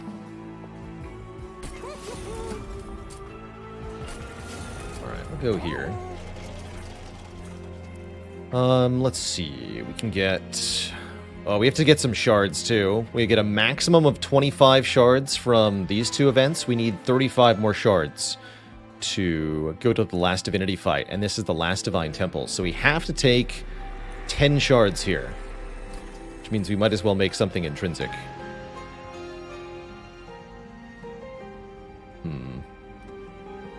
None of these are good. I guess I could make an intrinsic fracture. Or I could make something -2 cost. I have no fuses I want to do, right? I could turn the 2 barons into 1 bigger baron. I don't think I want to do that. We could also duplicate something with a shard cost. We could duplicate the Entombed Explosive. But that would require going to the Hell Vent, not the Merchant of Steel. I guess we could go to this Hell Vent. Vortex Caverns Hell Vent.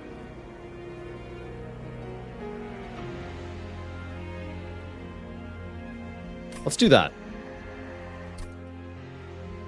Okay, before I jump into this Arcus fight, I need a really quick bathroom break as well, so I'm going to disappear for just a minute or two here, Twitch chat, and we'll be right back.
Okay.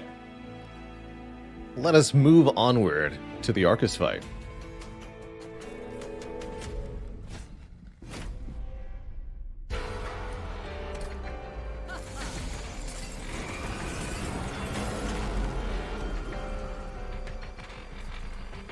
Resin removal is here. We can purge stealth off of Arcus right away. That sounds pretty good to me. Poor Little Fate only does 5 damage. Weak. So we don't kill this Absolver. That hurts.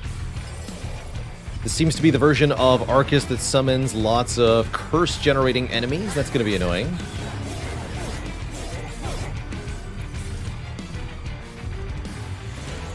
Lots of these nerds. Too many of those nerds. And now Little Fate's not dying. Even worse.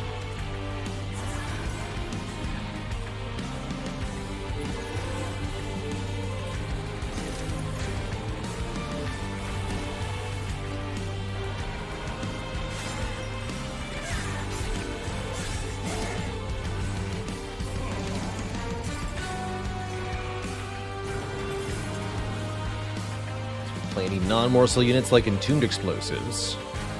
Take a penalty? That's a shame.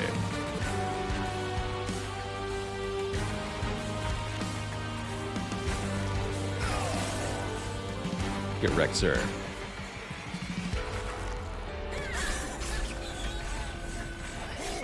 Probably should have played that Entombed Explosive.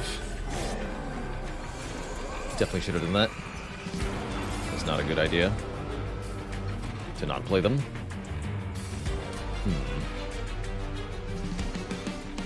Smart.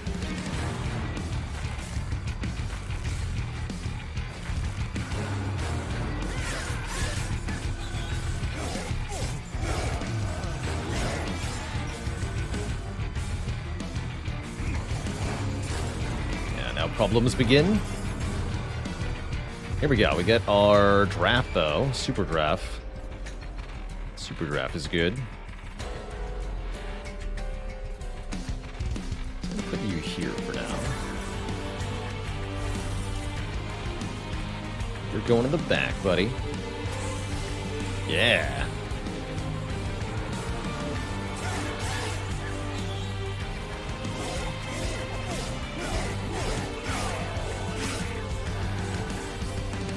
So now we have a super powered draft in the exhaust pool. There's only one unit that can possibly be reformed.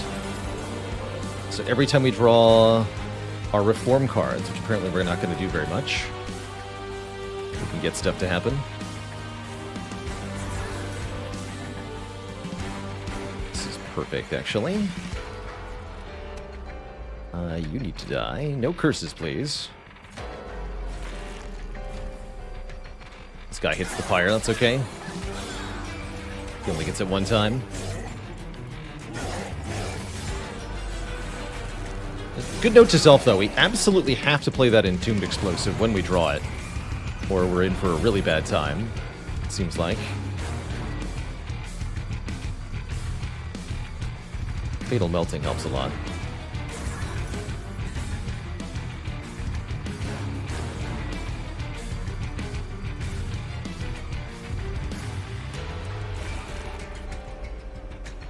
More stats.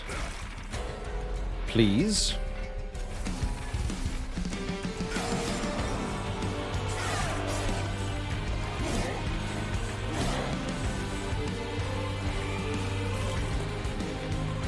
Final boss is here.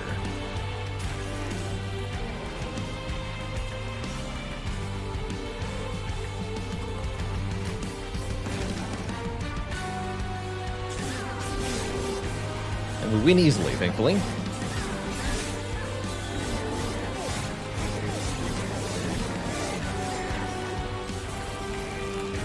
Now we just have to play a little fade behind the Barons, and it really is that easy. We win.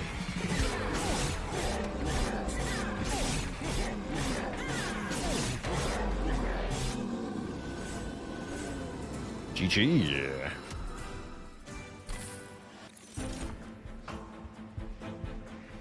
Nope, nope, and nope, I think. Could have put Reap on our own champ to kill them occasionally. That's not a bad idea. Howdy, super awesome coffee. Just finished up a morsels run where your key unit got to 2,000 attack and health. That's awesome. Talk about scaling. Okay, card draw will give us some reprieve from all these deadweights and help with the number of holdover cards we're dealing with. And we also now get to upgrade Little Fade once again.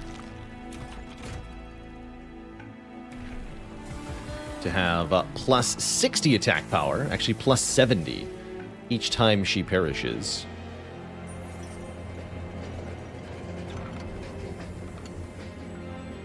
And also build a card.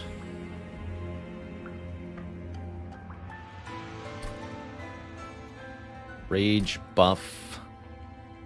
Ooh, increase card draw or increase capacity.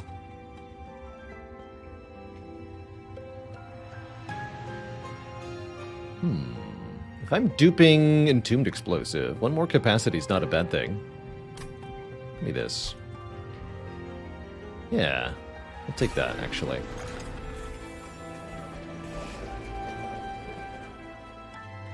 Shrink down some more cards. Actually do want Primitive Molds still. Let's lose these Echo Snares. Or at least one of them.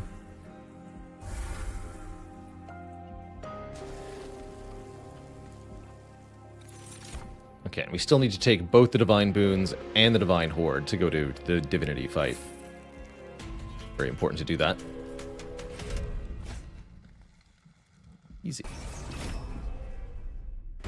Easy 400 gold. Oh.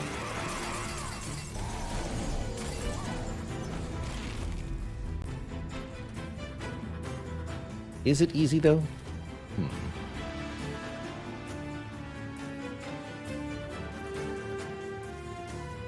Like this it ain't.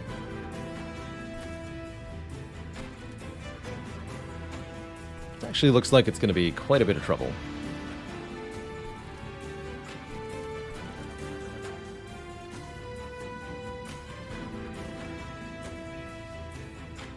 Reap 2 of them this turn.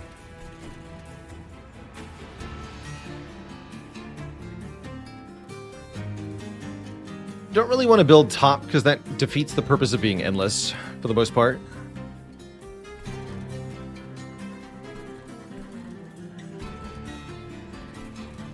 We're going to do something like this. I can't kill you, huh? I guess we should put the Baron at least in the middle. Yeah, maybe not top, but middle. Let's do middle to start.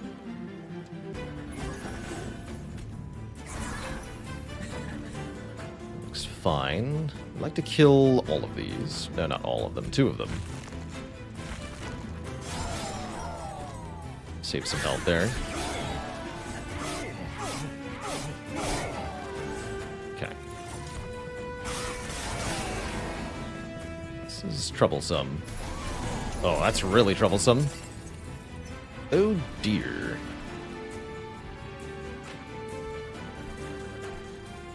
Yeah, that's really troublesome. Shoot. We appear to be in for a world of hurt.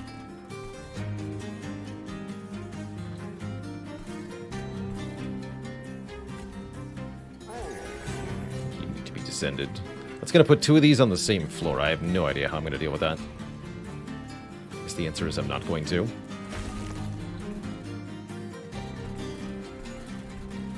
We need to let all this go.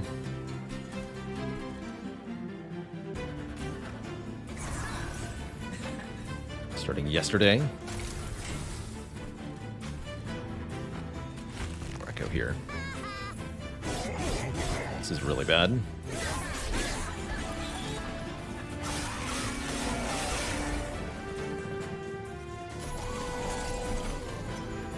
Okay, there's Entombed Explosive number 1.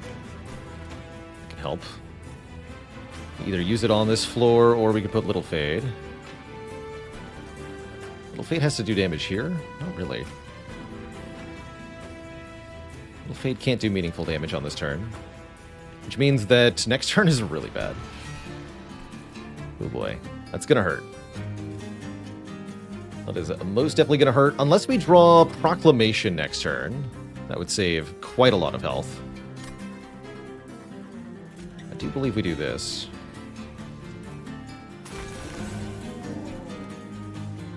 And then that would mean Little Fade goes here.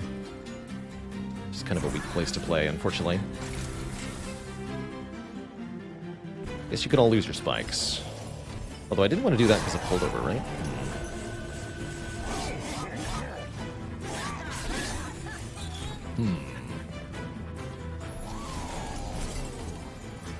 Okay, we did draw a double Entombed Explosive. That is very helpful.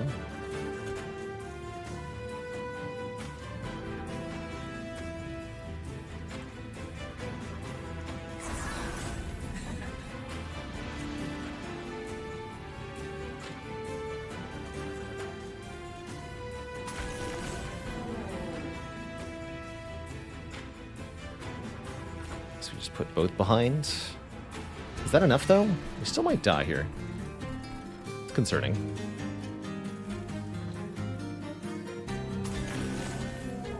Might not be enough. It's a challenge, man.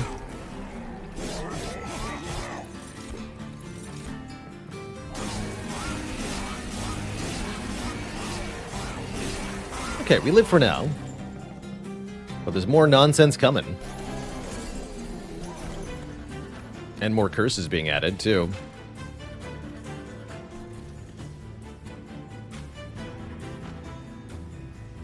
Yeah, this guy actually kills me. And there's nothing I can do about it. Shoot. Yeah, just too many enemies. Little Fade alone can't handle it, and the Barons failed to be relevant in the late game where we needed them. GG, I guess.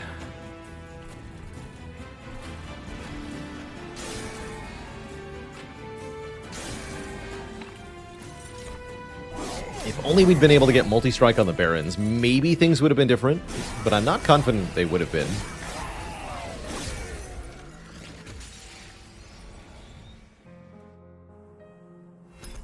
Little Fade definitely helped on this run. But I'm not sure if I feel like it was the right strategy.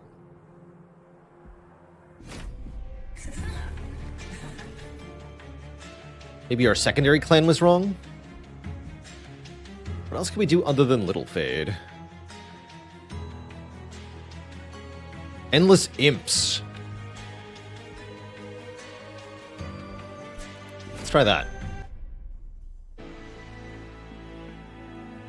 We can also, quite frankly, look for better starting stuff. I don't mind restarting a few times to get starting cards that don't suck. Although we'll look at the artifacts for sure.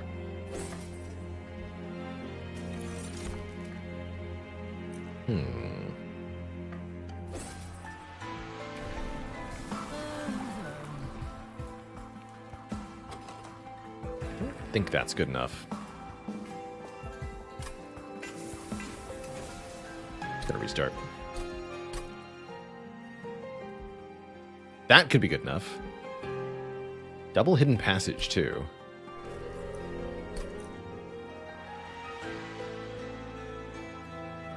Did this one with Monstrous Penumbra. Interesting, Tom.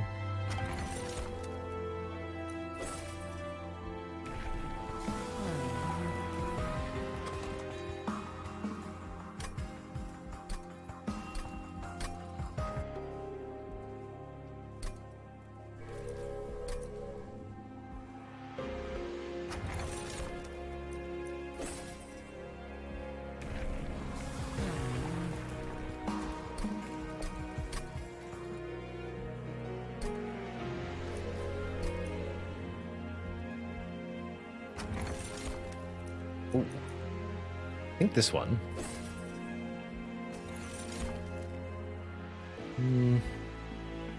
Vapor Funnel seems good for this challenge. And we got Eternal Flame again. Eternal Flame Resin Block ought to be good enough for now.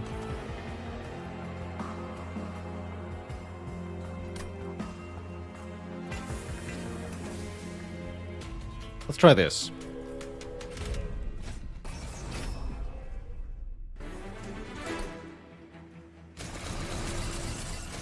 Oh, the spikes, though. Oh, no. Yeah. Thanks, I hate it.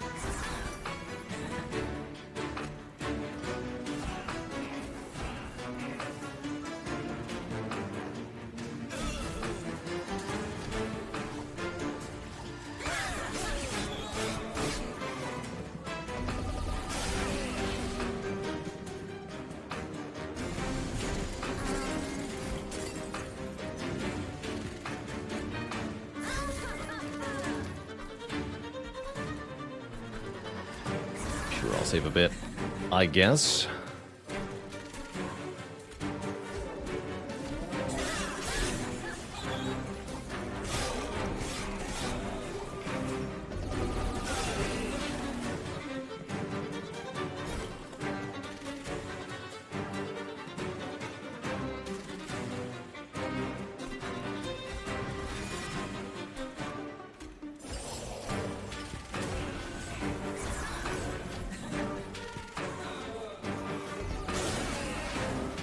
Definitely nice to have a resin removal in the starting deck here.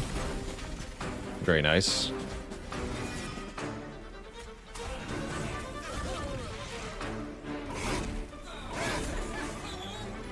The stealth, though.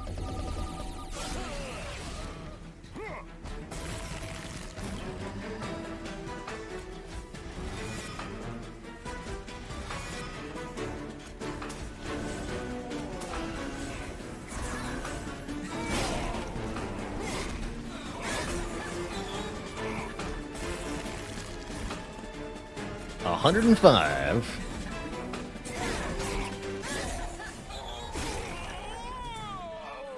GG.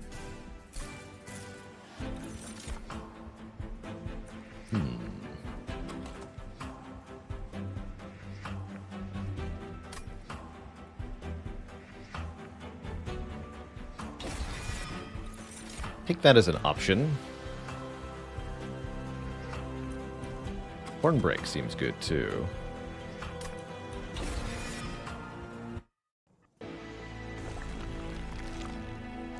No idea what I'm doing here. Guess we're taking a unit? Probably. What kind of unit do we want? No idea. A unit. Or maybe I want to look at remnant units specifically. Bounty Stalker would be interesting.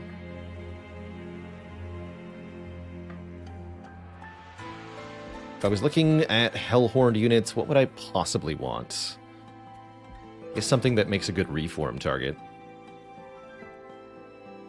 But we really can't rely on the random reforms because of all the deadweights. How many deadweights start in your deck on this challenge? 7. We start with 7. For the extra pain train challenge. Normally just 2 on this difficulty level. But this particular challenge adds 5 more.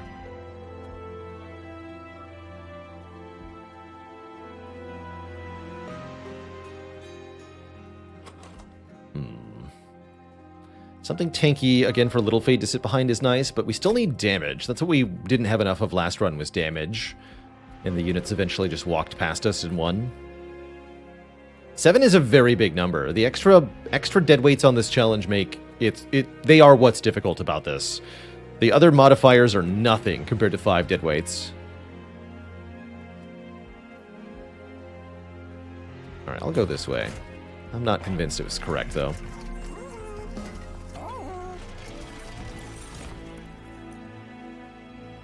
Alright, I see the beginnings of something successful here.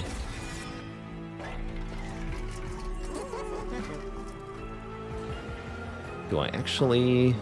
Yeah, he wants health, he wants health. Just do really big damage, like, immediately. It's a good enough start. That will have to do, for now.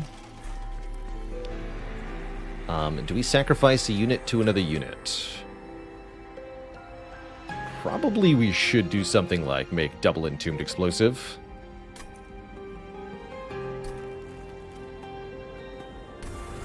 Let's try that. The super bomb. And then I might go to another Merchant of Steel, we'll see.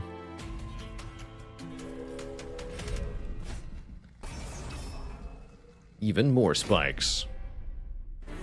What's the strategy for dealing with the extra deadweights? Primarily having endless units. So that we can just have units do most of the work. And get them in play early thanks to priority draw. That's kind of the basic goal here.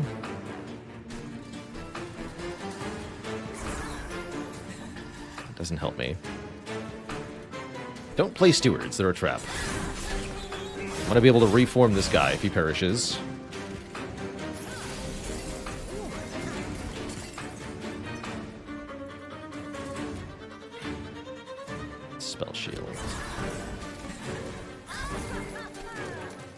Purge all this garbage.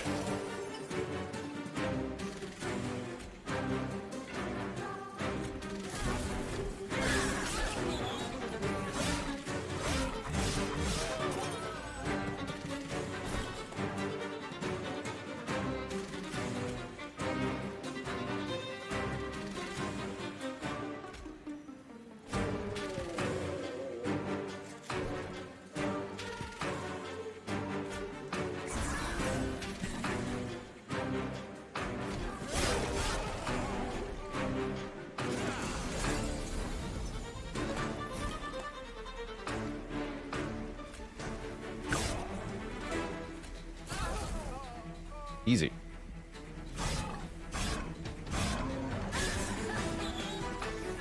That's stealth, though.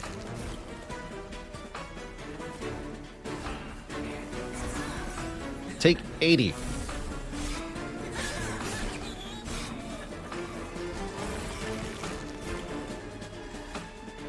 And then... die. Don't die. Am I dead?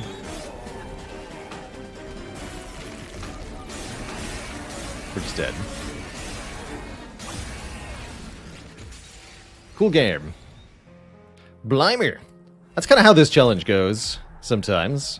That's why we were restarting for a good start. Because if you don't get a really good start, you don't last very long in this. I'll give a few more attempts here.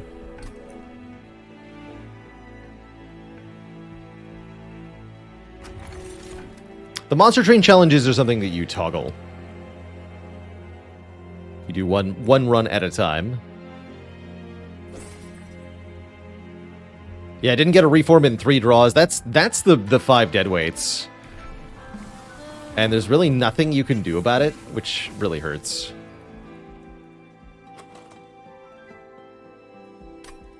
I'll try this very briefly. Has to get broken real fast, though.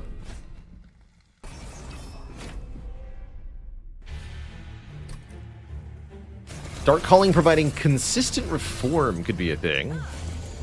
From Rector Flicker, huh?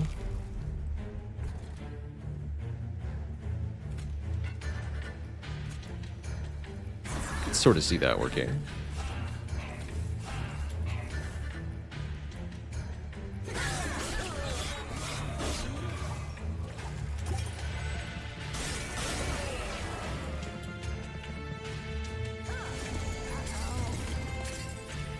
Are we even strong enough to win the first fight? As things are, I'm not sure.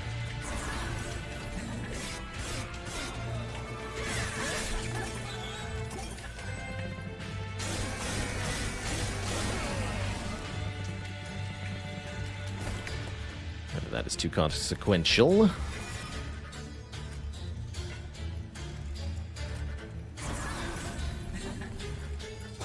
Kill you.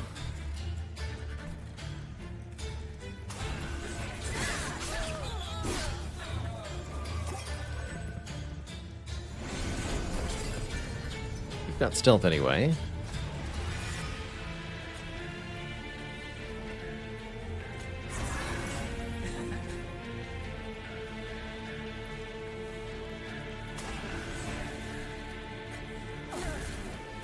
Take your time.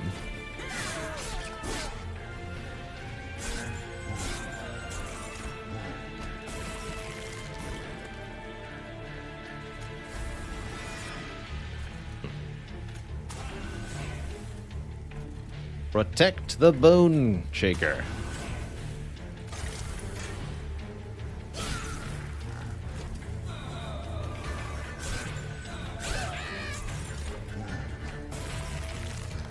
Shake those bones.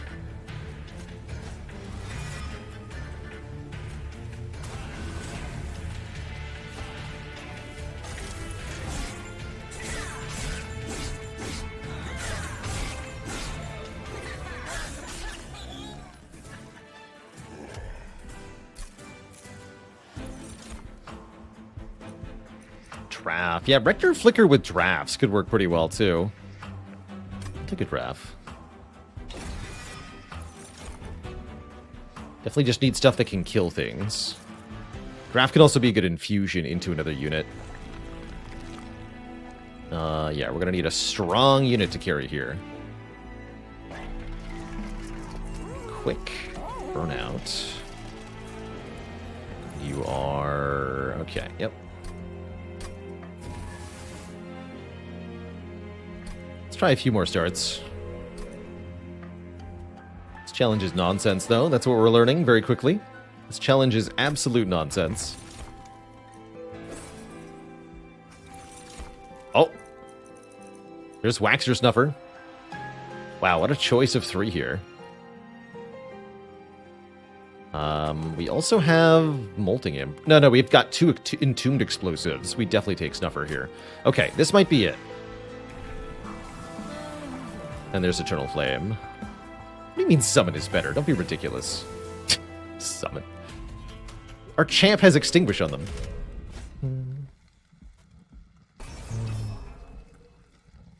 You definitely double the champ.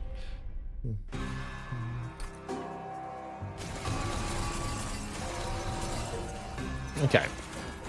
Got high hopes this time.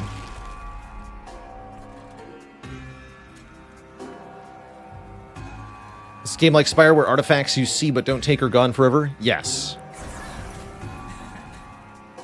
Yes, it is. You're terrifying. I should have put the exploding thing on the bottom here, actually. It's okay. Don't play the Train Stewards. Don't do it.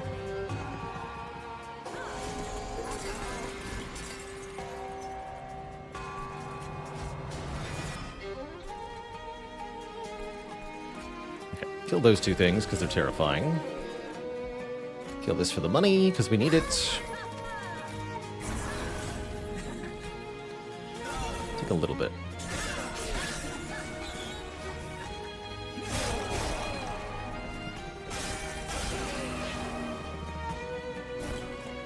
Little Fate already has 65 attack power. That's what you want to see.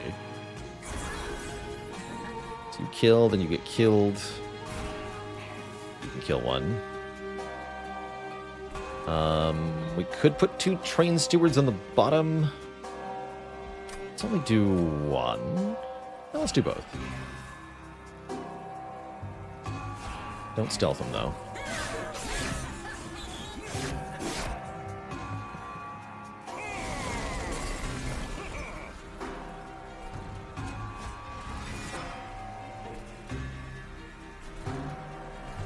All right. Minus 100 for you.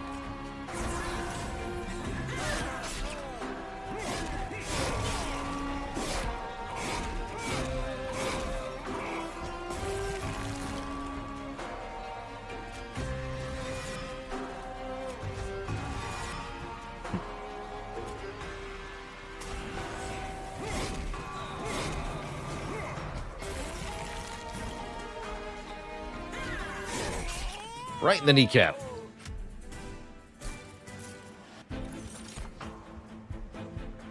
Reform of a targeted unit. Pretty powerful. Especially with Entombed Explosives. Yeah, 2 separate procs of 50 damage when they blow up. We could combine them to make 1 unit that goes off 4 times. Pretty ridiculous. Oh, and there's the Welder Helper. This is not the run for Welder Helper.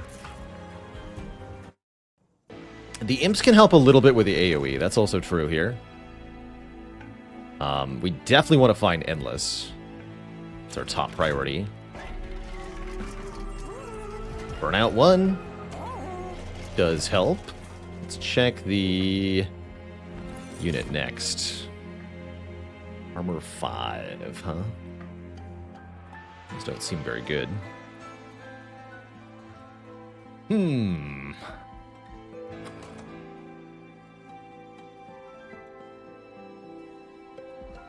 What's the plan then?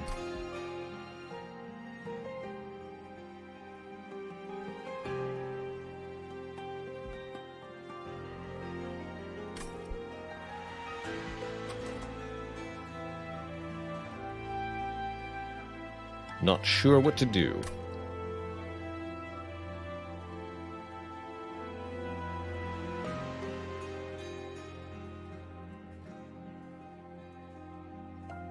Yeah, if it wasn't for Little Faith, either of these could be okay. It's not Branded Warrior. But I really don't even want to use the Steelworker here. Could be Skip, quite frankly. Could use the Steelworker as a tank for Little Fade with the large stone at the shop. It's the other real reasonable option, I guess. Just wondering if we even need a tank for Fade. If Fade is getting double extinguish. I'm gonna skip. See how badly I regret this. I'm not feeling either of those at all.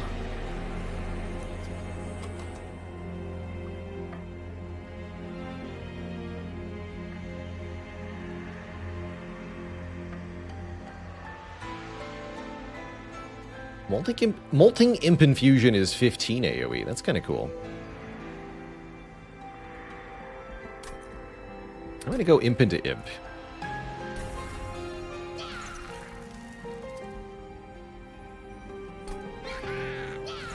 Could also go for the Quad Explosion, but I want 2 separate explosions at the moment. We'll be doing a lot of fusing. Here, you get Burnout 1. And I guess I just reroll. Should have done that first, though. To find out if we're going to get Endless. We don't get Endless, we don't care then.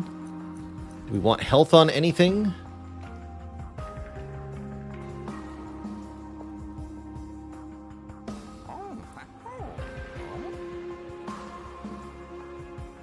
Hey, Psycho Hobo, glad to hear the Monster Train Explained video helped you out.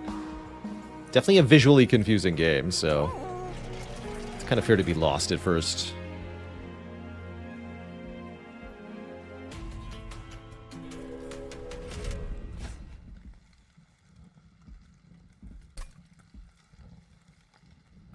Yeah, I need to know what this is.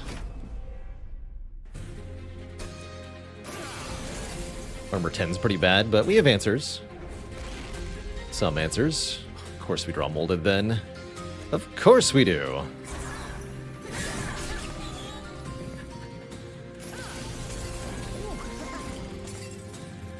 Got him.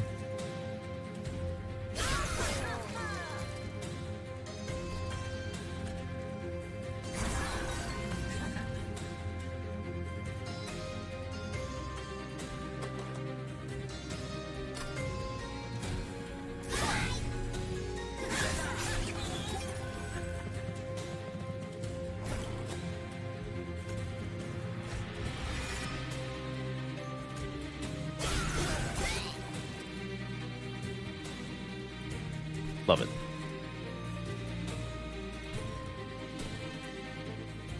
In that case, probably want Little Fade on the bottom.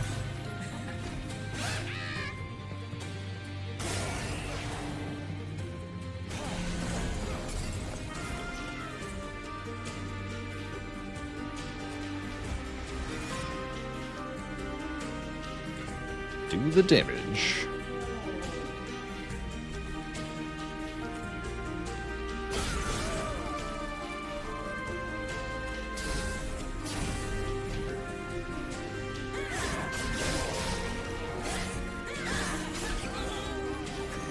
Oh, that still burns a stealth turn on the boss? That's cool.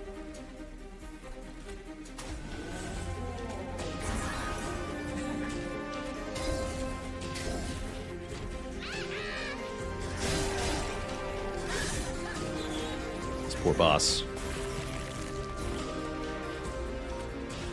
Never should have come here.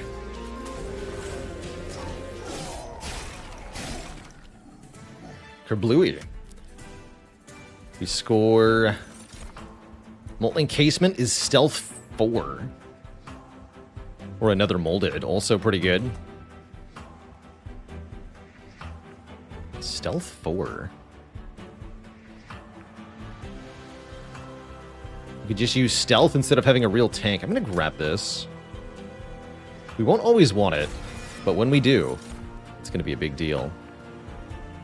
And Horn Break to pick off either our own units Or certain enemy units very strong as well. And then I don't even want these, huh? Sad.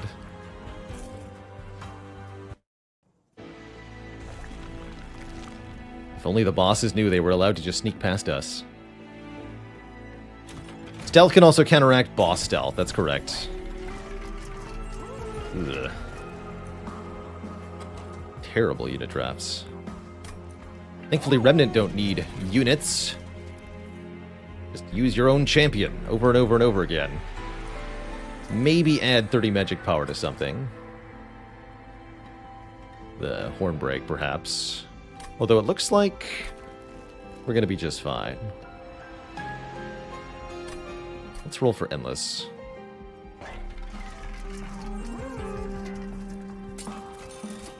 Dang. Garbage. Just garbage. That's a shame. Gain more deadweight. Wait a minute. When summoned, friendly units get 2 attack power for every Blight card in your deck. We'll have 10 deadweights, so that means everyone gets 20 attack power. Which is not even good enough to justify 3 more curses here. These are all bad, actually. Bummer. About to pitch this run into the bin once again. We still fuse these nerds together.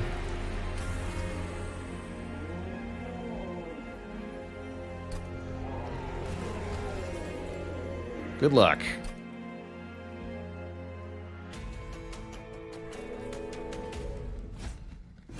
We're screwed here. Is the Waxer Snuffer alone all we need, I guess, is the only question. We're pretty toast otherwise.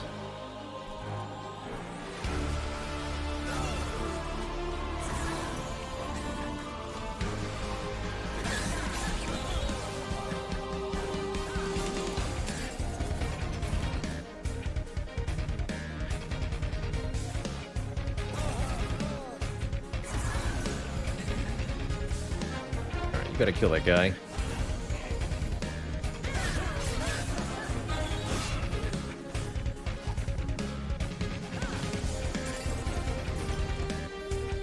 There's our big boy. Wipe them out.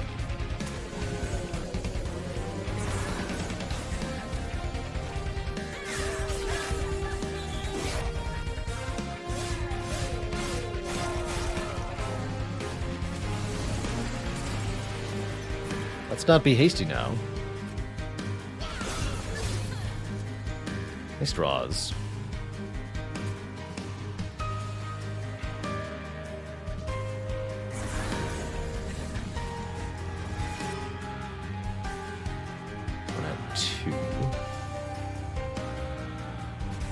Yeah, you take 200 more damage, Telos.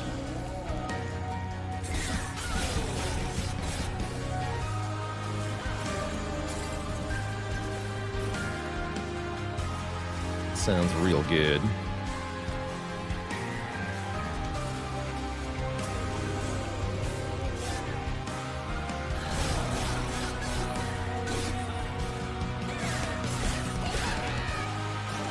Beautiful.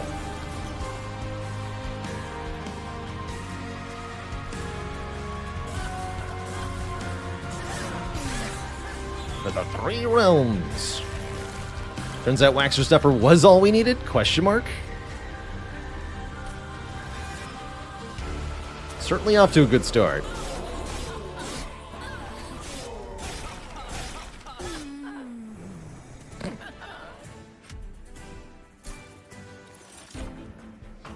Apply Endless to a friendly unit. I guess that's probably all we need. This is also really good infusion. Extinguish, deal 30 damage to everybody. But we already have a way to do that with Molting Imp. Let's take Remnant Pact.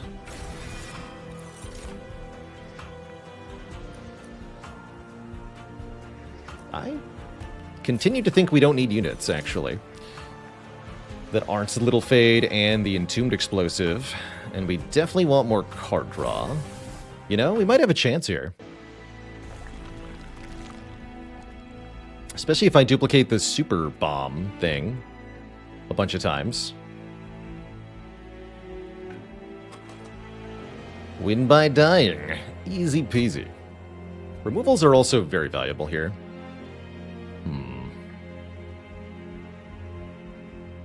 I think we're going to this Merchant of Steel. And this Merchant of Steel? Well, that means no Hellvent, huh? That's okay.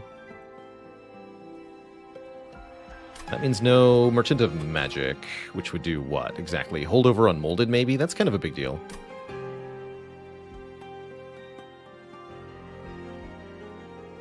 It's not as good as having a dupe, though.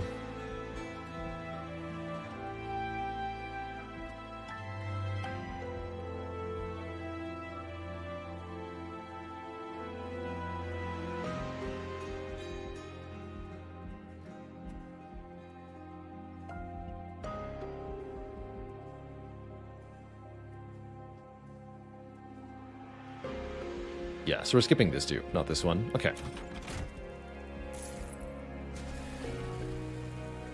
You. Duplicate.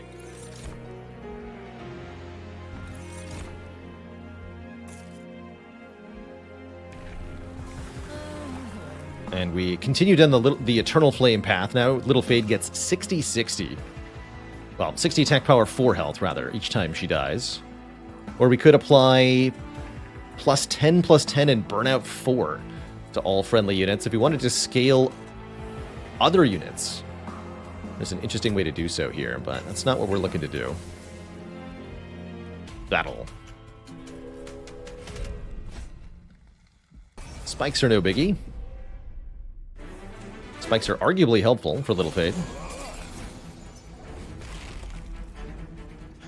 Ugh, of course we get Remnant Pact too early. Yikes. Classic problem. So we'll just keep that. Train Steward does nothing helpful here. Bummer. So we get a Weight of Contrition.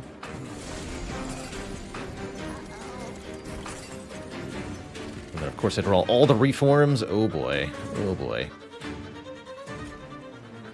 Danger alerts. Things are going badly. Little Fade has infinite damage, though, so maybe it doesn't matter.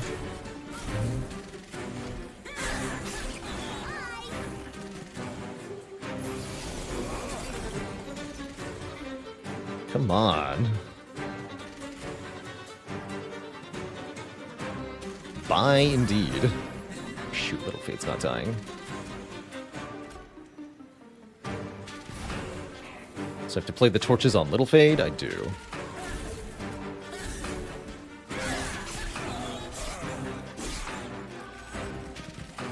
Give me a tomb. Heck. Why'd they have to be on the bottom? All of them. Curses. It's going to cost us a lot of pyre health. I can't kill the Quill Marksman now.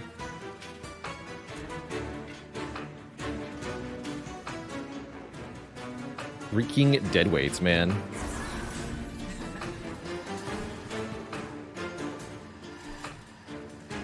Gross.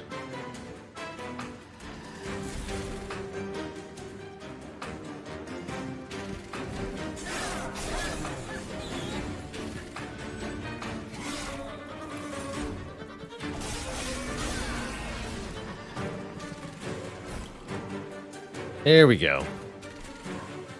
You're late.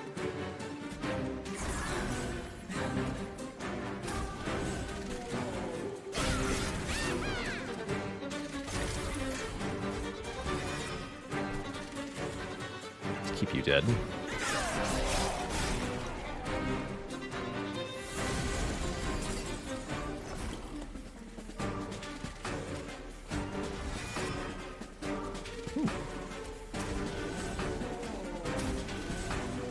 Now that's some damage. That kills one of them too. Good.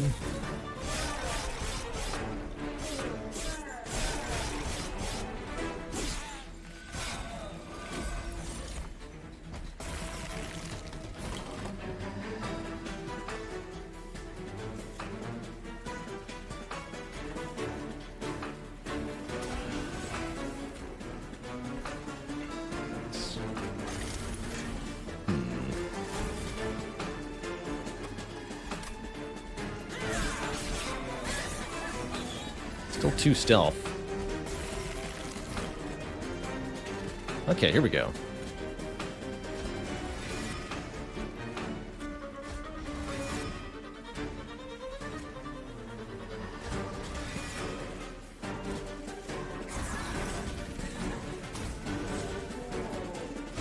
GG.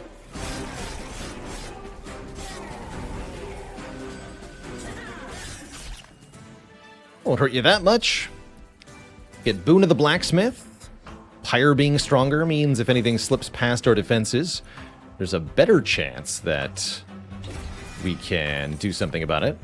And I really like getting a Crushing Demise, so we can kill a random friendly unit and a random enemy unit. Very helpful. I'm glad we're alive, let's just say that. We're going to this Merchant of Steel. We're going to go to the Merchant of Trinkets here. Is that correct? Or am I going double Merchant of Steel? No, I want to remove stuff. ASAP. I'm going to go here. Steward's got to leave. You're very bad for the deck.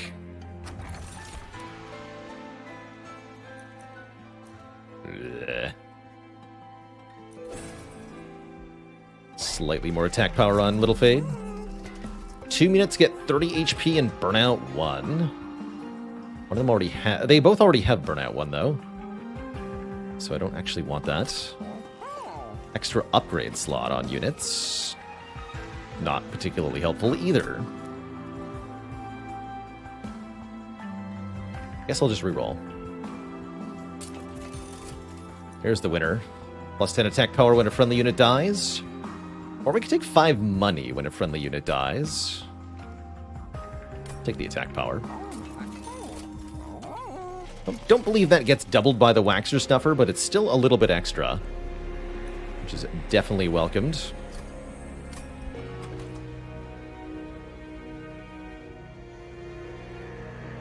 Okay.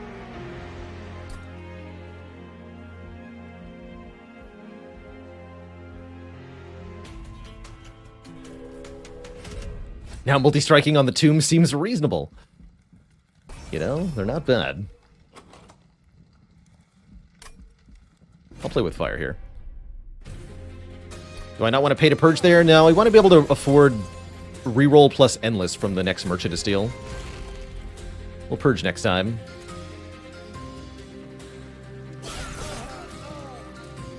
Oh, the imp gets attack power boosted. Nice. You should be dead.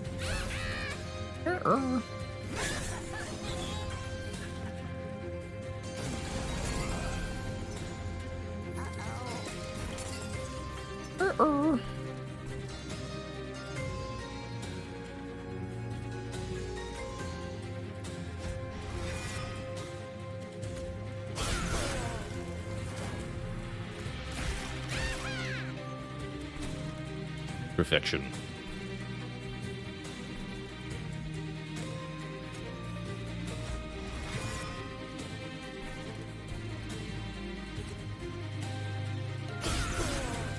Although now I've failed to get Little Fade killed.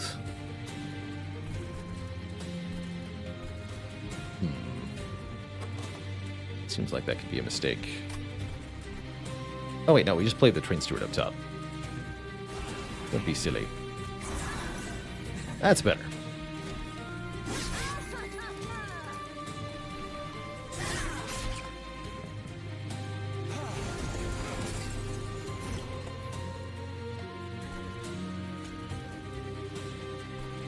Perfection.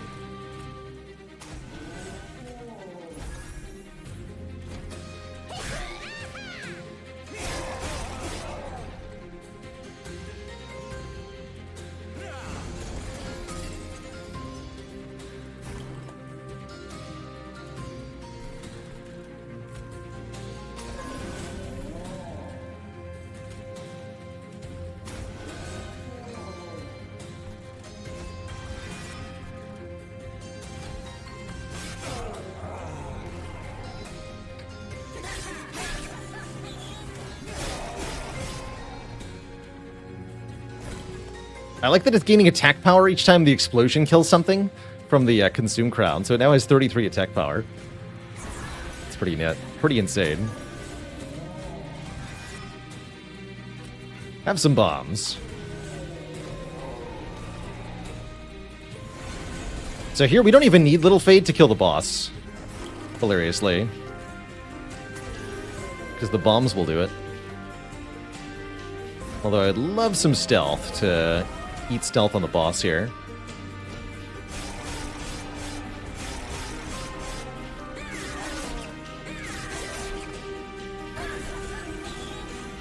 No stealth left. And we just Entombed Explosive several more times. Little Fade, don't need you.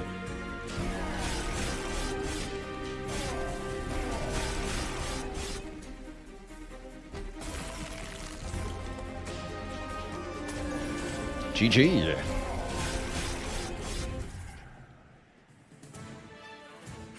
Okay, this is going well enough. This is definitely going well enough.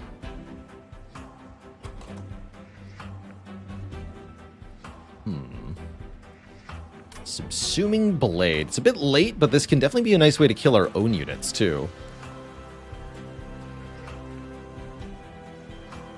I think just getting more and more Entombed Explosives, you might be right, Explosive Ash is the way to go here. Is this fun for me, this challenge? This challenge is a bit masochistic, but completing the logbook in Monster Train is fun for me.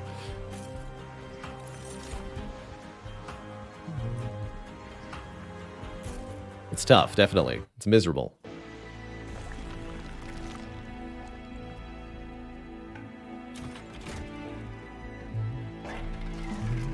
There's Endless, okay. And we can duplicate this one if we want to as well. Now things are looking up. Getting Waxer Snuffer Hellspanners to start was definitely the clutch moment here.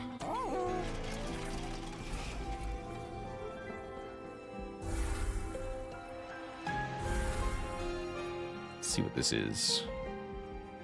Yeah, we'll just take double Divine Horde from here. X-Cost cards get +3. Don't have any of that. Steward units get bonuses. Don't have any of that. Consume spells have a chance to not. I guess Remnant Pact can stay around? Sure. Whatever. Seems unimportant. I want you to have more health if you're just going to be Burnout 1 every turn. I think maybe yes. Question mark.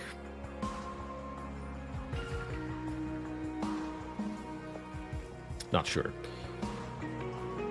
Also, maybe wanted to consider Endless on the Molding Casement. Can't reroll another Endless. The next upgrade will be 1 out of 3 to be the other types. Multi-Strike, Large Stone, or Quick. You cannot get 2 of the same large upgrade in the same shop.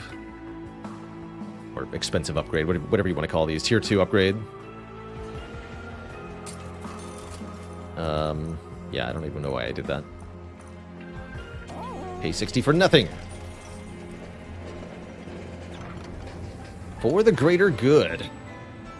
Summon a friendly rebel unit to the front of this floor. Is that helpful?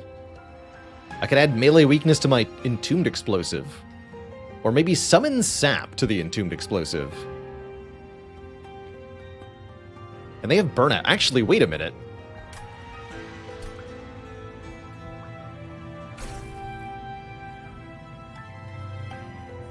Yeah.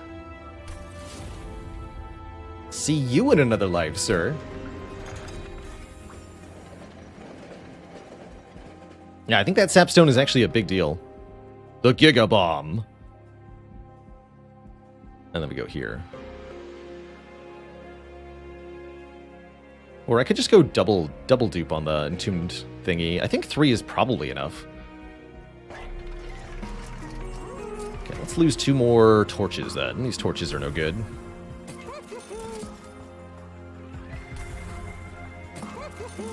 And we'll take extra draw from Fel here also.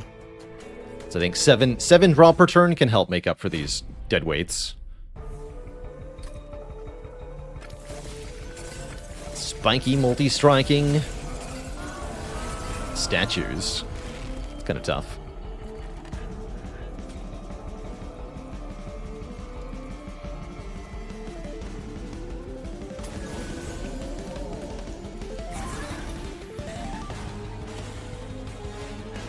So do we put Endless on the Molten Encasement? I guess so.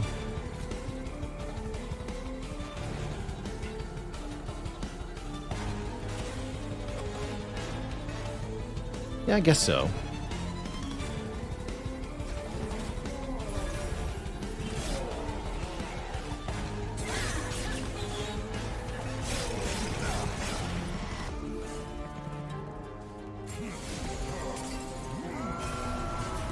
Oh.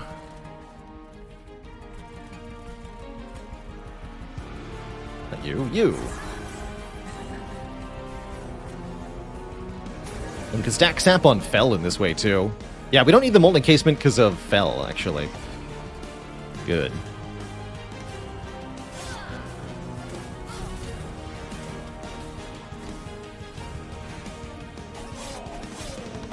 Stacking Sap.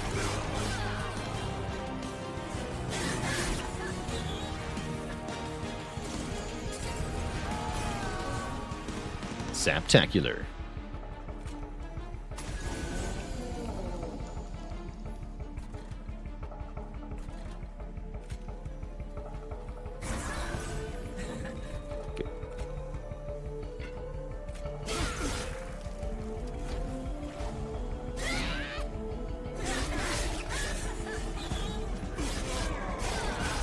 He did kill it with the attack?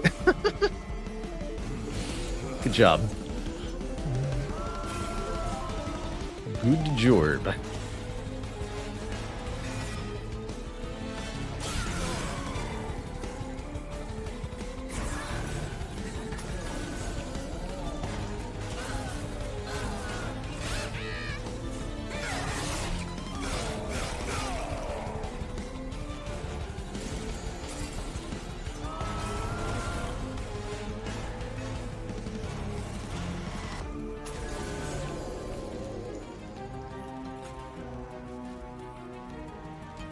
Still not dying.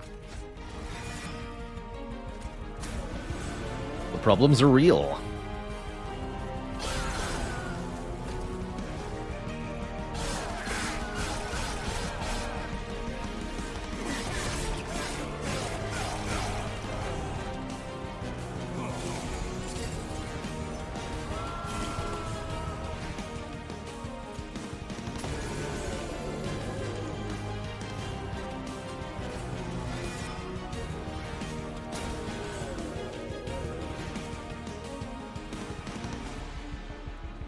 I like it.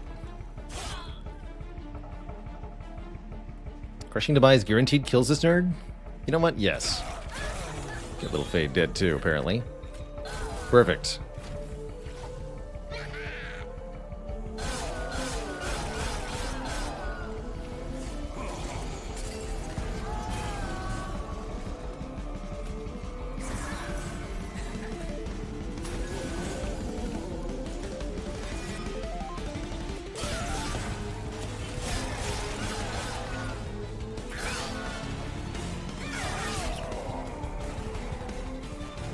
And here's the boss with 0 times 3 attack power.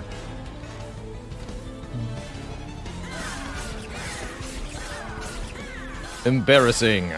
GG. Good luck, Fel. Good luck. Feels like what we're doing is going to work really well if we just keep doing it well. With more card draw. She just fell over. Haha! Good stuff. Keen more max health. Not necessarily something we want on Little Fade. Let's not. Cavern's next. Crapshoot Steel Pulley Claw. Send a unit to the bottom and fly dazed 2, or send a unit to the top dazed 3. Isn't Flicker's Liquor overkill? Yes. Yes, but the other relic was arguably detrimental. So I guess I could have taken 25 gold.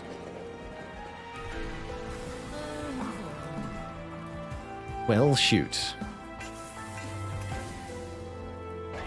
Fade's already gaining arguably too much health. Stealth 4 could be good. Are we looking to reroll for holdover? I guess that doesn't matter anymore.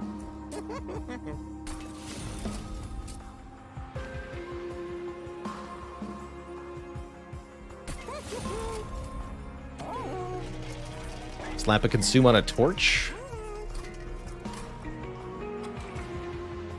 Now, there is no redrawing. If we don't just outright remove it, it's not going to matter.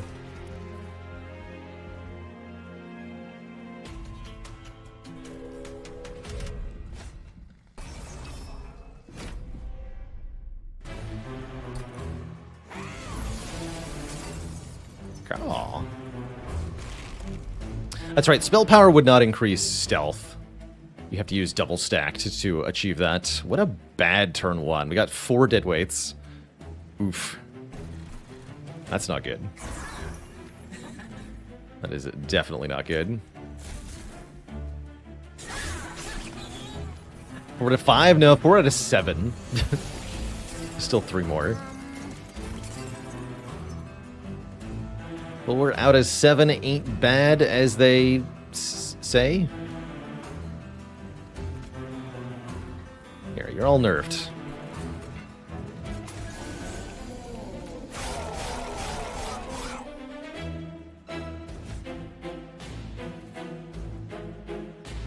I see.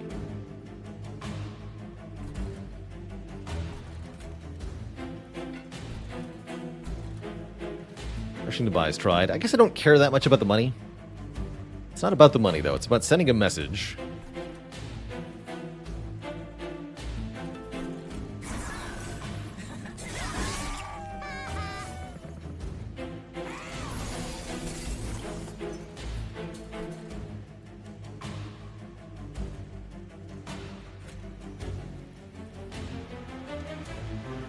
That'll immediately kill Little Fade. Do it that way. Seems fine.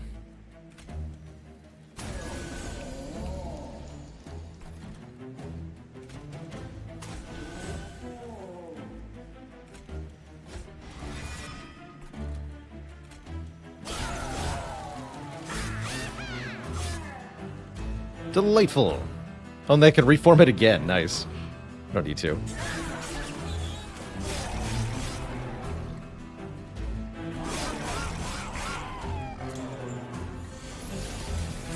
Imperton, thanks for the subscribing for 6 months in advance. Appreciate you.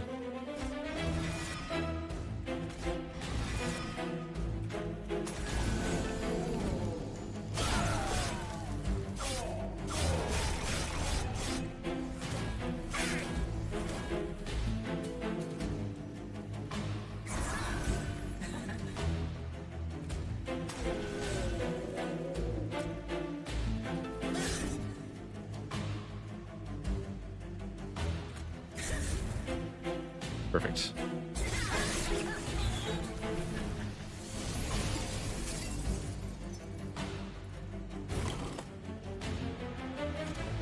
$399 attack power on Little Fade. Wipe the floor.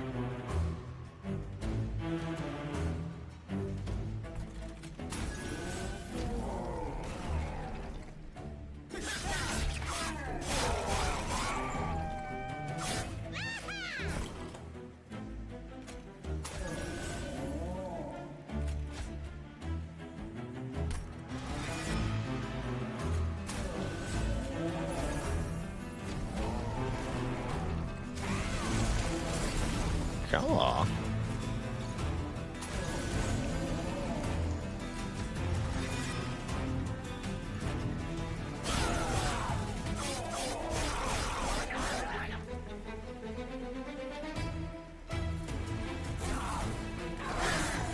Everything dies to one hit.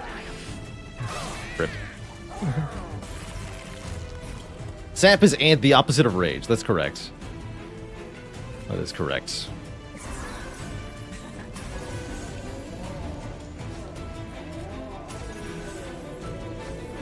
GG.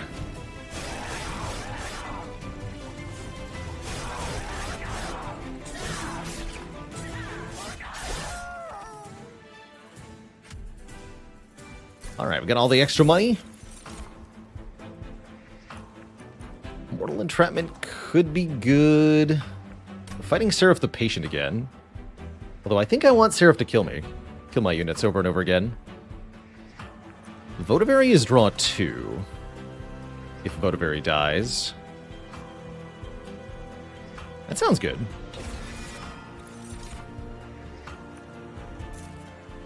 Take the Votivary.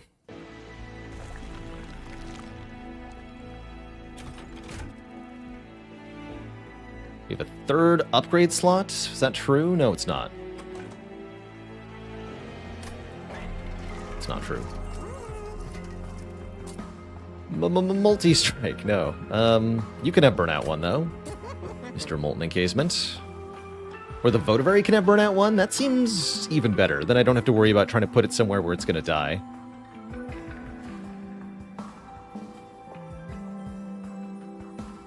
Perfect.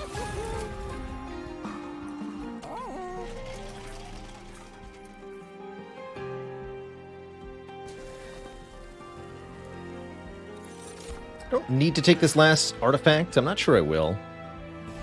Given that we're already at the requisite shard count here.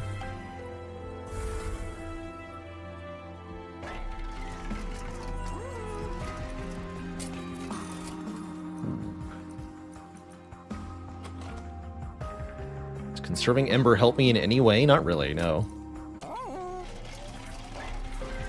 No, it does not. Alright, in that case, just purge stuff.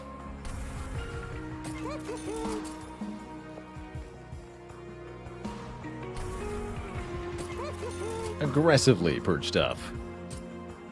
And you know what? Add multi-strike to the Votivary. Just trust me.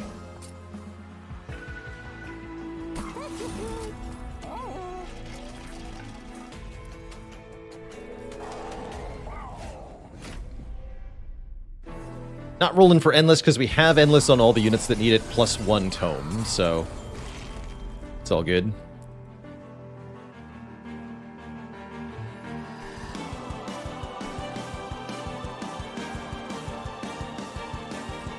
Hope you enjoy being sapped, Mr. Seraph.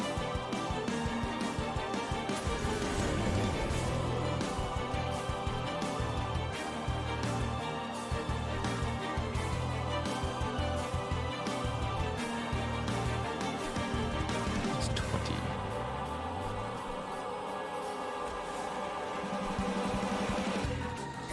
Let's do it this way.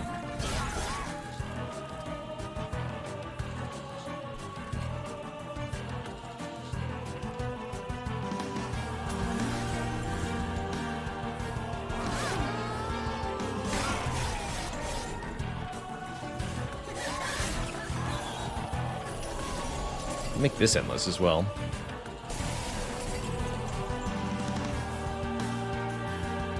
Isn't Votivary dupe an infinite here? Not unless we could kill the Votivary for free. Which I don't see a way to do.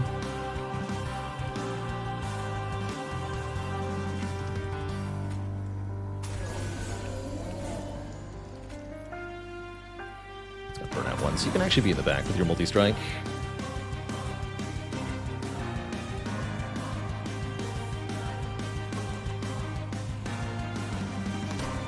Let's make you endless. Why not?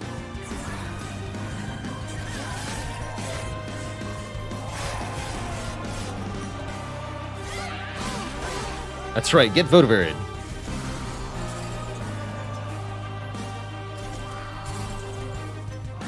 This is now better.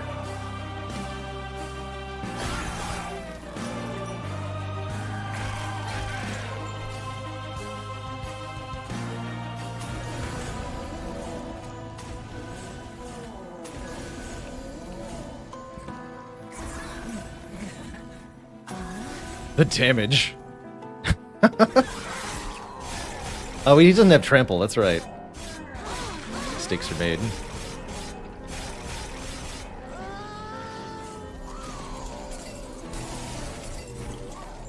This is fine, though. Yeah, this is totally fine. Get in there, Votivary. You're a Votivary good unit.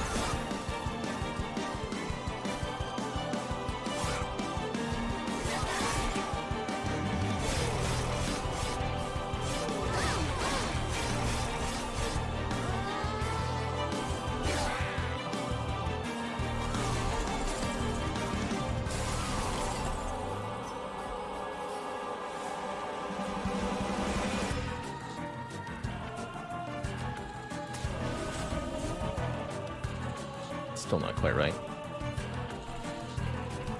It's fine.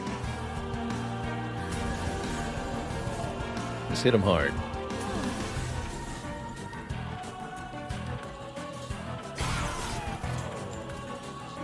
Really hard.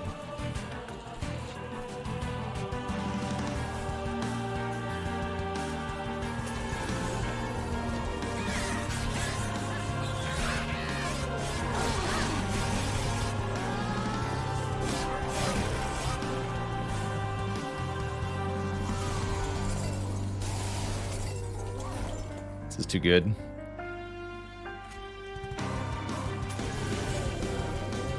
Easy.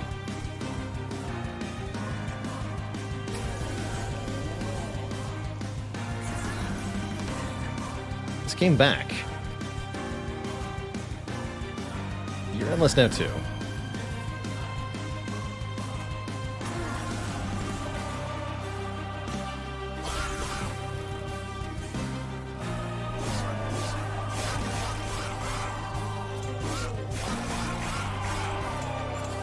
Glorious.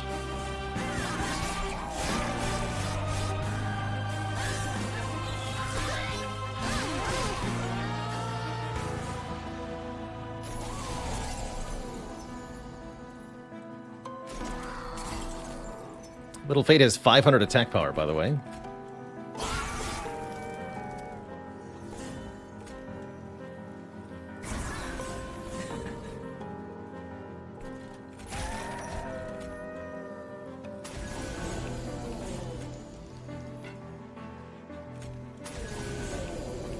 Minus 1,000. Votivary is 66 by 2.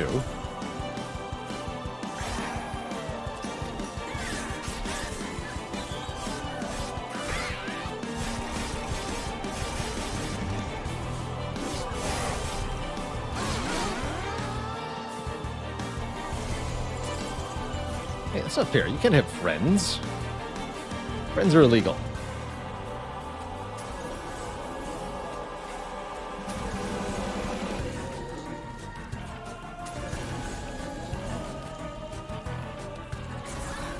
GG.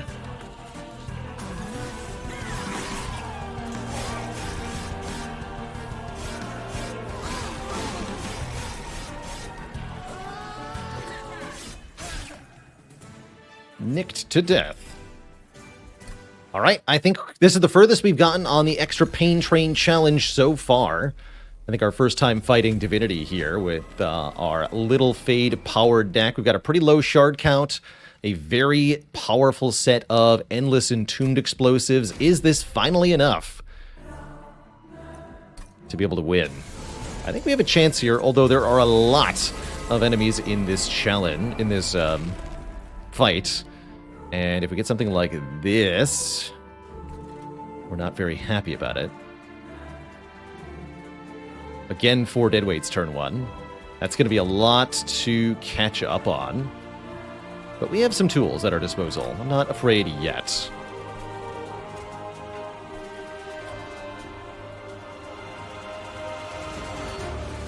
I don't think we even play the Molten Encasement. I'm not actually sure I want to use it. Keeping Little Fade alive is not the strat. We want Little Fade to be killed so that Little Fade can scale.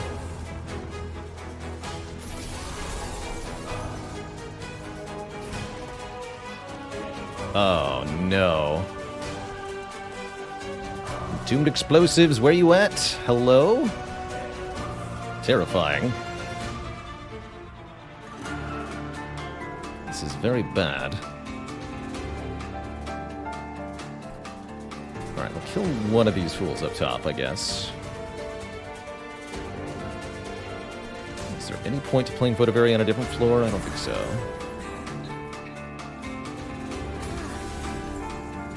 Engulfed in Smoke is not here for our help. Kill that.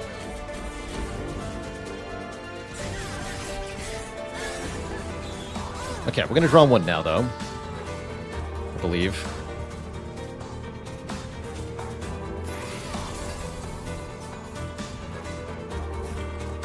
Okay, good. We got 2 out of 3. 2 out of 3, as they say, ain't bad. I think we can let this wave just go to the Pyre. We have more important things to deal with here.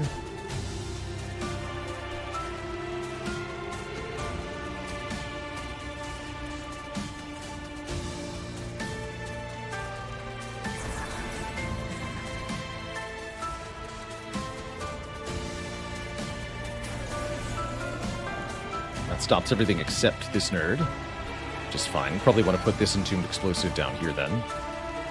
Is there any way to instantly kill stuff? Doesn't look like it.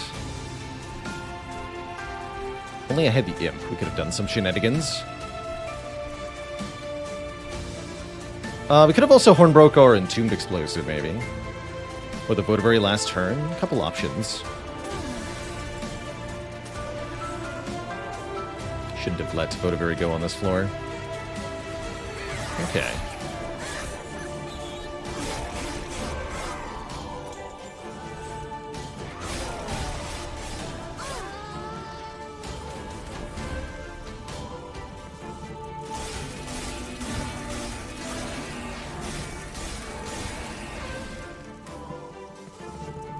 Okay, I think we've recovered a little bit here.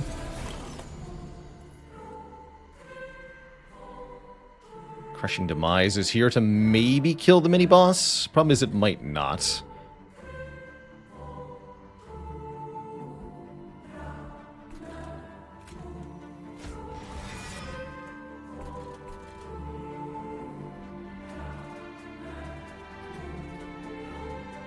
Reform it again. No.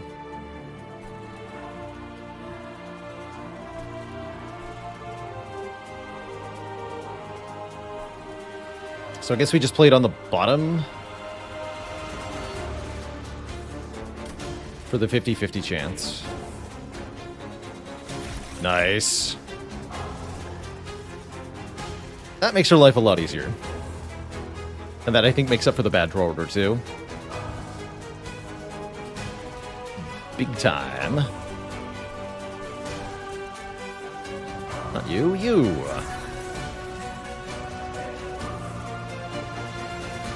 Oh, Divinity goes down to 0 by 2, huh? So I don't want to play the Sappers on this floor. You shouldn't even die, though, yeah?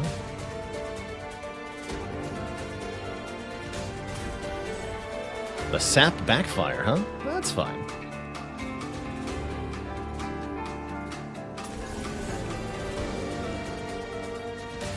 That's right, because you're not actually dying.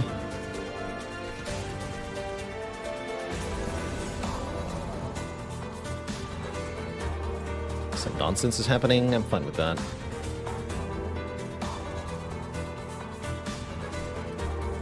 Sapphire.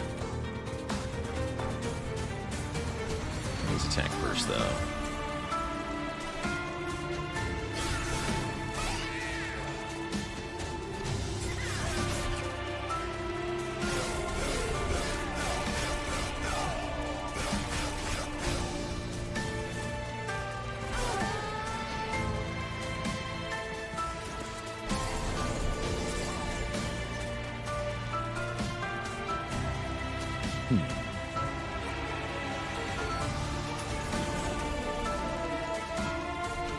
Interesting.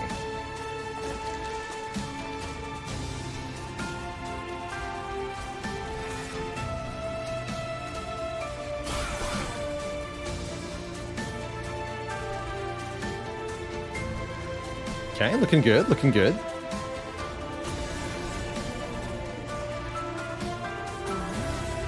We can get to kill that nerd.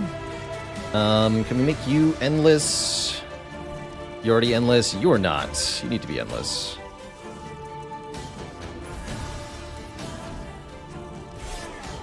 I think we might have it here. Clearing all of the floors in this fight is always a good sign. I guess we haven't done that. Actually, we have one guy left. No big deal. This is another tough wave, though.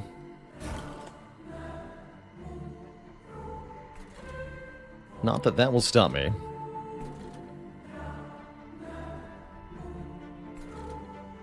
Stacking sap on Divinity can be an easy way to win, though. That's true. We can do some serious nonsense with that.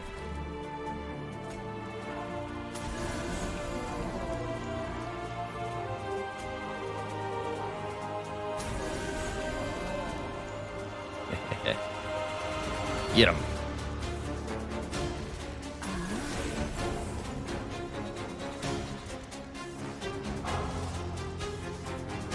Get him.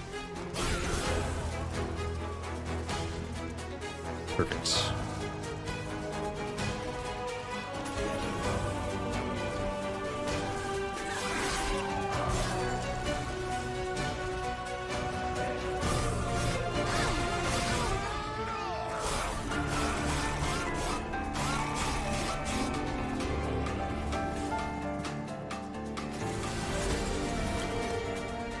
Crushing Demise, can you do it again? Guy's in the back. I have nobody to target him. Alright, Crushing Demise, what do you got? Easy every time. Easiest game in my life. Of my life. Game's easy. That's what I'm saying.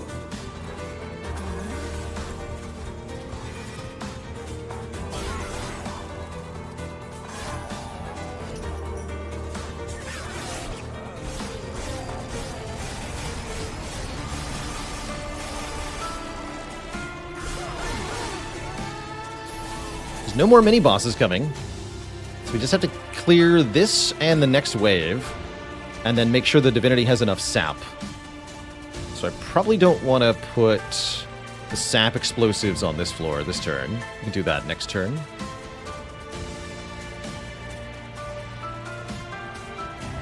You're definitely going here, though.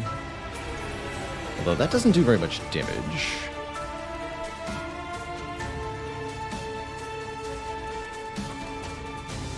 Not sure, is Endless this turn or next? We can stealth next turn, though. That'll be good enough. That'll be good enough.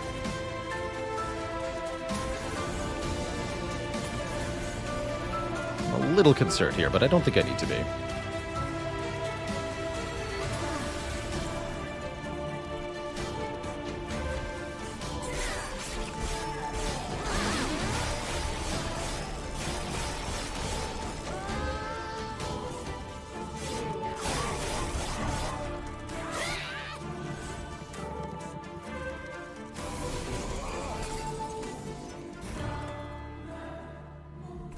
Oh, that's right. No, not until next turn. Okay.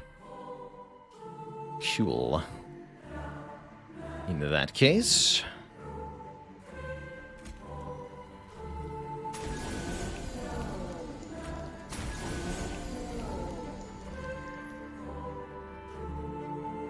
maybe I want Little Fate to die? This is pretty good, right?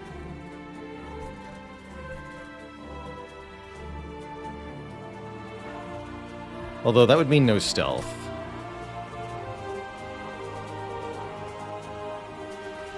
If I allow Little Fate to die, we can redeploy on the top floor. But we've invested so much sap in the middle floor. We really want to go middle floor.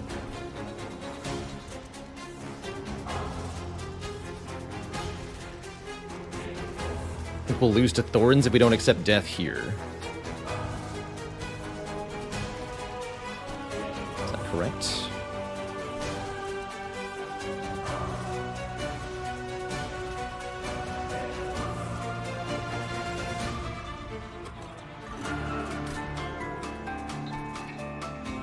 And the AoE does 22. Yeah, let's put a berry here. You go here. Kill 2 of them. Get 2 curses. I'm a little worried about that.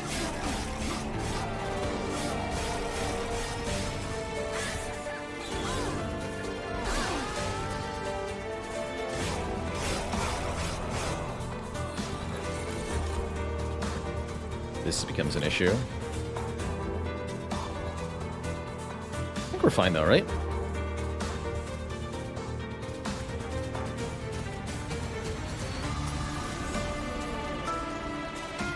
Is this just wins? Yeah, that just wins. GG, we've done it. Extra Pain Train is over. And we are free. GG.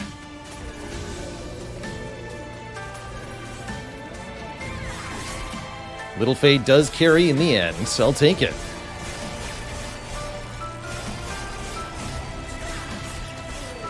Good news is, there's only one expert challenge that's harder than this one. Might use a similar strategy for that one. GG.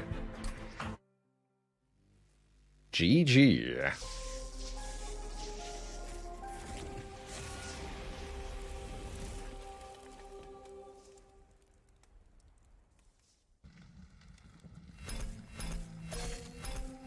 No pain, no gain. That's right.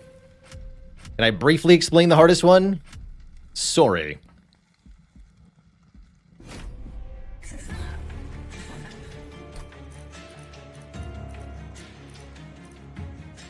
Blighted Existence. We get 5 deadweights plus 8 calcified ember plus Runic Pyramid. So you get 13 additional curses and Runic Pyramid to go with them. Although some of them you can purge, at least. This actually might be easier than Extra Pain Train. As this is technically an upside. But yeah, even once you get rid of all the calcified ember, you have 7 deadweights and retain. Which is, yeah, it's a bad time. It's a really bad time. Stygian to discard your cards makes sense for that. But yeah, that's going to be our suffering in the future. We've got a few expert challenges between here and there. Next up will be Fragile Collection. First unit you play each turn has Fragile. If the unit loses health, it dies. Joke's on the game, that's actually good for Melting Remnant.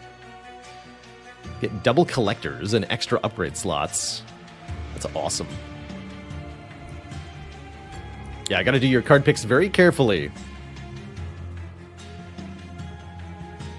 Very carefully. But all that will wait until next time we play Monster Train, my friends. For now, I've got to get out of here. Dinner is calling. I'm starving. So I'm going to say ta-ta and farewell, my friends. We'll be back at it tomorrow with more of the Mastery Challenge in Slay the Spire. Hopefully going to get another Expert Challenge done also. See you later, Explosive Ash, Mitmout, Striker Ninja, Purnix, Raging Fury, Yggdrasil, Quiver Annabelle, and all my lovely Lurker crew, Till next time, my friends, ta-ta for now. Stay cozy and be kind to one another. Good night.